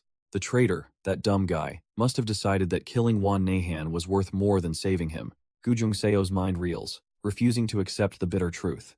It's just not possible. He'd given 14 years of loyal service. Was he just going to be thrown away so easily? The Bloody Dragon Squad was supposed to be the leader's most loyal force, his iron fist. Finally, his denial erupts into a furious roar, shaking the snow from the trees. He demands to know why the young Alliance leader would orchestrate this. What could he possibly gain? Wan Nahun's voice cuts through the blizzard, cold and sharp. It's because their leader is a petty, stupid man. And, he adds, it's partially Gu Jungseo's fault as well, a statement that stops the warrior cold. Wan Nahun turns, asking him to consider what kind of man he is, a simple wandering mercenary.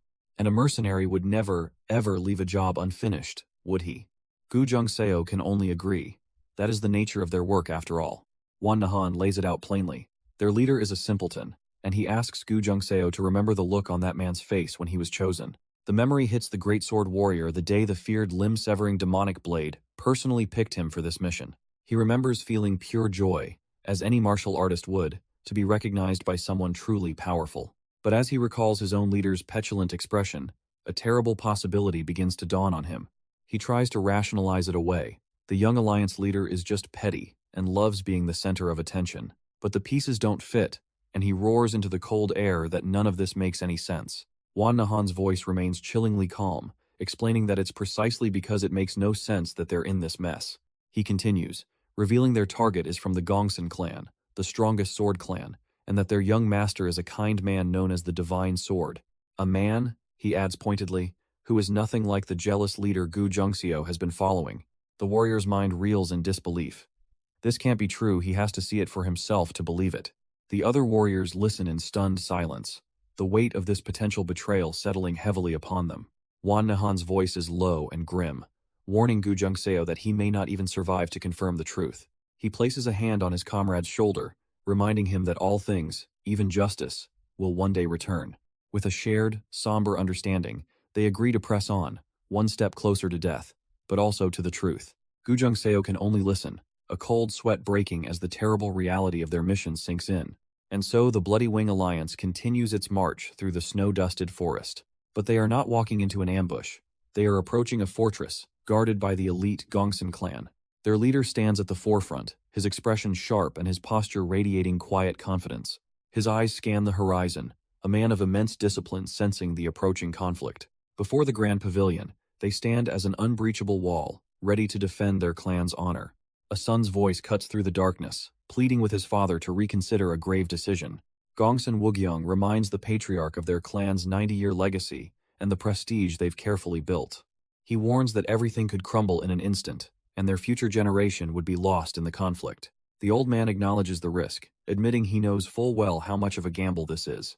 But he counters that a sharp blade's true worth is never known until it's drawn from its sheath. Wugyong bows his head, making one last, desperate plea for his father to think again. But the patriarch's voice is firm as he addresses his son by name. His mind already made up, he confesses his burning desire to see their clan rise high before his own body finally fails him. He wants the world to know them not just as the Gongsun clan, but as the Great Gongsun clan. Wugyong looks out into the snow, the weight of his father's unbending ambition settling upon him. He resigns himself to the path ahead, knowing he must now live with the shame of defying the heavens for his clan. The righteousness he held so dear his entire life would have to be thrown away. Suddenly, one of his men calls out to him as brother. The warrior, Wu Sang, anxiously asks if he's certain their targets haven't already slipped past them. Wugyong turns his head slightly, calling out his subordinate's name with a calm, steady voice. He reminds Wu Sang that it's already been 5 long years since he came under his tutelage. And yet, even after all this time, that impatient nature of his remains unchanged. Wugyong softens his tone, comparing his subordinate's personality to that of a restless uncle, and advising him to wait. Wu Sang can only listen, his face tense with a mix of frustration and respect. But just as he finishes speaking, Wugyong's senses flare up. He's found them. Through the falling snow, a group of imposing silhouettes appears on the horizon. Just as he predicted speak of the devil, Wugyong thinks with grim satisfaction. He notes there are more survivors than expected, and calmly tells his men to get ready. The Gongsun clan warriors tense up, their eyes fixed on the approaching targets. Hands instinctively drift to sword hilts, the air crackling with anticipation.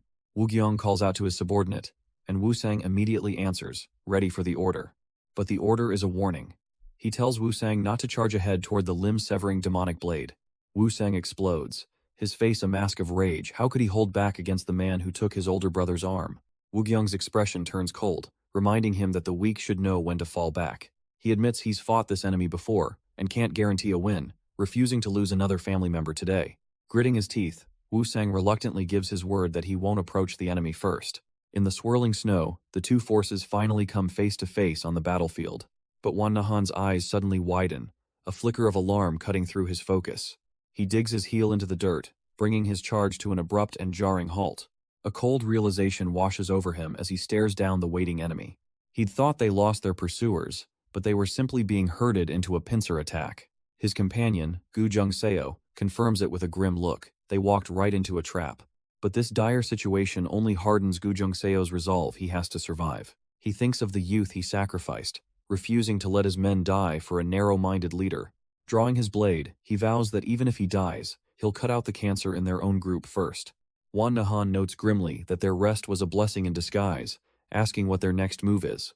Gu Jungseo growls that after half a year of war, the Gongsun clan won't just let them walk away. His companion sees the death wish in his eyes, but Gu Jungseo corrects him he fully intends to live.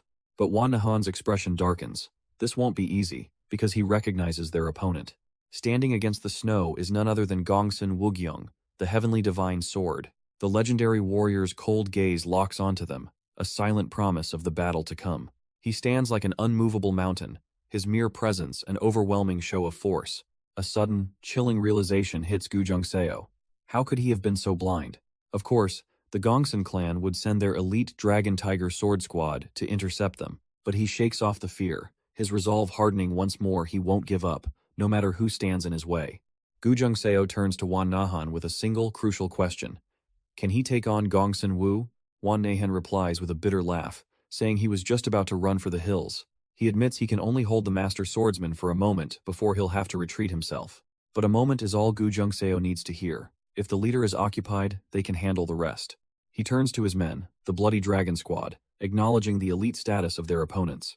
He steals their resolve, reminding them that they too are legends, the best of the Bloody Wing Alliance.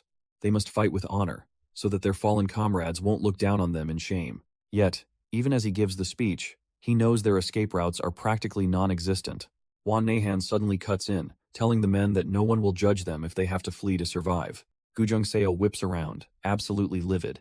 He had just gotten their morale up, but Wan Nahan isn't finished, suddenly calling out to a specific man, Yuk Jiwoon. The Gongsun clan warriors stare in disbelief at this bizarrely personal moment. He warns the man that he won't be able to protect him in the coming fight, and if he somehow survives, he should quit this life.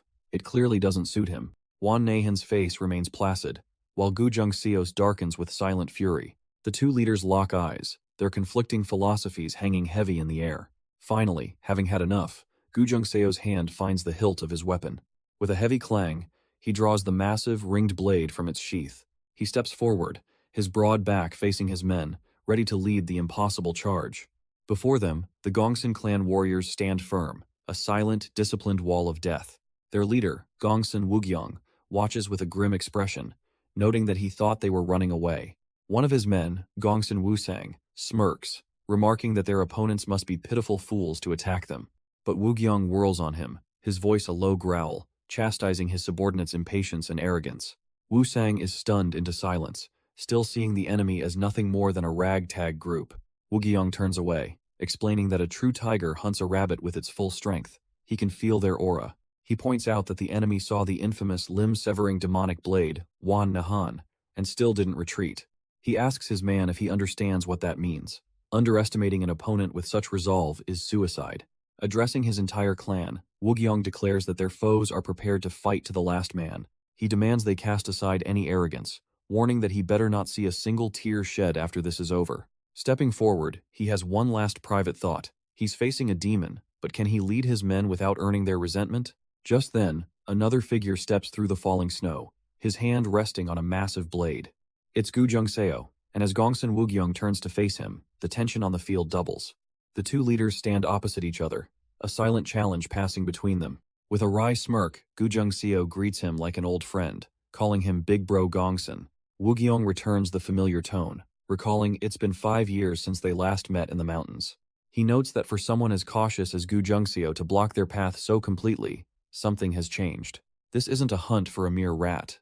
Wugyong sees a tiger standing before him. He declares that taking out Gu Seo and the Bloody Dragon Squad is the key to ending this war. Gu Seo mockingly asks if he should feel honored by this high praise for a simple mercenary.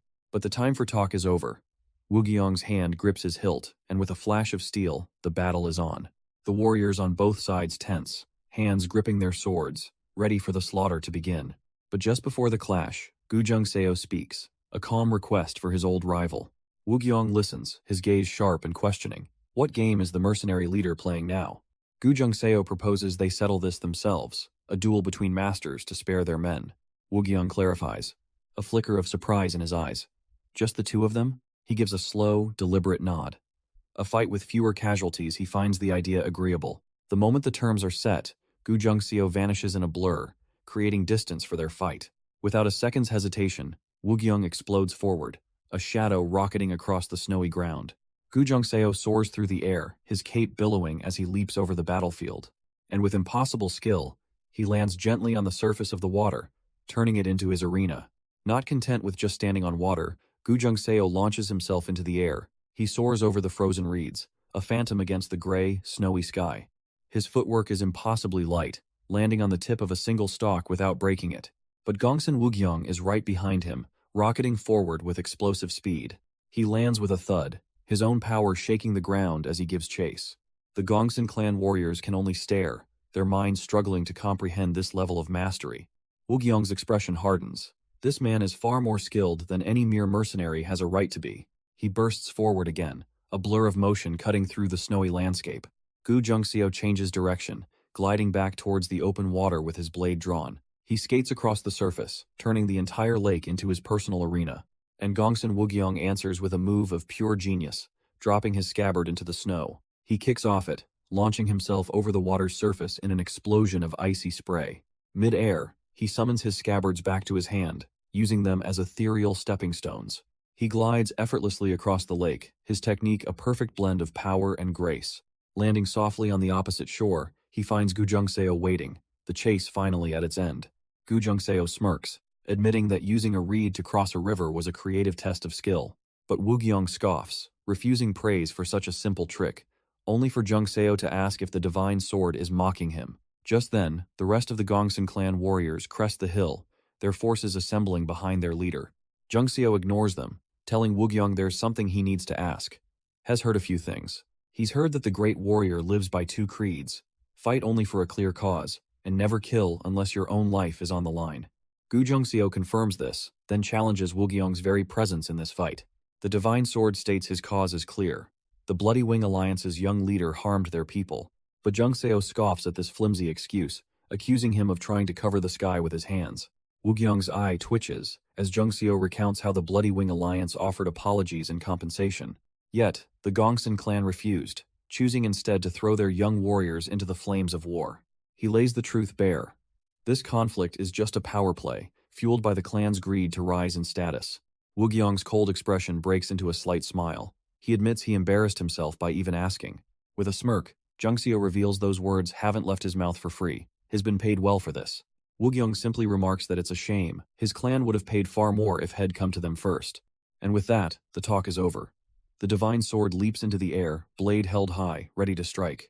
Jungseo declares that helping the weak is far more rewarding than serving the strong, and the alliance gave him the perfect reason to face them. Gongsun Woogyong wastes no more time on words, lunging forward with blinding speed, his blade a flash of light. The clang of steel echoes through the snowy fields, the first exchange already over. From a distance, the legendary double-scythe Yuk Sanghyang notes the first scream from the battlefield, a sign this won't be a one-sided massacre. Elsewhere, another figure, Wan Nahan, watches the unfolding chaos with a grim, unreadable expression. Amidst the falling snow, the two masters stand opposed, their blades reflecting the cold winter light. A flicker of memory crosses Woogyong's mind. This is just like their fight 5 years ago. But Jungseo isn't one for reminiscing. He explodes forward again, blade held low for a devastating upward slash. Woogyong remains poised, his eyes locked on his opponent, ready to meet the charge with his own perfect form. The two warriors become blurs of motion, hurtling towards each other for the second earth-shaking clash. Woogyong explodes forward, his blade a silver streak skimming the ground. He meets Jungseo's overhead cleave with a perfectly timed upward block. The shattering clang of steel echoes as their immense strength collides. For a brief, tense moment, the two are locked in a brutal stalemate. But Woogyong masterfully deflects the blow, sliding past his opponent's guard. He plants his foot, pivoting with incredible speed and grace. The fighters spin into a deadly dance, their blades weaving a whirlwind of steel. And in that instant, Woogyong realizes with a jolt, this is the same situation as 5 years ago. Jungseo unleashes his signature technique, the one he calls the half-circle dragon. But Woogyong is ready, bracing himself to counter the familiar, devastating attack. A flicker of memory crosses Jungseo's eyes, this pressure, this technique. But Woogyong doesn't just block the attack, he meets it with his own overwhelming force. His blade glows, a solid wall of steel against the incoming crescent of death. The impact is deafening, a brilliant flash of light as their full power collides. In that brief, intense stalemate, they both feel the strain, neither man giving an inch. Woogyong expertly redirects the momentum, his sword sliding along Jungseo's blade. With a sharp step, he creates just enough space to reset the engagement. The two masters now stand apart, the first exchange ending in a draw. Jungseo can't help but be impressed, remarking that while the start was familiar, Woogyong's swordsmanship has clearly evolved. Woogyong remains humble, but his opponent grows wistful, lamenting that the clan elders aren't alive to see this clash of titans. In response, Gongsun Woogyong lets out a hearty, almost mocking laugh. The time for talk is over. He readies his blade, signaling the true battle is about to begin. With a burst of speed, he closes the distance in an instant. But Gu Jungseo stands firm, his massive blade ready to receive the onslaught. And as the leaders clash, so do their armies, erupting into a chaotic symphony of war. The snowy ground is immediately painted with the grim reality of the battle.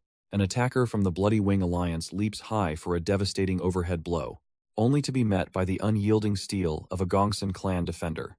One of the Alliance commanders watches in disbelief, realizing the reports were wrong. On paper, they were superior, but a warrior's spirit can't be measured by numbers alone. Gongsun Woogyong surges forward, a blur of motion as he unleashes a devastating slash. His eyes widen in disbelief. The sheer pressure coming from his opponent is staggering, because Gu Jungseo meets him head-on, his blade radiating a powerful, fiery aura. The Gongsun warrior can barely react as the counterattack closes in. With a roar, Gu Seo puts the full weight of his body behind the strike. But his target isn't there. Gongsun Wugyong has already leaped high into the air. He knew this man was one of the Bloody Wing Alliance's top 10. But this is beyond all expectation. Their swords finally collide with a brilliant flash, the impact shaking the very air around them. They're locked in a desperate struggle for dominance in the middle of the raging battlefield. A flicker of strain crosses Gu Seo's face. This opponent is just as monstrous as he is. But while the two experts are locked in their duel, Gu Seo is a whirlwind of pure carnage. He rampages through the Gongsun clan's forces, leaving a trail of blood and terror. Their warriors can only stare in disbelief as they're cut down without mercy. Seeing his chance, a Bloody Wing commander rallies his men. With the enemy's best tied up, they can win. Meanwhile, Gongsun Wusang steels himself, hoping his own side's champion can hold out. The Bloody Wing commander roars, ordering his forces to charge forward and seize the moment.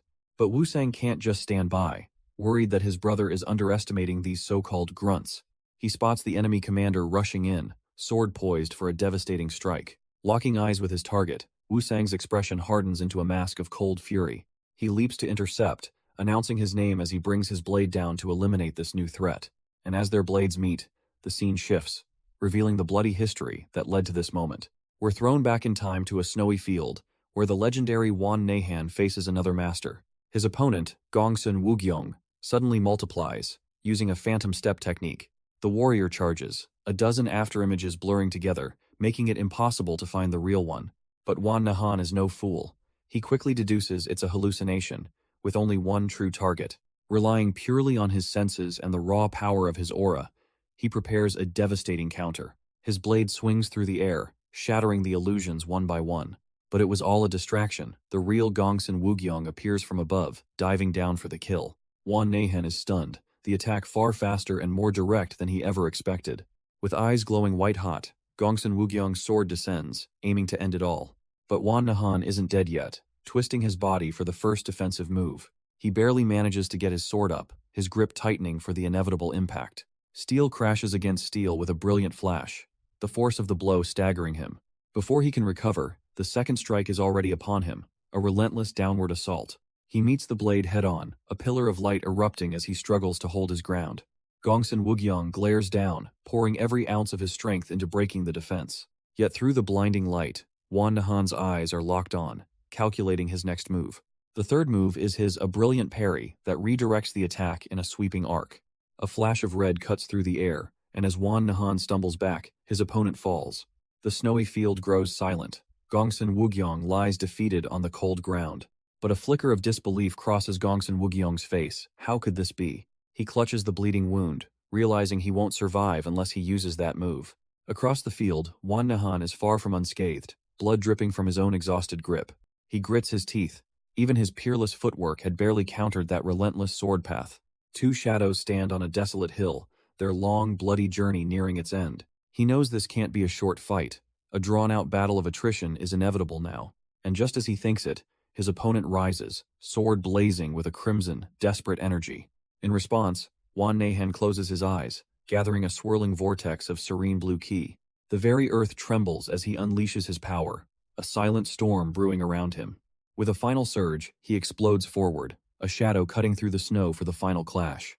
Gongsun Wugyong, with eyes blazing, puts every last drop of his life into this one final strike. But Wan Nehan simply stands ready, a tranquil bastion of power against the coming storm. Their ultimate techniques meet head-on, the desperate clear-stream downward slash against an immovable force, and the entire battlefield erupts in a cataclysmic blast of red and blue energy. The surviving members of the Gongsun clan can only stare in abject horror.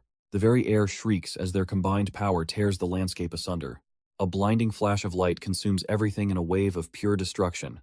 The shockwave sends both warriors hurtling backward like ragdolls. Wan Nehan is thrown through the air, his body tumbling from the sheer concussive force. But it's Gongsun Wugyong who takes the worst of it, blood erupting from his lips as his body breaks. As the snow falls, a blade drips with the price of victory. Both warriors are on their last legs, gasping for air after that monstrous exchange. But Gongsun Wugyong looks up in despair to see his opponent is already back on his feet. He feels a sudden, sharp agony as a blade pierces straight through his chest. For Wan Nehan, this is a familiar sight, a grim reminder of the battlefield and the cost of failure. He musters the last of his strength, lunging forward with a final desperate cry. Gongsun Wugyung can only watch him approach, his final words a taunt about watching family die. But Wan Nahan's resolve is absolute, his eyes burning with a cold fire. He drives his sword home, silencing the man who speaks of his fallen comrades. The master of the Gongsun clan stumbles forward, his life bleeding out into the snow. But even with a blade through him, Gongsun Wugyong grabs the steel with his bare hand. His eyes burn with mad fury, vowing to drag Wan Nahan to hell along with him. With his last ounce of strength, he thrusts his own sword forward for a mutual kill. The blade rips across Wan Nahan's side, a searing line of pain and blood. For a split second, Wan Nahan feels the shock of the unexpected wound. But there is no hesitation as he twists, unleashing a devastating counter-slash. This technique carries the weight of all his loss, the death of family. The world blurs, and for a moment he sees the face of his fallen brother, Gu Zhengseo. But elsewhere, Gu Zhengseo is very much alive, his roar of bastard echoing across the field. He leads the charge of the Bloody Wing Alliance, his face a mask of pure, vengeful rage. The rage in Wan Nahan's eyes burns white-hot, his humanity slipping away. He unleashes a primal scream, a sound of pure, unadulterated fury. His face contorts, becoming something feral, a beast ready to tear the world apart. All across the battlefield, warriors become monsters, lost in a storm of blood and death. And then, as the snow falls, a strange stillness settles over the chaos. The enemy commander lowers his weapon, calmly suggesting they call a halt for the day. He reasons that a fight to the death between them would be a long, drawn-out affair. While he doesn't value his own life, he asks if Wan Nahan can say the same. After all, his forces are holding their ground against the commander's less experienced troops.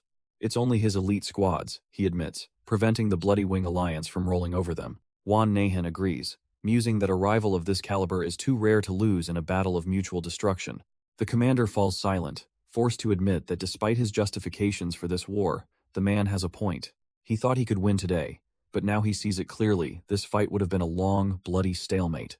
Wan Nahan presses his advantage, asking if the commander has any regrets throwing away an opportunity he didn't even earn himself. A flicker of shock crosses the commander's face. He asks if Wan Nahan knew, to which the warrior replies he'd be dead otherwise. With the unspoken truth hanging in the air, the commander formally agrees. Let's stop here. Wan Nahan turns without another word, giving the signal to his forces to get going. But as he leaps away, a nagging thought remains.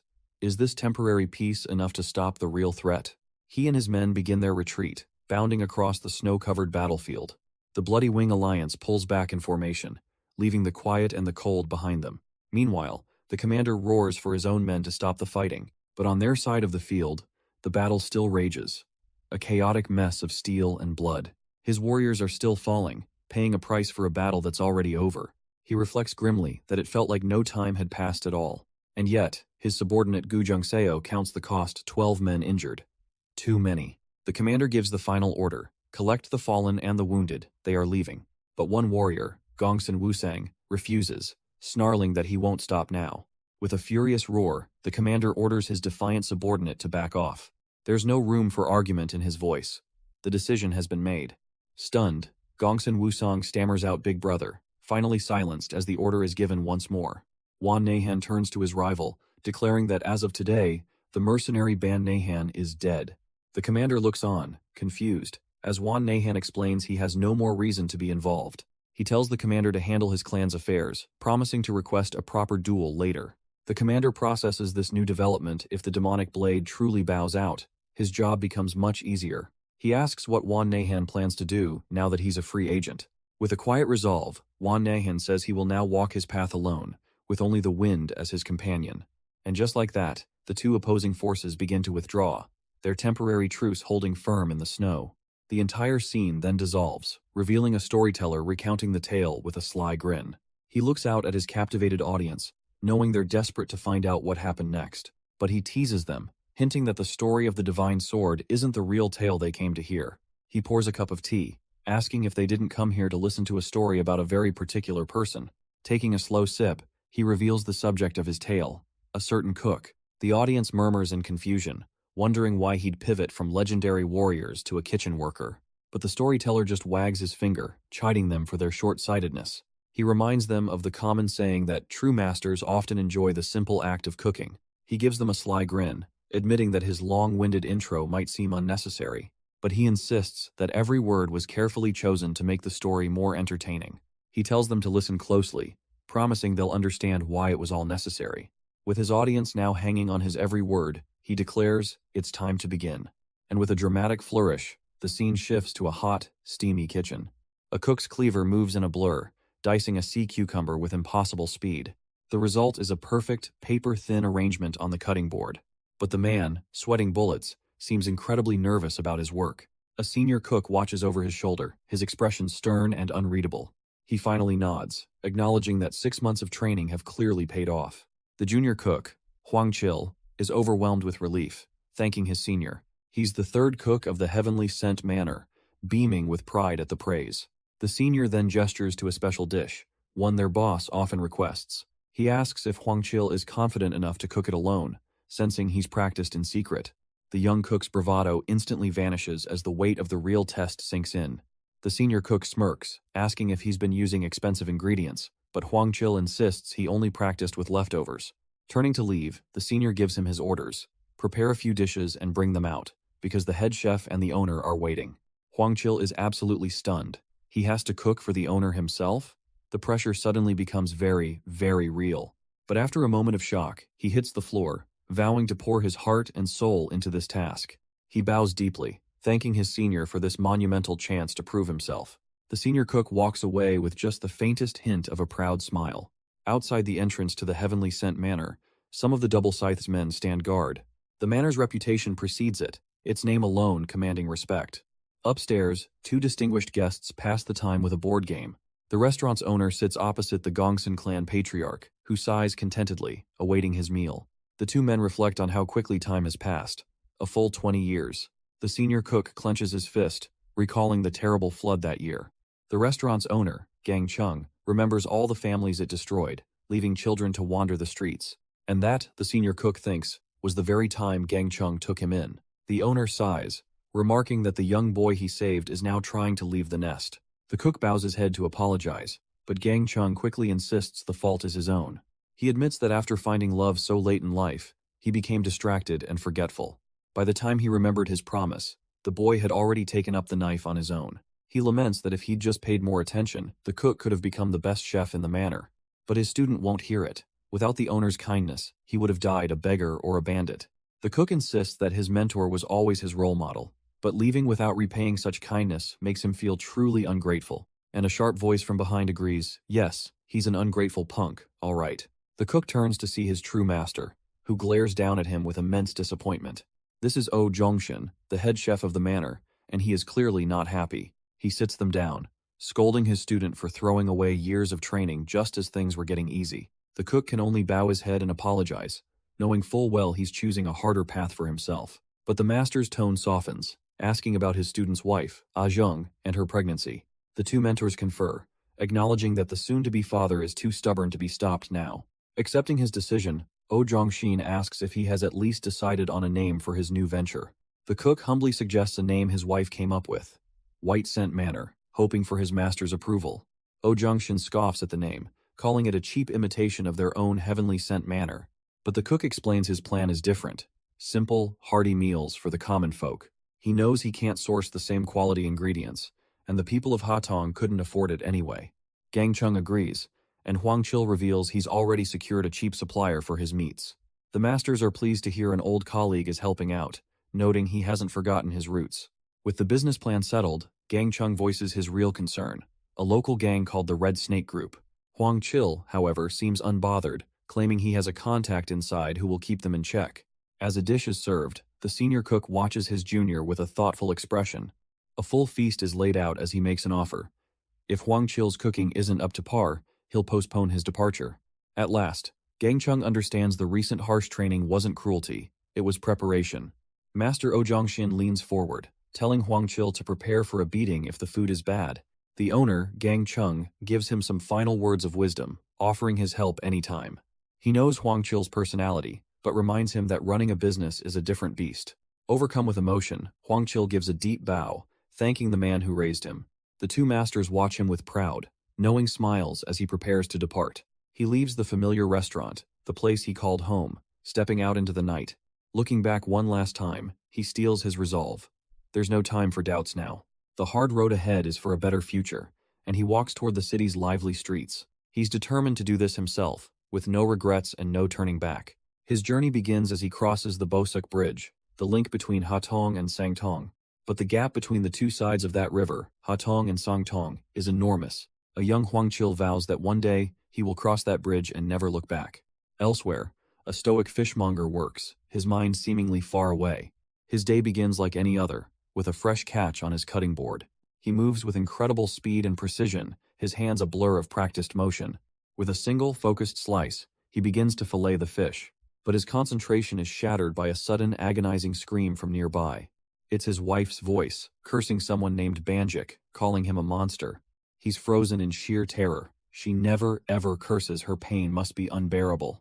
In a wave of despair, the fish on his board explodes as he cries out, praying she's safe.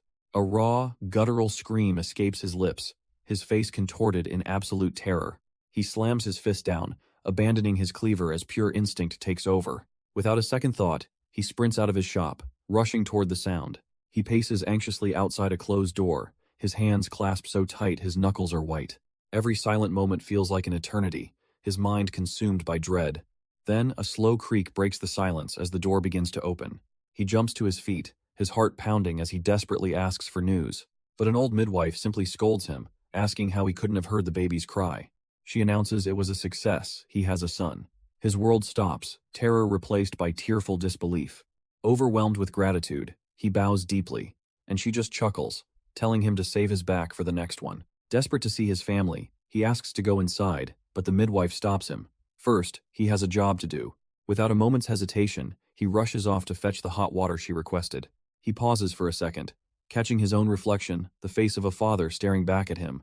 With newfound purpose, he carefully scoops the water into a basin. He carries it back, his steps steady, performing this simple task with the utmost care. His wife is waiting for him, and she offers a warm, heartfelt congratulations. He gently passes the basin to her, a silent exchange filled with overwhelming emotion. A new day dawns, and with it, a new chapter begins for their family.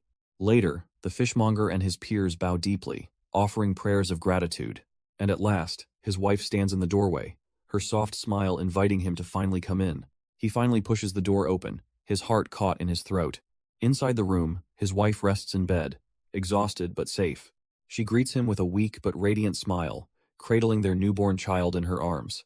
He rushes to her side, his calloused hand gently taking hers. He whispers that it must have been so hard on her, thanking her with every fiber of his being. A single tear of overwhelming joy escapes her eye as she looks back at him. The stoic fishmonger can barely contain his own emotions, his face overcome with relief. Their baby sleeps peacefully through it all, a perfect, tiny new life. He kneels beside the bed, resting his head near his wife and child. In this quiet, humble room, a family is finally whole. He holds his son for the first time, a thoughtful, almost puzzled look on his face. The baby sleeps on, completely soundless and peaceful. But the midwife, a veteran of 40 years, comments that she's never delivered a child quite like this one. A flash of concern crosses the new father's face. What could she possibly mean? She explains the boy didn't cry right away, even after being spanked to clear his lungs. He just sniffed around, as if he already knew his father was a chief. Just then, the woman who introduced the couple asks if Hez decided on the baby's name. He humbly deflects, feeling an uneducated man like him shouldn't have such an honor. With a knowing smile, she offers a name she has prepared, Tongmi, a name combining communication and taste, foretelling a destiny to master all the world's flavors. The father holds his son close, whispering the name that will define his future, Tongmi, and the infant, unaware of the grand destiny just bestowed upon him, sleeps soundly. With that, the story leaps forward as the years begin to pass. We land in a different time, outside a humble restaurant on the verge of opening. Inside, a lone man diligently prepares the dining hall for its first day. He hangs a simple sign, announcing to the world that he is open for business. Tying his apron, he makes a silent, steely vow to himself that he will succeed here. The new owner steps outside, lost in thought as he gazes upon the street. Hez so deep in his own world, he doesn't notice the unwelcome company approaching. A sneering voice cuts through the quiet, mocking him for spacing out before he's even opened. But the owner, Ban Seosu, quickly realizes these errant troublemakers, but friends who've come bearing gifts for his opening. One of them, a man named Gunbok, steps forward with a wide grin, carrying a large, wrapped plaque. They've brought him a magnificent sign, wishing him a future of 1,000 customers and infinite blessings. Ban Seosu is genuinely touched, though his friends immediately start teasing him for accepting the gift so eagerly. They laugh, remarking that with his thick skin, he's clearly built for business, and they have no need to worry. The mood turns serious as they offer some hard-earned wisdom for the road ahead, telling him to be patient. One of the older merchants reminds him that in this line of work, reputation is everything. He must maintain steady hours and a consistent flavor, as one misstep could shatter customer trust forever. Ban Seosu listens with deep respect, absorbing their advice and vowing to keep it in mind. With the lessons shared, he graciously invites his very first honored guests to take a seat. A woman from the restaurant arrives, presenting them with a stacked steamer basket. The lid is lifted to reveal perfectly crafted, steaming hot dumplings. The merchants lean in, their expectations high for a chef from the famous Thousand Fragrance Tower. Ban Seosu simply sets the dish down, inviting them to taste it first before passing judgment. One of the men gives a skeptical look, ready to be unimpressed. He plucks a dumpling with his chopsticks and dips it into the accompanying sauce. It's fresh from the steamer, and he blows on it as the owner and his employee watch with anticipation. He takes a bite, the intense heat catching him completely off guard. His friend does the same, both men wincing but unable to stop chewing. And in an instant, their skepticism shatters into pure, wide-eyed shock. His mind reels, trying to comprehend the sheer ingenuity of putting soup inside a dumpling. He wonders aloud how it was even possible, questioning if each one was filled with impossible precision. The owner, Ban Seosu, just gives a wry smile, claiming he learned a special technique. All three merchants are utterly captivated, their faces a mask of pure disbelief. It's like a hot spring bursting in his mouth. The broth is light, the pork so tender, and miraculously, it has no gamey smell. Ban Seosu simply listens, a quiet satisfaction spreading across his face. But the merchant's patience wears thin, accusing him of acting like a secretive businessman. He scoffs, muttering that all his teachings must have been completely in vain. Finally, the owner reveals a small part of his secret. He used garlic. The merchant is stunned. Garlic is almost never used in their cuisine, but his main question about the soup still burns. The merchant is left speechless, utterly baffled by the simple answer. Suddenly, an older man at their table clears his throat, telling his friend he can stop worrying now. With a knowing smile, he agrees that some secrets are best kept, especially when the result is this good. The whole table shares a laugh as the elder playfully scolds the other merchant for his lack of insight. He then turns to the owner, asking what he'll call this new masterpiece, but Ban Seosu humbly defers the honor to him. After a moment's thought, the elder suggests a grand name for the steaming dumplings: Xiaolongbao. The name is perfect, capturing the feeling of a dragon dancing in his mouth with every bite. Ban Seosu's eyes light up. Xiaolongbao, a name as bold and impressive as the dish itself. But the other merchant isn't satisfied, leaning in to declare hell uncover the secret himself since it's being hidden. The owner just gives a calm, confident smile, asking if his old acquaintance truly doesn't remember. He explains his master's philosophy was simple: learn the craft, and if you can't, just steal it. The merchant places a reassuring hand over his, a silent gesture of profound belief. He tells the young owner with absolute certainty that he will do well and will definitely succeed. Ban Seosu looks down humbly, giving all the credit for his skill to his master's teachings. With the meal and their meaningful exchange concluded, the three men sit in a moment of quiet respect. He watches his honored guests and mentors depart, bowing deeply as they leave the establishment. A sense of accomplishment washes over him. He's satisfied them, and now the real work begins. But his quiet moment of reflection is shattered by an unexpected sight. A crowd of stern-faced men has gathered outside, their intentions clearly not friendly. Their leader arrives, immediately berating a subordinate for rushing to buy this place at the wrong time. The leader openly mocks Ban Seosu's decision, calling him a renowned chef scraping by among the poor. He questions why anyone would leave a 10 yang a month job to settle in a place where most barely make 8. His crew stares intently, the air thick with tension as they all await an answer. But Ban Seosu doesn't flinch, his hand clenching with quiet, unshakable resolve. He states his simple desire for a better life, confident his bold plan is the only way forward. Then he lays out his prices. Chicken and pork dumplings will cost 30 mun. Dinner, 100. A wave of shock ripples through the crowd. Those prices are completely unheard of in this district. The leader seizes the moment, spelling out how a full meal would cost 1/10 of their entire monthly wage. Ban Seosu calmly counters, explaining that anything less wouldn't even cover his costs. A wicked, knowing smirk spreads across the leader's face. He thinks he's just won. He offers a condescending deal, a chance for them all to be good neighbors. Ban Seosu gravely accepts, knowing this is the only path forward for everyone. The leader smirks, promising no more harsh demands so long as the agreement holds. With the matter settled, the crowd of locals begins to disperse, wishing him well. They gossip as they leave, still shocked by the prices but glad it's not their issue. But for Ban Seosu, this was merely the first obstacle. A deeper worry remains. Just then, his thoughts are cut short by a heavy presence stopping right behind him. A rugged warrior named Joe Bei has arrived, his cold eyes fixed on the restaurant owner. Ban Seosu looks up, his expression hardening. He knew this was coming. The two men face off, the air crackling with a new, far more dangerous tension. Joe Bei says nothing, his scarred face and imposing frame doing all the talking for him. Ban Seosu sighs, knowing these guys didn't just come to say hello, and invites him inside to talk. He leads the way, gesturing for Joe Bei to follow him into the restaurant to discuss things privately. Inside, they sit down as hot tea is poured, a small courtesy before the inevitable bad news. Joe Bei asks how the negotiations went, only for Ban Seosu to reveal that Bloodwolf is now demanding 4 nyang. The Red Snake Party, the ruthless gang that controls this entire area, a group you don't want to owe. Ban Seosu protests that 4 nyang is far too much, demanding to know if others are forced to pay the same. But his complaint only makes Joe Bei slam his fist down in frustration, cursing that he'd just bragged this would be easy. He groans, realizing Ban Seosu's boasting about his own status has backfired on them both. Things with Bloodwolf did not go well at all. Ban Seosu calmly probes, asking if this means other businesses aren't paying the full 4 nyang. The implication sends Joe Bei flying into a rage, ready to explode right there in the restaurant. But the owner simply holds up a hand, a slight smile on his face, as he asks for just a moment. He presents a steaming basket of fresh dumplings, a simple offering to cool the heated mood. Joe Bei scoffs, grabbing the chopsticks. After being humiliated, he's not about to back down now. He shoves a whole dumpling into his mouth, ignoring the warning that it's still hot. But the instant the flavor hits his tongue, his eyes blow wide open in sheer disbelief. He's frozen, the taste completely overwhelming all his senses and his anger. All he can do is stare, utterly stunned by just how unbelievably good it is. The owner casually mentions this is just a lunch dish, promising the dinner menu will be even better. He then admits his own precarious situation, confessing that failure here would be deeply embarrassing. Joe Bei, his anger completely gone, leans forward with an unexpected proposition.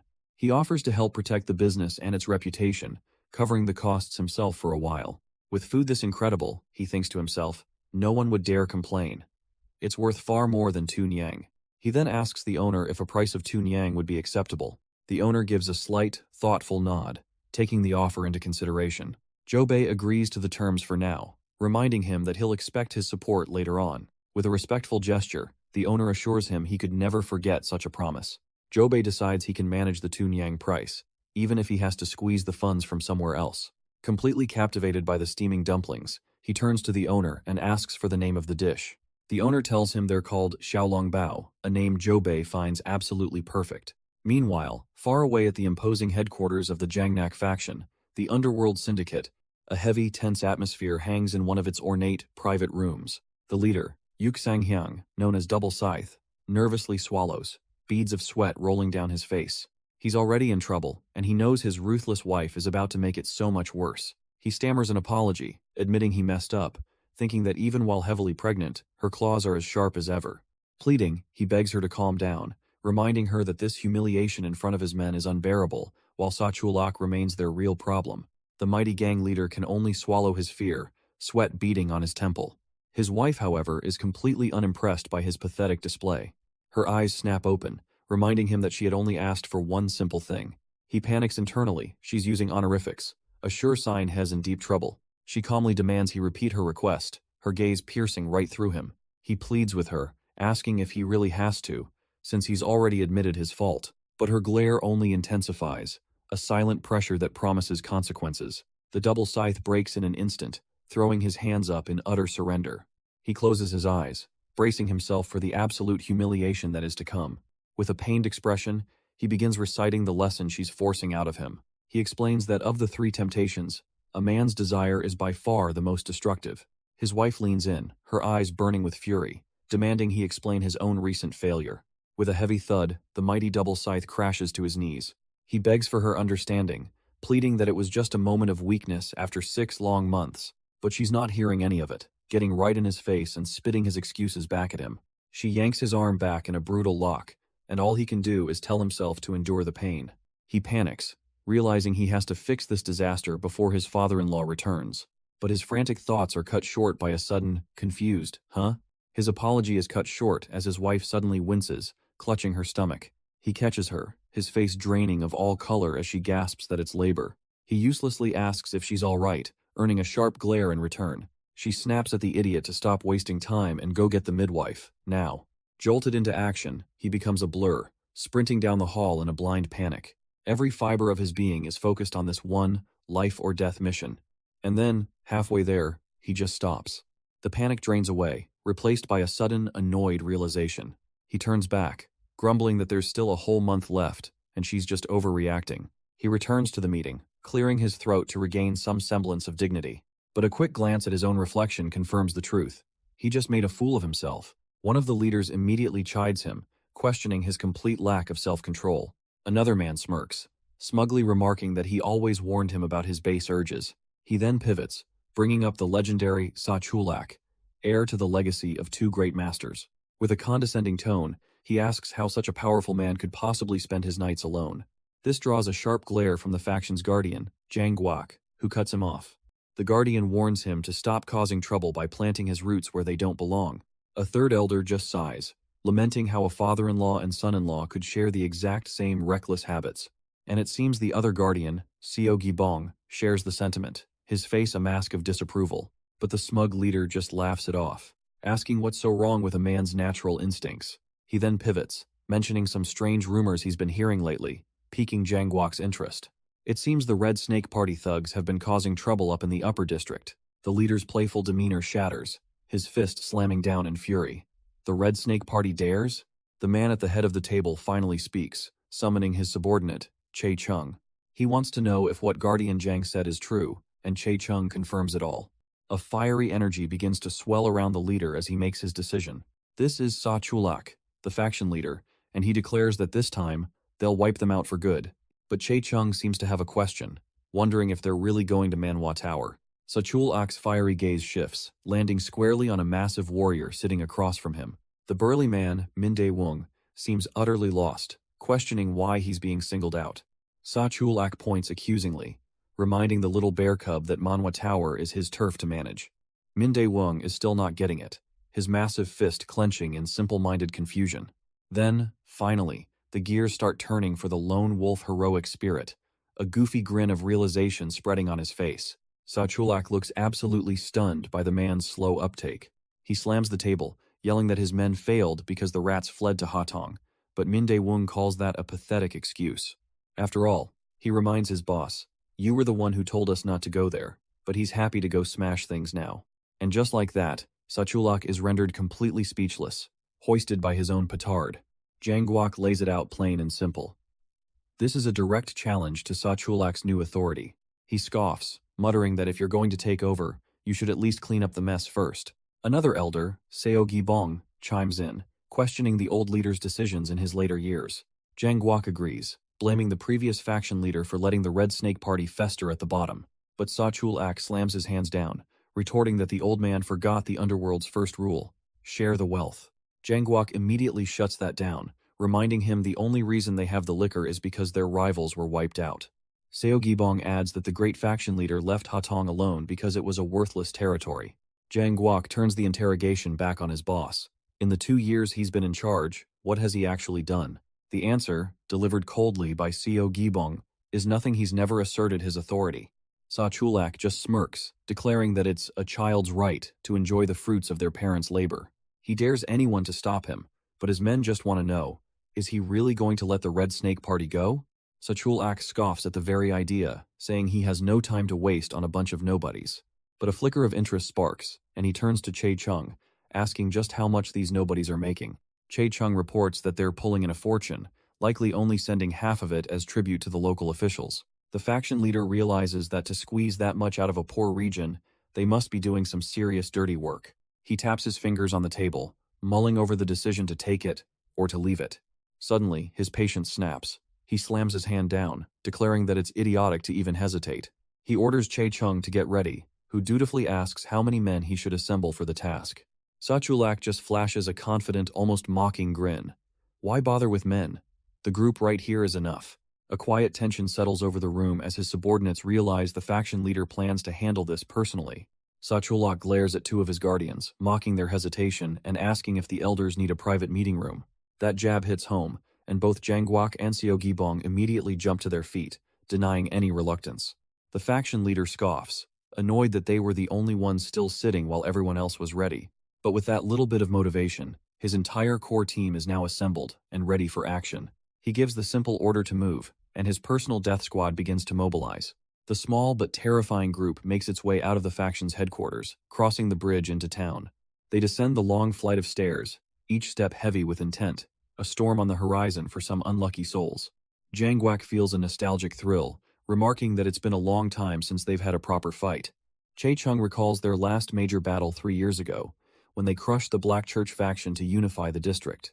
But Min Dae-woong spreads his arms wide, a wild grin on his face, declaring that this is a real fight.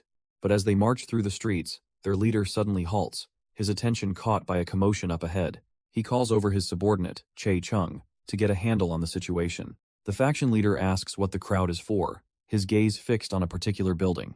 Chae-chung reports that they seem to be outsiders gathered in front of the 100 Fragrance Tower. He explains that it's a dumpling shop, one that opened 2 years ago and became famous for its unique taste. With an innocent smile, he even adds that his own men are big fans of the place. And for that, he receives a vicious backhand that sends a tooth flying from his mouth. Sachulak grabs him by the collar, absolutely livid. How dare he not know about this place for 2 whole years? Chae-chung is floored, thinking, how was he supposed to know? The boss hadn't even set foot in this district.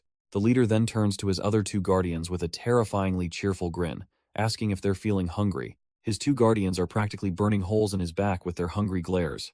Sachulak sighs, cracking his knuckles. Fine, they can eat, but only after they're done here. With their motivation restored, the entire Jangnak faction marches forward with purpose. Meanwhile, a different scene unfolds, filled with cruel laughter and a desperate plea. A young boy, armed with only a tiny sickle, trembles before a gang of thugs, demanding his mother back. Tears stream down his face as he repeats his threat, his voice cracking with rage and sorrow. But his cries are met with nothing but more mocking laughter echoing through the air. From a nearby building, 2 men watch the faction leader's approach with disdain. One of them scoffs, dismissing Sachul-ak as a young punk who's just riding his family's reputation. This is Ogung, a leader of the Red Snake Party, and he clearly sees no threat at all. But his companion, holding his own prayer beads, urges caution, telling his leader not to take this lightly. This is Bong Gi-rak, the second in command of the Red Snake Party, and he's clearly the more level-headed of the 2. He argues that Sachul-ak is a rising star with a powerful pedigree, but the disappearance of his father-in-law could fracture his power base. Ogung scoffs at the idea.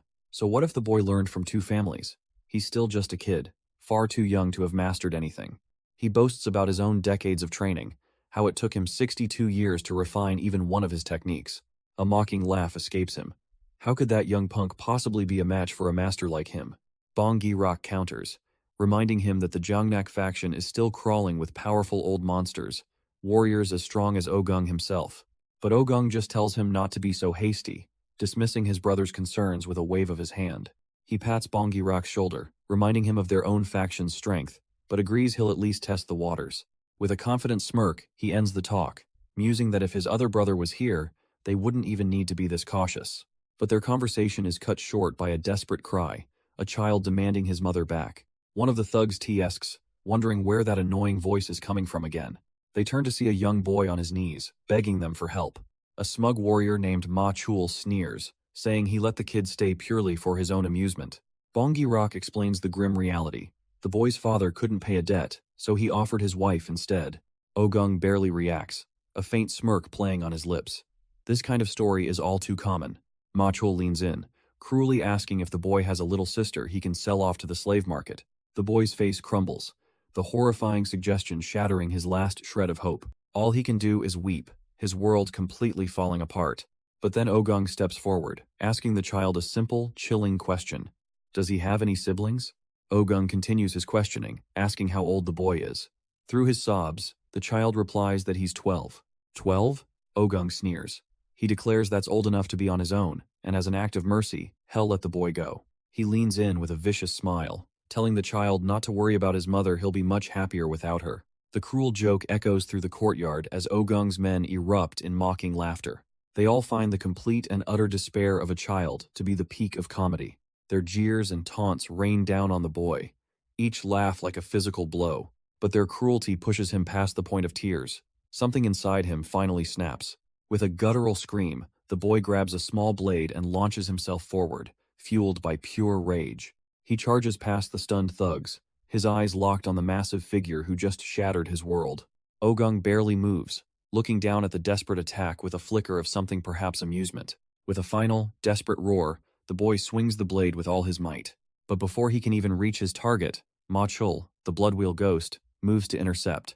A single brutal backhand is all it takes to send the child flying. He coughs up blood, the force of the blow rattling him to his very core. His small body is tossed aside like a broken doll, skidding across the dusty ground. But just as the thugs sneer at the pitiful sight, their expressions suddenly change. A hand reaches down, grabbing the boy's collar. It's Yuk Sung-hyung, the double scythe. On the ground, the boy can only weep, his body and spirit completely shattered. Yuk Sung-hyung stares down at the broken child, his face a mask of cold observation. And in that moment, all the boy has left are his tears. Yuk Sang-hyung and his men loom over the broken child, their presence suffocating. But through the pain, the boy's voice cracks as he screams for his mother. Suddenly, he's on his feet, fueled by pure desperation and clutching a small sickle. With a wild cry, he charges, swinging the blade with everything he has left.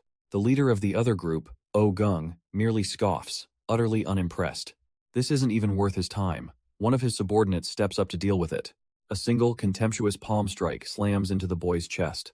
The impact rattles his entire body as he spits out another mouthful of blood. He's sent flying backward, his small frame tumbling helplessly through the air. The thugs just watch, their faces cold and hard, another nuisance dealt with. He crumples to the ground, not before his tormentors, but at the feet of a new, imposing figure. Sa Chulak, the leader of the Jungnak faction, simply stares down at the pathetic sight. He silently watches the broken child shivering on the cold stone floor. All the fight has drained out of the boy, replaced by a flood of hopeless, desperate tears. He's completely overwhelmed by pain and despair, unable to stop crying. Finally, the faction leader has seen enough, his voice booming out with a simple command to stop. He remarks that he has no interest in being known as the man who killed a child. At his word, one of his guardians steps forward and gently lifts the boy. This single act draws a line in the sand, a clear challenge to the other group. And Ogung, the Red Snake Party's leader, absolutely seethes at this blatant interference. His second-in-command, Bonggi Rak, explains he only sent a few kids to gauge their reaction, but he's now sweating, realizing if Sachulak came personally, they are at a huge disadvantage. Just then, a man named Che Chung calmly walks into the tense square, announcing a misunderstanding. From the opposing side, Sachulak roars his name, clearly not expecting this interruption. Undeterred, Che Chung presents himself with his hands bound, a strange gesture of peace. He then begins a grand, theatrical greeting, lavishing praise upon the Jongnak faction's leader. He declares that Sachulak has come to deliver heaven's judgment on the wicked Red Snake Party. Ogung listens to this nonsense, his face twisting into a mask of pure, unadulterated rage. He's been completely outplayed, sweating as he realizes this is a public declaration of war. Bonggi Rak finally snaps, screaming back that their words are reckless and utterly hypocritical. Sa Chul-ak listens to the accusations, a smug little hum escaping his lips. He then booms out a question for the whole crowd, asking if trash could ever be equal to something valuable. The Red Snake leaders can only grit their teeth as he mocks their every move as the same cowardly retreat. With his point made, Sachulak declares he's done wasting time, and his faction begins to advance. One of his subordinates, the underworld ghost Jang Un, seems to mutter something, though no one's listening. In the next instant, he explodes forward, a blur of motion closing the distance. He draws his massive blade, the air cracking around it as he prepares the first strike. Sachulak watches him go with a tiny smirk, wondering if his man is taking things a bit too far. But he doesn't care either way, roaring the command for the entire Jangnak faction to attack. Ogung and his men scramble into a defensive line, desperately trying to block the sudden, overwhelming onslaught. The Jangnak faction swarms forward, an unstoppable tide of warriors hungry for a fight. At the very front, the underworld ghost Jang Un soars over the crumbling defensive line. His men crash into the Red Snake Party, laughing as they easily carve through them. Ogung watches the massacre unfold, his face twisting with pure, unadulterated rage. Jang Un lands with terrifying force, his massive blade poised to execute a cornered defender. But just then, one of the Red Snake members rushes in, determined to intercept the attack. He leaps into the air, meeting the descending sword with a desperate, two-handed block. For a single, tense moment, he actually holds his ground against the immense pressure. It's a futile effort. Jang Eun's power is overwhelming, shattering his guard completely. The man is slammed into the ground as the ghost's blade finishes its arc, pulverizing the stone beneath him. Another Red Snake member glares, stepping forward to face the underworld ghost. But Jang Eun simply scoffs, bringing his colossal blade down with contemptuous ease. The defender's weapon is instantly obliterated on impact. From the sidelines, Gang Chung bursts into motion, vaulting over the chaos. He flips through the air with the grace of a seasoned assassin, sword at the ready. His target is the Bloodwheel ghost, Ma Chul, who seems completely unaware. But at the last second, Ma Chul turns, a bored smirk spreading across his face. With impossible speed, he catches the blade, effortlessly halting the acrobatic assault. He lands without a single wasted motion, now holding Gang Chung's own sword. The veteran attacker can only stumble back, completely outclassed and disarmed in an instant. Seeing his comrade disarmed, another Red Snake defender charges into the fray. But the underworld ghost, Jang Eun, is already moving to meet him, hoisting his massive blade. He swings his weapon with earth-shattering power, a blur of motion against the desperate attack. Their swords clash, and the smaller blade doesn't stand a chance. A powerful shockwave erupts from the impact, catching the attention of two watching figures. The Jangnak faction guardian, Jang Guok, stares impassively at the unfolding slaughter. His rival, Che Chung, furiously demands to know why they're encroaching on his territory. Jang Guok just smirks, pretending he has no idea what agreement Che Chung is talking about. Sweating, Che Chung tries to downplay the incident, blaming it on some overzealous youngsters. But Jang Guok cuts through the excuses, making it clear the time for games is over. He looks down on his rival, mockingly praising him as a loyal retainer. But Jang Guok is done with the pleasantries, his hands crackling with power as he declares an end to their talk. Che Chung has no choice but to meet the challenge, settling into his own defensive stance. With explosive speed, Jang Guok closes the distance in an instant. Gritting his teeth, Che Chung prepares to receive the onslaught. The two masters collide, their hands a blur of strikes and blocks. But Jang Guok's assault is relentless, a brutal flurry that batters through his opponent's guard. A vicious kick slams into Che Chung, sending him flying backward. He lands hard but stays on his feet, staring up at the imposing figure of his enemy. The warm-up is over. Both men begin to gather their true power, a dangerous light glowing in their palms. Che Chung puts everything he has into his technique, his face contorted with strain. But Jang Guok meets him with a savage, confident grin, ready to overpower him completely. Their energies collide in a blinding flash, shaking the very foundations of the courtyard. And elsewhere, another battle unfolds as the guardian Seo Gibong faces his own men. They unleash the Jangnak faction's esoteric art, the twin heart circulation. Spears strike from every angle in a perfectly coordinated assault meant to overwhelm him. Yet, the old master looks on with an expression of utter boredom. He casually bats away a spear thrust with the back of his hand. Then he snatches another shaft clean out of the air, halting the attack cold. With a flex of his fingers, the hardened wood explodes into 1,000 pieces. He moves like a phantom, closing the distance before his attacker can even blink. A single concussive palm strike sends the first man flying, his body ragdolling through the air. But his comrades don't hesitate for a second, swinging down with everything they have. Two spears converge on him at once, a pincer attack designed to be a killing blow. Yet the old master just catches them both, the wood groaning under his iron grip. With a grunt of sheer annoyance, he simply hurls one of the attackers into the sky. The man crashes down hard, his body slamming into the pavement near a large tree. Seeing his chance, the remaining warrior plants his foot firmly against the trunk. He pushes off, launching himself forward like a human spearhead aimed at the master's heart.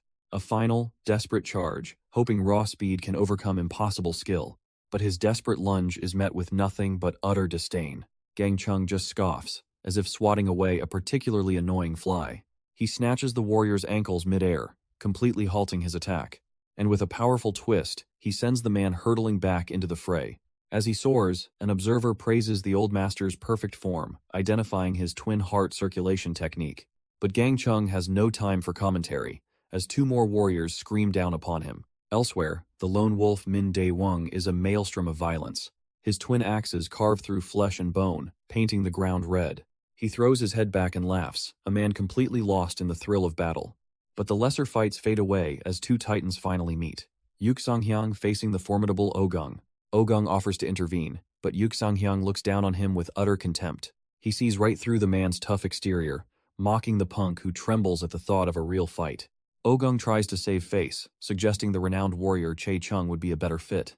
But his leader has no patience for fancy words, grabbing him and threatening to shut him up permanently. Enough talk. Yuk Sang-hyung demands he hand over the Blood Lotus hammer, and Ogung reaches into his bag. He reveals a wicked, segmented whip, its tip forged into sharp, vicious blades. With the weapon out, Yuk Sang-hyung gives him his real orders. Go and deal with that bear rampaging below. He tells Ogung to stop hesitating and just fight with his usual ferocity. As his subordinate departs, Yuk Sang-hyung's own hand tightens on his weapon, a faint energy gathering. Ogung now stands ready for battle, his snake-headed whip coiled on the ground, poised to strike. Across the battlefield, the warrior Chae Chung raises his fist with a confident smirk. Ogung glares back, his face contorted in rage, seething that words are no longer necessary. Chae Chung calmly promises to end this in one strike, telling him to just accept his fate. Finally snapping, Ogung roars that he's going to teach this arrogant bastard a lesson today. He explodes into action, leaping from the rooftop as his snake whip lashes out like a torrent. The weapon cuts through the air, a flurry of segmented blades aimed to overwhelm his foe. With a deafening crack, the whip descends with incredible speed and force, but Chae Chung is completely unfazed, effortlessly weaving between the storm of strikes. He easily dodges, noting aloud that Ogung's wild, erratic movements are impossible to predict. With another sidestep, he mockingly asks if Ogung really thinks no one can close the distance. Hess found the pattern within the chaos, realizing it's not impossible to approach after all. But as Ogung furiously whips his weapon back for another strike, Chae Chung pauses, hearing the faint sound of the whip being retrieved. Something's wrong. The sound is off. This isn't the same attack. And that's because Ogung wasn't just swinging wildly. He was setting a trap. The head of the whip reveals its true form, a venomous snake with glowing eyes. It suddenly splits, multiplying into a barrage of spectral serpents. The heads form a deadly net, descending from all angles to crush him. Ogung grins, finally seeing his opponent cornered. He thinks, good. But in the next instant, Chae Chung is already behind him, whip in hand. With a flick of his wrist, Chae Chung yanks the deadly whip right out of Ogung's grasp. The old schemer is left standing there, utterly disarmed and dumbfounded. Watching from the sidelines, Yuk Sang-hyung can't help but get excited by this turn of events. A grin spreads across his face. It's been a long time since he's seen a fight this good. But Ogung's problems are just getting started as another foot slams down, pinning his weapon. Elsewhere on the battlefield, the veteran warrior Gang Chung is making his own moves. He leaps into the chaos, his blade a blur of focused intent. The Red Snake party members are nothing but fodder for his storm of steel. He moves through them with chilling efficiency, a master at work. His final opponent freezes as Gang Chung reminds him of a simple truth. If your attack fails, you pay the price. And with a sharp ring of steel, Gang Chung meets the blade of a far more dangerous foe. He dodges and weaves, his smaller frame giving him an agility advantage. But he's stopped cold by the massive reach of the underworld ghost, Jang-un. The larger warrior sizes him up, a little impressed but utterly unfazed. Gang Chung can feel the pressure mounting. This opponent is on another level. Just then, Chae Chung steps in, offering a hand before the golden bear cub strikes. But the lone wolf heroic spirit, Min Dae-wong, issues a cold warning. Anyone who interferes dies. Jang-un ignores them all, simply calling out for his partner, Ma Chul. The Bloodwheel Ghost answers the call, declaring that this fight is now between them and them alone. Gang Chung grits his teeth, realizing his one-on-one duel has just become a two-on-one execution. Jang Guok stands ready, an immovable mountain of sheer martial power. His opponent faces him from a distance, the wind whipping at his robes as tension fills the air. The man sweats, knowing that while outsiders might group them together, his own techniques are no match for Jang Guok's legendary Black Demon Triple Palm. Watching from the sidelines, Ogung curses under his breath. He knew this was a dangerous fight. The man's focus is suddenly broken by the carnage around him, his men being slaughtered. He realizes, with a sickening dread, that at this rate, none of them will leave this place alive. That brief moment of distraction enrages Jang Guok, who roars, demanding his opponent's full attention. The master snaps back to the present, steeling himself for the inevitable onslaught. With a furious leap, Jang Guok unleashes his attack, his killing intent taking the form of a phantom tiger. The spectral tiger roars, a manifestation of pure, unadulterated killing intent. Jang Guok closes the distance in a heartbeat, his rage boiling over. The master can only brace himself, his eyes wide with the grim reality of his situation. He tries to shift, to parry, to do anything to avoid the brunt of the attack. But the first palm strike connects with the force of a battering ram. It's not just one blow, it's a relentless, overwhelming barrage of strikes. Jangguok drives him back, his guard completely shattering under the pressure. With a victorious snarl, he winds up for another devastating attack. The master is sent reeling, completely outclassed and off balance. Before he can recover, Jangguok grabs him by the robes, sealing his fate. With a grunt of contempt, Jangguok hurls the man away like a sack of trash. But he's not done yet. Not by a long shot. As he glares down at the crumpled master, he channels his energy, his palm glowing as he prepares to deliver a devastating internal strike, unleashing the full power of his technique. The Black Demon, triple palm. The master is sent flying across the courtyard, utterly helpless. He can only writhe in agony, his body completely broken from the inside out. Jangguok roars with absolute dominance, announcing that this fight ends now. But with his last breath of defiance, the master screams back, accepting the challenge. He stumbles forward, making one last desperate grab for his opponent. Jangguok effortlessly swats him aside, sending him tumbling away to seal the humiliating defeat. The master's body crashes into the ground with a bone-shattering impact. He lies broken and bleeding, his final, foolish defiance silenced for good. Jangguok looms over the corpse, a silent monument to his own overwhelming power. He lets out a quiet hum, utterly unimpressed by the so-called master's skills. With that distraction dealt with, his gaze drifts to the other battles unfolding. Down below, Che Chung makes his move against the elder guardian, Seo Gibong. But the old warrior sidesteps the attack with the ease of a seasoned veteran. He counters with a powerful kick, throwing the younger man completely off balance. Seo Gibong flows through the motions, effortlessly parrying every desperate strike. Che Chung stumbles backward, struggling to even stay on his feet against the superior martial artist. Just as one opponent falls, two more leap into the fray, a synchronized blur of motion. They descend upon the old master, their expressions grim and determined. Flying in from both sides, they attempt to corner Seo Gibong with a pincer attack. The elder guardian calmly draws his weapon, noting with a hint of amusement that these two aren't just here to mess around. In a surprising show of teamwork, the two attackers clasp hands mid-air, preparing for a combination move. They unleash the windmill quick spin, a flurry of spinning attacks that Seo Gibong acknowledges has some power but is far too predictable. One of them brings his weapon down with all his might, aiming to crush the old man. But Seo Gibong sidesteps the heavy blow with contemptuous ease. Before the attacker can even recover, the elder is already countering, his sheathed blade a flash of white. With a sharp crack, he stops the axe cold with his scabbard, his icy glare promising a world of pain. With a masterful move, Seo Gibong locks both axes, using his scabbard and hilt to completely neutralize their pincer attack. One of the twins shouts a desperate warning about someone behind him, trying to break the old man's focus. It's a feint. The other twin uses the momentary distraction to launch a follow-up, the windmill reverse wheel. His axe carves a deadly arc, aimed right at the elder's exposed flank. But Seo Gibong is faster, deflecting the attack with a powerful kick that sends the man spinning through the air. The axeman crashes to the ground, winded and shocked by the sheer force of the counter. Before anyone can react, a hulking figure appears, gloating that he's finally caught one, as the other twin lies bleeding out on the ground.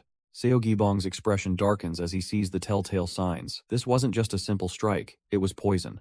The newcomer casually hands back the elder's scabbard, wondering why he's complaining when he's the one who had to finish the job. The surviving twin can only scream in despair over his brother's body, his desperate fight ending in tragedy. Seo Gibong looks down, a deep sense of regret washing over him. This wasn't how it was supposed to go. He had respect for these brothers. He'd even considered recruiting them after seeing their skill firsthand. With a heavy sigh, he tells the surviving twin to go, to find a quiet place, and live out his days. But before the man can even process this mercy, one of the elder's own subordinates steps up to object. Seo Gibong turns, his eyes sharp with disbelief. He asks Che Chung if he's truly questioning his command. The subordinate insists it's not defiance, but a reminder of the underworld's law: an enemy who won't bend the knee must be broken.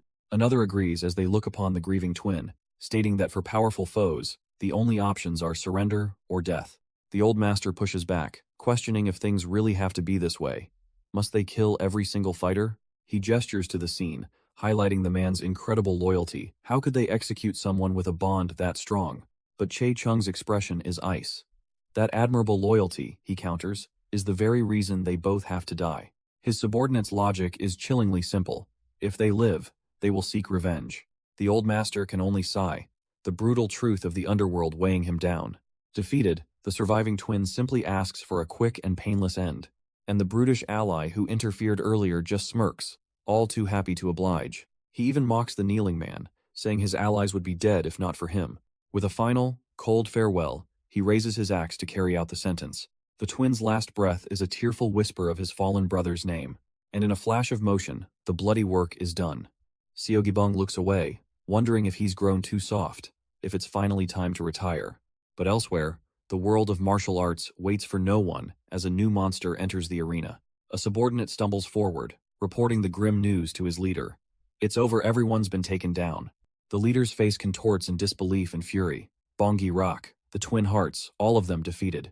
They're completely cornered. But his opponent just laughs, declaring this a one-on-one duel and vowing to kill anyone who dares interfere. The giant roars in defiance, his snake-headed chain whip tearing through the air as he accepts the challenge. His foe is far too quick, however, leaping gracefully over the devastating attack. For a moment, the giant smirks, thinking he's seen all he needs to see from this old man. But the smaller warrior is already preparing his counter, whipping his own weapon around. With a sharp flick of his wrist, he unleashes his rope dart. The pointed steel tip slices through the air, aimed with deadly precision. The giant can only bellow in rage, promising to crush his skull as the attack closes in. The smaller warrior screams that it's over as his rope dart flies true. Steel clashes against the snakehead in a blur of motion. For a split second, the giant's eyes widen in utter shock. But it's not his weapon that breaks. The tip of the rope dart shatters into pieces. His opponent's attack seems to have failed completely. A smug grin starts to form on the giant's face. Was that it? Pathetic. But the smaller warrior wasn't aiming to pierce it. He pulls back hard on the rope. The cord whips around the chain, wrapping the two weapons in a tight bind. With a sharp tug, the giant's monstrous whip is completely snared. His opponent then uses the momentum, swinging the entangled weapons like a massive flail. The giant is yanked forward, his own strength used against him as he struggles to stay grounded. Hez sent flying, whipped through the air like a child's toy. Spun around and around. His rage boils as he realizes he's completely ensnared. His opponent, on the other hand, watches with a detached, almost bored expression. Not content with just one rope, he begins weaving a cage of wires around the floundering giant. With a sudden snap, the snake-headed whip finally tears itself loose from the tangle. The massive warrior lands, ready to unleash his fury, believing the tables have turned. But a flicker of panic crosses his face. Where did the little rat go? It was all a distraction. His opponent is already closing in, dashing across the arena floor. The giant swings his chain wildly, a desperate attempt to keep the faster fighter out of his range. But his opponent is just too quick, sidestepping the massive whip as it smashes into the ground. He grits his teeth, realizing the giant's relentless pressure isn't giving him an inch. The hulking warrior sweats, thinking he just needs to close the distance a little bit more. Seizing a momentary opening, the smaller fighter leaps clean over the chain, but the giant reacts in a flash, whipping the chain upwards to intercept him mid-air. He's caught, suspended in the air with nowhere to dodge. A wicked, triumphant grin spreads across the giant's face as he bellows in victory. He's finally got him, pulling the smaller man right into his kill zone. Except the fighter uses the pull, yanking on his own rope to slingshot himself forward. The giant's joy turns to horror. He's brought his enemy exactly where he wanted to be. His opponent makes a split-second calculation. Letting go means survival now, but certain defeat later. He can't lose his weapon. The giant makes his own desperate choice, deciding a wounded palm is a small price to pay to keep his own chain. With a flick of his wrist, the smaller fighter sends his rope dart flying down. The giant lunges with an open hand, trying to snatch the rope and disarm his foe. But it's a feint. The rope whips harmlessly past his grasp. A fatal miscalculation. He looks up, his face contorting in horror as he sees the blades of the rope dart plunging towards his head. In his final moment, the reflection of his own doom fills his terrified eyes. A sharp, clean slice cuts through the air, followed by a spray of crimson. The massive warrior stumbles back, blood gushing from his skull as his opponent lands gracefully. He can only watch, cold and victorious, as the giant finally crashes to the ground. A man named Che Chung stands over the fallen giant, his voice cutting through the silence. The massive warrior lies still, the rope dart buried deep in his skull. Che Chung announces to the remaining combatants that their leader is officially dead. On the opposing side, the surviving warriors freeze, their expressions filled with shock and disbelief. One swordsman in particular glares back, his mind racing as his world crumbles. Che Chung presses his advantage, mocking them for even considering loyalty to a corpse. Without a word, the swordsman suddenly breaks into a run, his intentions unclear. Sweat pours down his face. He's grappling with a decision that will change everything. His knuckles turn white as he grips the hilt of his blade, his choice finally made. A cruel smile spreads across Chae-Chung's face as he wishes the man well, anticipating the outcome. The swordsman bows low, declaring his respect and acknowledging his mission is finally over. But Chae-Chung is unimpressed, lamenting that spilling blood just doesn't feel the same anymore. With the battle won, his mind immediately shifts to the next matter: who will take over Hatong? At the question, one of his subordinates' eyes light up with a flash of ambition. Chae-Chung immediately shoots him down, reminding the man he's already busy managing the upper district. The subordinate's face darkens with disappointment, his hope instantly crushed. Chae-Chung muses aloud that giving the territory to the bear cub would be a complete disaster, and appointing the two guardians wouldn't sit right with the power balance either. Then, his decision finally made, he points and calls out a name: Jang Un. A grim-faced, capable-looking warrior steps forward, ready to receive his new orders. Chae-Chung looks over his two chosen men and asks a simple question to establish seniority. The swordsman confirms he's 2 years older, so the leader orders them to work together. Their mission is clear: scout the territory, then move their men in and seize complete control. But as he tells them to handle the affairs properly, Jang Un seems confused by the vague instruction. Chae-Chung clarifies with a sharp tone: they are the Jangnak faction, not mindless red snake thugs. Their takeover must be clean, securing what's needed without damaging their reputation. Just then, another subordinate foolishly pipes up, asking if they shouldn't take a massive cut from the local landlord. The question instantly enrages Chae-Chung, who can't believe what he's hearing. He violently grabs the man by his collar, demanding to know why he'd want to just enrich some landlord. The subordinate immediately breaks into a cold sweat, realizing he has made a grave mistake. Chae-Chung finishes his tirade, telling the greedy fool he's an idiot who will be demoted if he fails. The faction leader's utter contempt is plain to see. The other subordinate, terrified by the outburst, starts sweating profusely. He wastes no time, immediately bowing in submission. With the matter settled, Chae-Chung turns to his men, ordering them to move out. But just as they're about to leave, a voice stops him in his tracks. He looks down to find a young boy kneeling desperately at his feet. The boy begs him to save his mother, but Chae-Chung scoffs, asking if he looks like a doctor. Unfazed, the boy cries that she was taken to Flower Slave Street, promising he'll do anything. That last word, anything, piques his interest, and a cold, calculating look crosses his face. Through his tears, the boy swears he would even die if commanded. His desperate promise echoes through the courtyard as he kneels before the unimpressed warriors. A cruel smirk forms on Chae-Chung's face. Anything, he muses, an idea taking root. The boy confirms it again, his gaze filled with pure, unadulterated desperation. Looking down at the groveling child, Chae-Chung simply orders him to stand. The boy struggles, his legs trembling and weak from exhaustion and fear. He finally manages to get to his feet, shaking under the powerful man's gaze. Chae-Chung grabs him, sizing him up, noting his resilience and finding his build acceptable. With a glint in his eye, he agrees to grant the boy's request.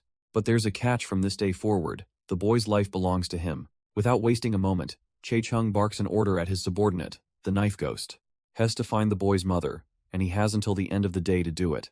As Jang Un moves to obey, Chae-Chung dismisses another man carrying a massive, heavy sack. He informs him that his job guarding the Blood Lotus hammer is officially over. The boy's spirit plummets. He can barely stand, let alone carry a weapon over 10 feet long. A sharp command to move snaps him out of his despair. There's no refusing. The huge weapon is slung over his shoulder, its crushing weight buckling his knees. Then comes the final condition. If the hammer touches the ground, the search for his mother is off. With sweat pouring down his face, the boy musters every ounce of his remaining strength.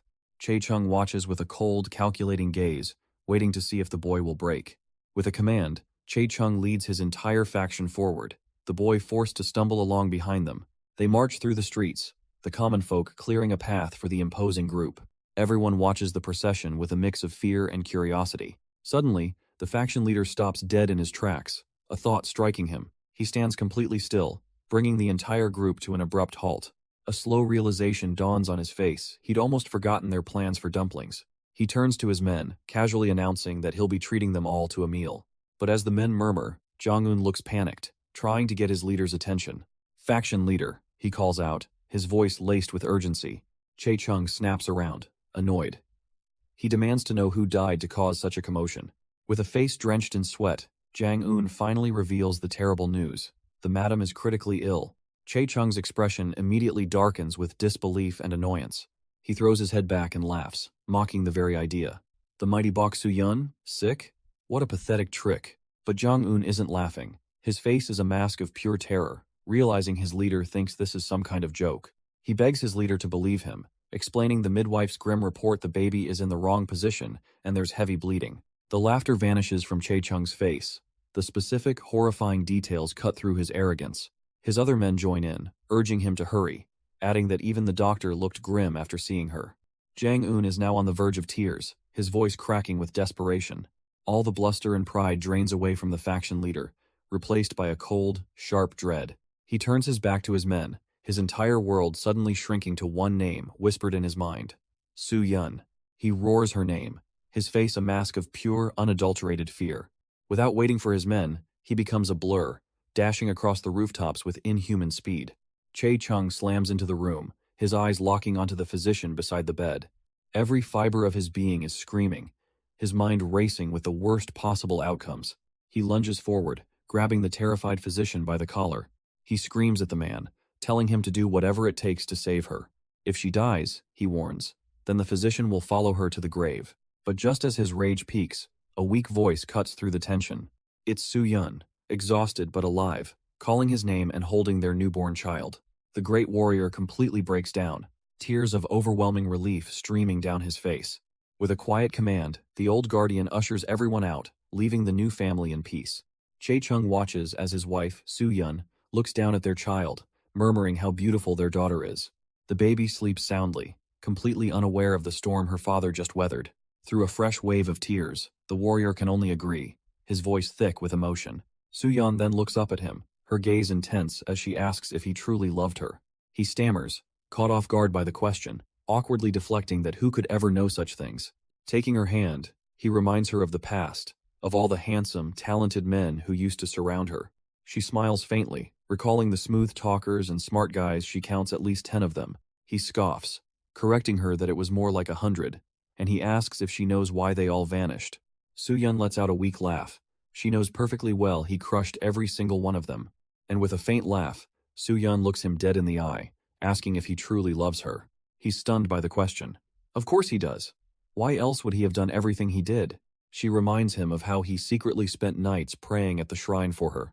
He squeezes her hand, confessing that he couldn't control himself around her, so much so that courtesans used to mock him. But despite all that, he managed to finally win her heart, didn't he? The mighty warrior, tears streaming down his face, finally admits the simple reason why. He did it all because her fierce glares were just too adorable to him. A soft, content sigh escapes her lips as she hears his heartfelt confession. But as Chae-chung watches her, a sudden dread fills him as he calls out her name. Her hand falls limp, and in that quiet, heartbreaking moment, she's gone. His voice cracks, whispering to her, begging her to open her eyes because she must just be exhausted. He calls her name, Su-yun, his pleas growing more desperate as he's met with only silence. Grief twists into a furious snarl, demanding that she get up, lashing out at her for leaving him. An unbearable pressure builds inside him, a sound of pure agony escaping his clenched jaw. And finally, the warrior breaks, his scream of absolute loss echoing through the estate. The raw cry of pain draws his comrades to the doorway, their faces a mask of shock and sorrow. One of the old guardians moves to his side, offering a silent, steadying hand of support. The other elder warrior simply looks on, his weary eyes filled with solemn understanding. He then steps forward, presenting the bittersweet reason for their tragedy, their newborn child. Cradling his baby, Chae-chung makes a quiet promise, vowing to raise this child just as she would have. But his promise is laced with a chilling poison, vowing to inflict his pain and humiliation onto another. Tears of sorrow mix with cold resolve as he tells his departed wife to watch him carefully. He looks down at the child, no longer just a memory of his love, but a tool for his future vengeance. The sun sets on that day of tragedy, and elsewhere, a new story begins at the 100 Fragrance Tower. It's a famed establishment, built on the promise of prosperity and good fortune for its guests. Deep within its kitchen, a lone chef moves with practiced ease, beginning his preparations. He carefully lifts the lid from a steaming pot, letting the rich aroma fill the room. A small, satisfied smile appears as he takes in the scent, completely absorbed in his work. This is the chef Ban Seo-su, a man lost in his craft. But as he cooks, a colleague passes by, glancing back with pure contempt for the stupid bastard. Ban Seo-su immediately calls his subordinate out for daring to wipe the wok with a frying cloth. The chef, Hwang Wung-sam, looks flustered, insisting that the cloth is perfectly clean. He tries to explain that he boiled and dried it, but his boss isn't hearing it. He's clearly been told this before. Ban Xiaosu then remembers someone else is present and turns to find Tongmi. He points to the small child perched on the stove and asks him to explain the mistake. Both men turn to the boy, awaiting his surprisingly important culinary verdict. Tongmi calmly looks at the nervous chef, ready to deliver the lesson. He explains that the pan's seasoned oil barrier is delicate and should only be cleaned with water, never wiped. A look of pure enlightenment spreads across Huang Wangsam's face. It all makes sense now. But that moment of clarity is immediately followed by a fist, as Ban Xiaosu punishes him for forgetting. Ban Xiaosu shoves a snack into Huang's hands, telling him he's worse than Tongmi, and to go think about what he's done. From the shadows, another employee named Jik watches the whole exchange with a slight, knowing smile. He pities the new guy, who's only been here a day, and feels an urge to intervene. But he holds his tongue, realizing it would undermine the senior assistant who had to go through the same harsh training. Jik turns away, accepting that this is just how things are done. Everyone learns by being scolded. Later that night, he stands outside, reflecting on their recent success, even with the bitter taste of increased tribute money. Despite the costs, he feels a sense of peace. It seems they've finally settled in and established themselves. Back in the kitchen, a warm voice suddenly calls out for Tongmai. The boy's face instantly lights up as he shouts, "Dad," and leaps off the stove towards his father. His father catches him in a loving embrace, marveling at just how fast his son is growing up. His father asks if he wants to see his mom, and Tongmi gives a happy, energetic yes. The man, Gunbok, tells Jeek they're ready to eat, and Jeek assures him the food is almost ready. The family sits down at their table, a peaceful moment after a long day's work. His wife tells Tongmi to come to her, figuring his father must be tired from holding him. But Gunbok holds his son a little tighter, cherishing these rare, quiet moments with him. Just then, Jeek arrives with a large tray, announcing that their meal is served. An incredible spread is laid out before them, steaming noodles, dumplings, and a fragrant stir-fry. The delicious aroma wafts up, and both father and son can't help but smile in anticipation. But the smell is a little too tempting for Jik, whose stomach lets out a loud, traitorous grumble.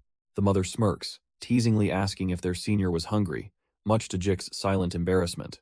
But the father notices his son, Tongmi, suddenly wrinkle his nose with a puzzled look. The boy's keen senses have already picked up a flaw. The pork dish is undercooked, rushed out of the pot too soon. Jik, however, tries to play it off, insisting he was just too hungry to wait any longer. But his frantic, wide-eyed expression gives away his culinary crime completely. He can't keep up the act, his face slumping and silent, defeated admission. The father muses that his own son's sense of smell is already sharper than their senior's cooking skills. Next, Tongmi's mother eyes the bamboo shoots, figuring they must be large because they're a special serving for guests.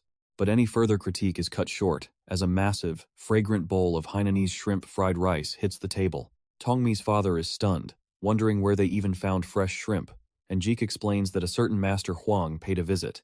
It turns out the owner heard it was Tongmi's favorite dish and had it specially prepared, just for him.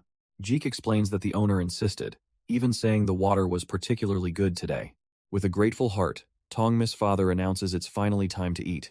Without a moment's hesitation, everyone digs in, especially the newcomer, Huang Wangsam. Tongmi's father laughs heartily, clearly enjoying the phenomenal food. And the little prodigy himself is in heaven, his cheeks puffed out as he savors every single bite. But the joyful meal is interrupted as Huang Wangsam suddenly stops, a tear rolling down his cheek. Tongmi immediately notices, turning to the man and asking his new brother why he's crying. His father just gives a knowing smile, admitting he was actually worried Wangsam wouldn't cry. He recalls his own first day here, weeping as he wondered if it was right to eat so well without his family. He puts a reassuring hand on Wangsam's shoulder, and the man, touched by the empathy, offers a quiet thanks. The restaurant owner, Ban Xiaosu, then tells him he's set aside a few dishes for him to take home. Overwhelmed, Wangsam bows low in thanks, even as the owner playfully warns him not to expect this treatment every day. Jik explains to the newcomer that this feast is a rare treat, a luxury they can't afford to indulge in regularly. But Wangsam can barely hear him, thinking only of how much this simple meal means for his family. The whole table erupts in laughter at his tearful display, and he can only apologize for being so emotional. And as the night deepens, the 100 Fragrance Tower finally closes its doors. The owner sees his final customers off with a respectful bow, the day's work now done. He stands alone in the quiet hall, a look of tired satisfaction on his face. A small, knowing smile spreads across his lips. Finally, he sits down to enjoy a quiet drink, a soft sigh of contentment escaping him. But the owner isn't alone. His wife sits with him, asking if this quiet life is really okay. He gently chides her, saying the move to the upper district was her idea, but she denies ever mentioning it. She's completely satisfied with what they've built, believing it's better to be wealthy here than poor there. He pauses, realizing she's right, she never did say it. He was the one pushing, worried it would burden her. She just smiles, saying he'll cook and she'll handle the guests, just as they've always done. But he knows it's not so simple. The more she desires to go to the upper district, the more he wants to fulfill that wish. She looks down, knowing the truth without him taking a bigger step. They won't get there until their son Tongmi is grown. Hez taken aback, confused by what she's trying to say. She points out his kind heart is also their biggest weakness. How can a man who gives away money to the needy ever save? She reminds him of the flood, how he spent a fortune on wheat because he can't bear to see children go hungry. But he's not just talking to his wife. The restaurant owner, Ban Seo-soo, is also at their table. He invites Tongmi's father, Gun Bok, to sit down, turning this into a very serious meeting. As the drinks are poured, the mood shifts from a simple meal to something much heavier. Ban Seo-soo gets right to the point, reminding him that 6 long years have already passed. He then asks a question that changes everything. Isn't it time he considered having his own shop? Gun Bok is completely floored, the suggestion catching him totally off guard. Ban Seo-soo just watches him, his expression deadly serious, waiting for an answer. The three of them sit in a heavy, unspoken silence, the proposal hanging in the air. Night has fallen over the 100 Fragrance Tower, the establishment where their futures are being decided. And inside, the weight of this life-altering decision settles over their table. Ban Seo-soo leans forward, his voice low and serious as he presses the issue. Gun Bok can only stare down, sweating, his mind racing to catch up. He manages a weak smile, humbly explaining that a dream like that is still far out of reach for him. But Ban Seo-soo waves it off, stating that if money is the only problem, he can help. Gun Bok's eyes widen in disbelief. An offer of financial backing? This changes everything. Then, the real plan comes out. Ban Seo-soo is actually thinking of moving the entire shop. He's already scouted a location, an inn near the pier, up for sale at a bargain. But Gun Bok, ever the pragmatist, immediately points out the massive increase in staff an inn would require. Ban Seo-soo glances at his wife, admitting he had the same concerns, but he believes Gun Bok can handle it. And her gentle, confident smile says it all. She agrees completely. Ban Seo-soo lays out an incredible offer. He'll sell Gun Bok his current place for the original price he paid. He even sweetens the deal, telling Gun Bok he can just pay him back gradually as he earns. Gun Bok is left completely speechless, the sheer generosity of the offer sinking in. His mind races, thinking of how consistent his cooking has become and the new dishes he'll learn. He realizes Ban Seo-soo is essentially handing him a free business on a silver platter. But a wave of pragmatism hits him. He feels a pang of greed, but knows he's not ready for this. It's not about the money, he explains. It's about his skills. He can't risk being outshined by his own son, Tongmi. He tells them both that to truly earn the title of master, he probably needs another 10 years. Ban Seo-soo admits Gun Bok's skills aren't perfect yet, but with hard work, he'll be ready in time. A small smile forms on Gun Bok's face as he reflects on his progress. He's already moving faster than he ever thought possible. And just like that, Ban Seo-soo makes his decision, declaring that they're going to buy the pier inn. He looks at Gun Bok, convinced that if they both work hard, a prosperous future awaits them all. As night falls over the 100 Fragrance Tower, their new journey begins. The port is quiet, the water still, but inside one small building, a new rhythm is taking hold. A steady, rhythmic chopping sound echoes through the courtyard, a sign of relentless practice.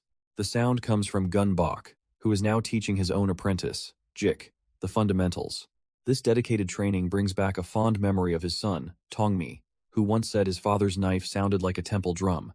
Jik, however, is far from serene, his face flushing with effort as he tries to keep up. Gun Bok's voice cuts through his distraction, a stern but steady command to concentrate. He then reveals a unique training method. Practice on clay cucumbers, hardened by the sun, to perfect the feel of the blade. Gun Bok explains the goal. Cut them perfectly, but with a touch so light the clay doesn't crumble. Jik narrows his eyes in concentration, the command to practice diligently echoing in his mind. But his master adds another layer to the lesson. He must also listen to the sound of the blade. This triggers a memory of his son, Tongmi, wisely explaining the difference between a master's cut and a novice's. And just like that, Gun Bok's knife sings with a deep, resonant tong-tong, leaving Jik speechless at the sheer skill. Their intense session is suddenly broken when one of the men rushes in, urging the master to come out. Gun Bok's face hardens instantly, sensing that this is no friendly visit. Out in the main hall, a cup is placed on the table with an unmistakable air of importance. He emerges from the kitchen to find a large, imposing figure has made himself at home. It's the double scythe himself, Yuksang-yang, lounging with a smirk and calling out his name. Gunbok greets him with forced pleasantries, asking how business is doing. But he wastes no time, reminding the gangster that he's already paid his protection money for the fortnight. The casual question immediately sours the mood, and Yuksang-yang leans forward with a silent threat. His patience wearing thin, he asks if he really needs a reason to be here, a clear warning in his tone. Sensing he's overstepped, Gunbok quickly tries to smooth things over, offering to bring him some tea. He maintains a polite smile, but inwardly, he curses the man for his unpredictable nature. Just then, Yuksang-yang's gaze shifts, his attention drawn to someone new entering the room. It's his young son, Tongmi. Gunbok gently tries to usher the boy away from the dangerous guest, but the child doesn't flinch, instead locking eyes with the intruder with an intense, defiant glare. This flicker of spirit from a mere boy catches Yuksang-yang's interest, a slow, amused grin spreading across his face. With his father still bowing in fear, Tongmi continues his silent, unflinching stare-down. Then, with a defiant huff, the boy turns on his heel. He stomps off alone into the quiet night, leaving the adults to their tense standoff. The scene shifts to a peaceful, moonlit waterfront, far from the conflict. Here, an old master sits in quiet contemplation, his shoulders heavy with weariness. He sighs, wondering where in the world he is supposed to find the child he seeks.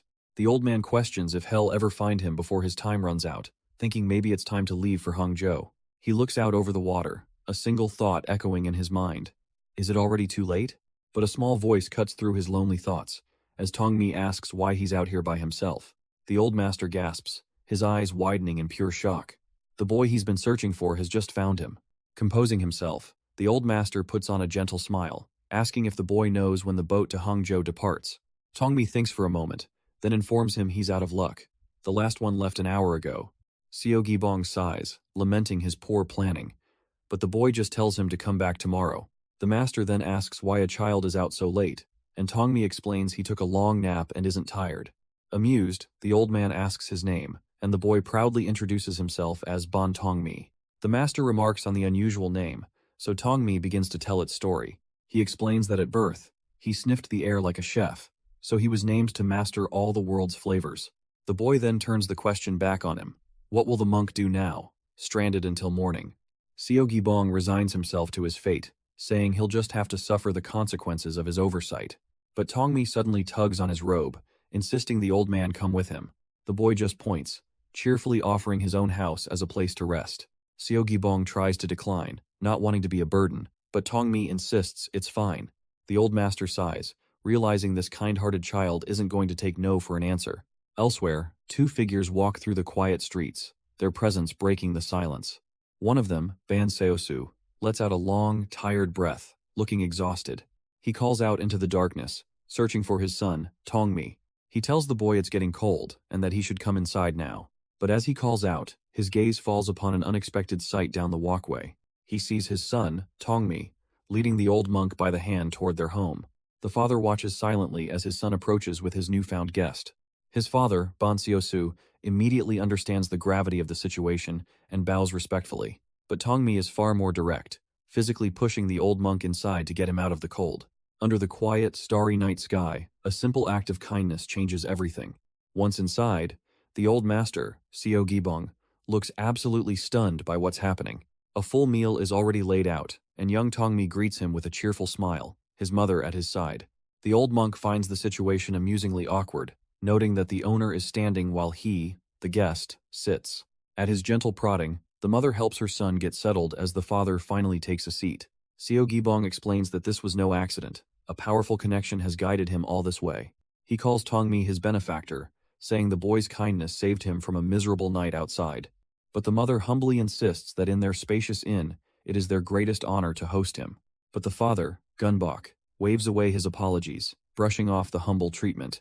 He presents the meal, explaining it's a light vegetarian dish, perfect for the late hour. The old master is stunned by the feast, insisting that a simple bowl of rice would have been more than enough. With his hands pressed together, he offers his deepest gratitude for such luxury in his twilight years. The family decides to step aside, allowing their honored guest to eat in peace. But Gunbok isn't done yet. reaching for a special jar from his private stock. A subordinate gawks in disbelief. That's the premium Biluo-chun tea, reserved only for the highest-ranking masters. He scoffs that the guest is just a beggar, but Gunbok quietly scolds him for judging by appearances alone. Scooping the leaves, he explains that like cooking, true taste only comes from sincerity. His only concern now is whether the water he has is worthy of such a pure-hearted guest. Gunbok carefully tends to the furnace, preparing the special water for his guest. His subordinate questions the effort, asking why he bothers fetching water from Unam Temple every dawn.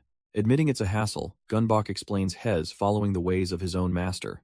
His master used to say that Unam Temple's water was among the 5 best in the world for brewing tea. He recounts the legend of a tea lover who ranked the world's 20 greatest water sources, placing Unam 5th.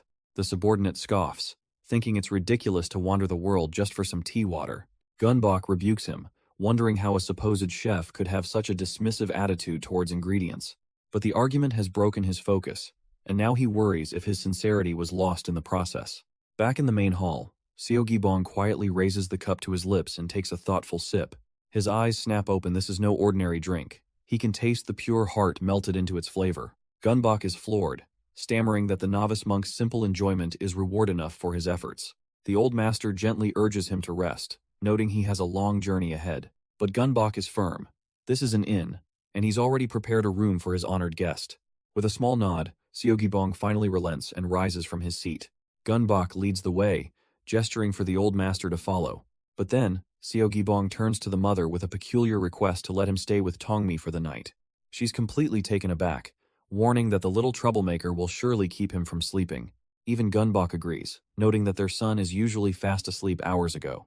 Seogibong begins to explain, speaking of the deep karmic connections in Buddhism. He says their meeting, and even the boy staying awake, is a significant connection he cannot ignore. He wants to share some words of wisdom with Tongmi, something that might help the boy in his life. Gunbok is overwhelmed, feeling that his meager hospitality is nothing compared to the gift this master offers. With his parents' blessing, Seogibong gently beckons the small child to come over. A kind, almost grandfatherly smile spreads across the old master's face. And so, as night falls over the inn, the two of them sit alone in a quiet room. A legendary warrior and a curious boy.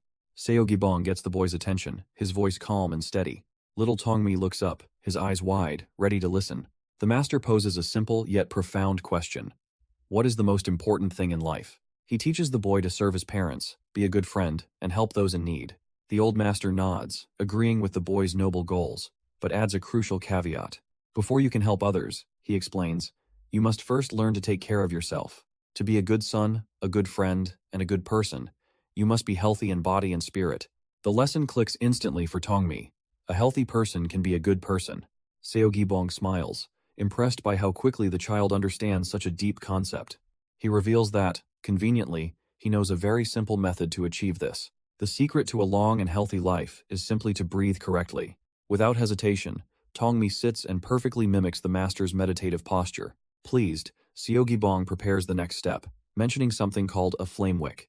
The boy's eyes widen with curiosity, wondering what a flame wick could possibly be. The old master gently instructs him to close his eyes and look inward. Tongmi does as he's told, focusing his mind and body. A moment passes as he searches for any sensation. Seogibong asks quietly if he can feel it yet. The boy's eyes open. He can feel a warmth deep inside, which the master confirms is his flame wick. To nurture this wick, he must learn to breathe toward that very point. The breathing must be impossibly slow and fine, as if not to disturb a delicate candle flame. But Tongmi struggles, admitting he's not sure his breath is reaching the right place. Seogibong understands, offering a simpler way. Just imagine his nose is right there at the wick. Then, he places a hand on the boy, guiding his energy to trace the path so he'll never forget the feeling. A small smile plays on Tongmi's lips. The warmth he feels inside is pleasant, a sign of success. But this success triggers a storm in Seogibong, whose mind flashes back to a different student, Wan Nahan. The memory of Nahan haunts him, a past he can't escape. He knows it's a blessing to teach a child who can truly learn. To do otherwise would be a waste, a sin. With tears welling in his eyes, he thinks to himself that he must see Tongmi become a master before he can leave this world. The boy, oblivious, points out that the old monk is sweating profusely and asks if he's feeling hot. Startled, Seogibong simply places a small, hand-bound book in front of the child. Tongmi peers at the cover, admitting he doesn't know how to read the characters for the brilliant lantern boundless heart technique. The old master just smiles, telling him he'll learn in time and that there are also movements to master. Overflowing with gratitude, Tongmi clutches the book and gives a heartfelt thank you to his new master.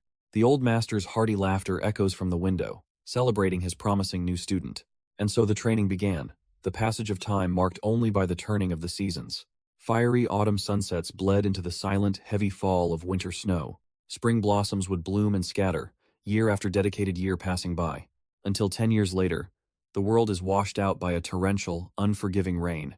A teenage Tongmi stands soaked in the downpour, looking up from the street. A familiar voice cuts through the roar of the storm, calling out his name. It's his father, his tone urgent, asking if Tongmi can come and help him. With a determined nod, the boy immediately agrees and sprints off into the deluge. He races through the rain-slicked city, heading toward an unknown task. He arrives at a lavish estate, where a man named Che Chung plucks at an instrument, his face a mask of simmering rage. Every note seems to betray his inner turmoil, his brow furrowed in deep agitation. A single bead of sweat traces a path down his temple. He's trying to maintain composure and failing. Across from him, the imposing bear cub subordinate watches in silence, feeling the oppressive tension. The other men in the room don't dare to move, all waiting for some unspoken signal. One of them can't even bear to look up, his eyes cast down in anticipation or fear. But then, a subtle sound from outside cuts through the strained silence, and Che Chung's focus shatters. Two silhouettes appear behind the paper screen. It's Tongmi and his father, Gunbok. A wave of cold dread washes over Che Chung's face. Their arrival spells trouble. Before anyone can even speak, the door explodes inward as a powerful elder crashes into the room. Che Chung stands frozen, his mind blank with shock. The entire room falls silent as the Grand Elder's immense presence fills the hall. His face is a mask of pure, unadulterated rage. With a furious roar, he unleashes his killing intent upon one man, his own son. Che Chung immediately drops to his knees, desperately calling out to his father. But the Grand Elder is beyond reason, looming over him with eyes full of fire. Without a word, he snatches Che Chung up by the collar, his grip like iron. He pulls his son in close, winding up for a devastating blow. A brutal crack echoes as a fist connects, sending Che Chung flying backwards. He crashes to the floor, utterly overwhelmed by his father's wrath. The Grand Elder continues his brutal assault as his subordinates look on, wondering who this man is he's beating. They realize with dawning horror that the victim is Che Chung, the man they came here to support. The Grand Elder glares down, his mind lost to a storm of grief and fury. With a guttural roar, he screams for his son to die, winding up for another crushing blow. But just as his fist descends, Gang Chung throws himself over Che Chung, shielding him. He catches the Grand Elder's fist mid-air, pleading with him to stop this madness. He questions if the old man is truly trying to kill his own son-in-law right here and now. The Grand Elder's face contorts in disgust, wondering what this fool is even doing. He sneers at the title, spitting that son-in-law means nothing now that his daughter is dead. Gang Chung is stunned, arguing that she died in childbirth, an act of fate, not a crime to be punished by death. The Grand Elder snarls, accusing Gang Chung of only protecting his disciple and threatening to kill him too. Gang Chung's own fury boils over, questioning if his old friend has truly lost his mind. The real reason for the Grand Elder's rage spills out. He blames Gang Chung for the martial arts that led to his daughter's death. That accusation is too much. Gang Chung grabs the elder by his robes, the situation about to explode into violence. The Grand Elder mocks him, twisting his words to ask if Gang Chung is trying to blame him and the child instead. The confrontation reaches its peak, Gang Chung realizing their 60-year friendship is crumbling to dust right now. But then, his grip loosens, the anger drains from his face, replaced by a deep, weary sigh.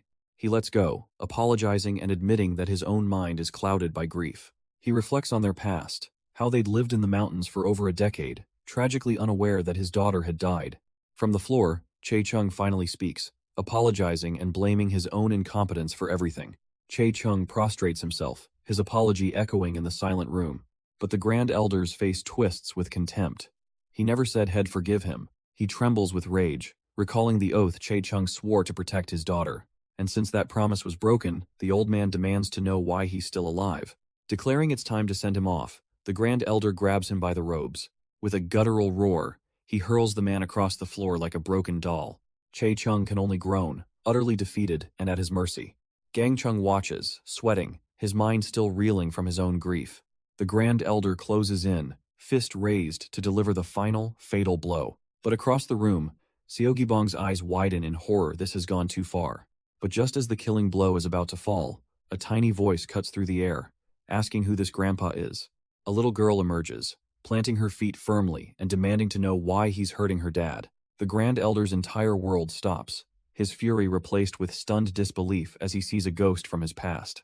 He kneels, his voice trembling, but the girl corrects him. She's not Soo-yun, her name is Yun Hong. All the rage, all the grief, finally breaks as tears stream down his face, and he pulls her into a desperate hug. From the floor, a battered Chae-chung tells his daughter that this is the amazing grandfather he promised her. The little girl, Yun Hong, can only stare in wide-eyed confusion at this sudden turn of events. Completely overwhelmed, the great warrior collapses to his knees, bowing deeply before his own granddaughter. She gently comforts him, telling her grandpa not to cry, and he promises he won't. These are just tears of joy. His heart finally mended. The Grand Elder holds his granddaughter close, declaring that it's time to go home.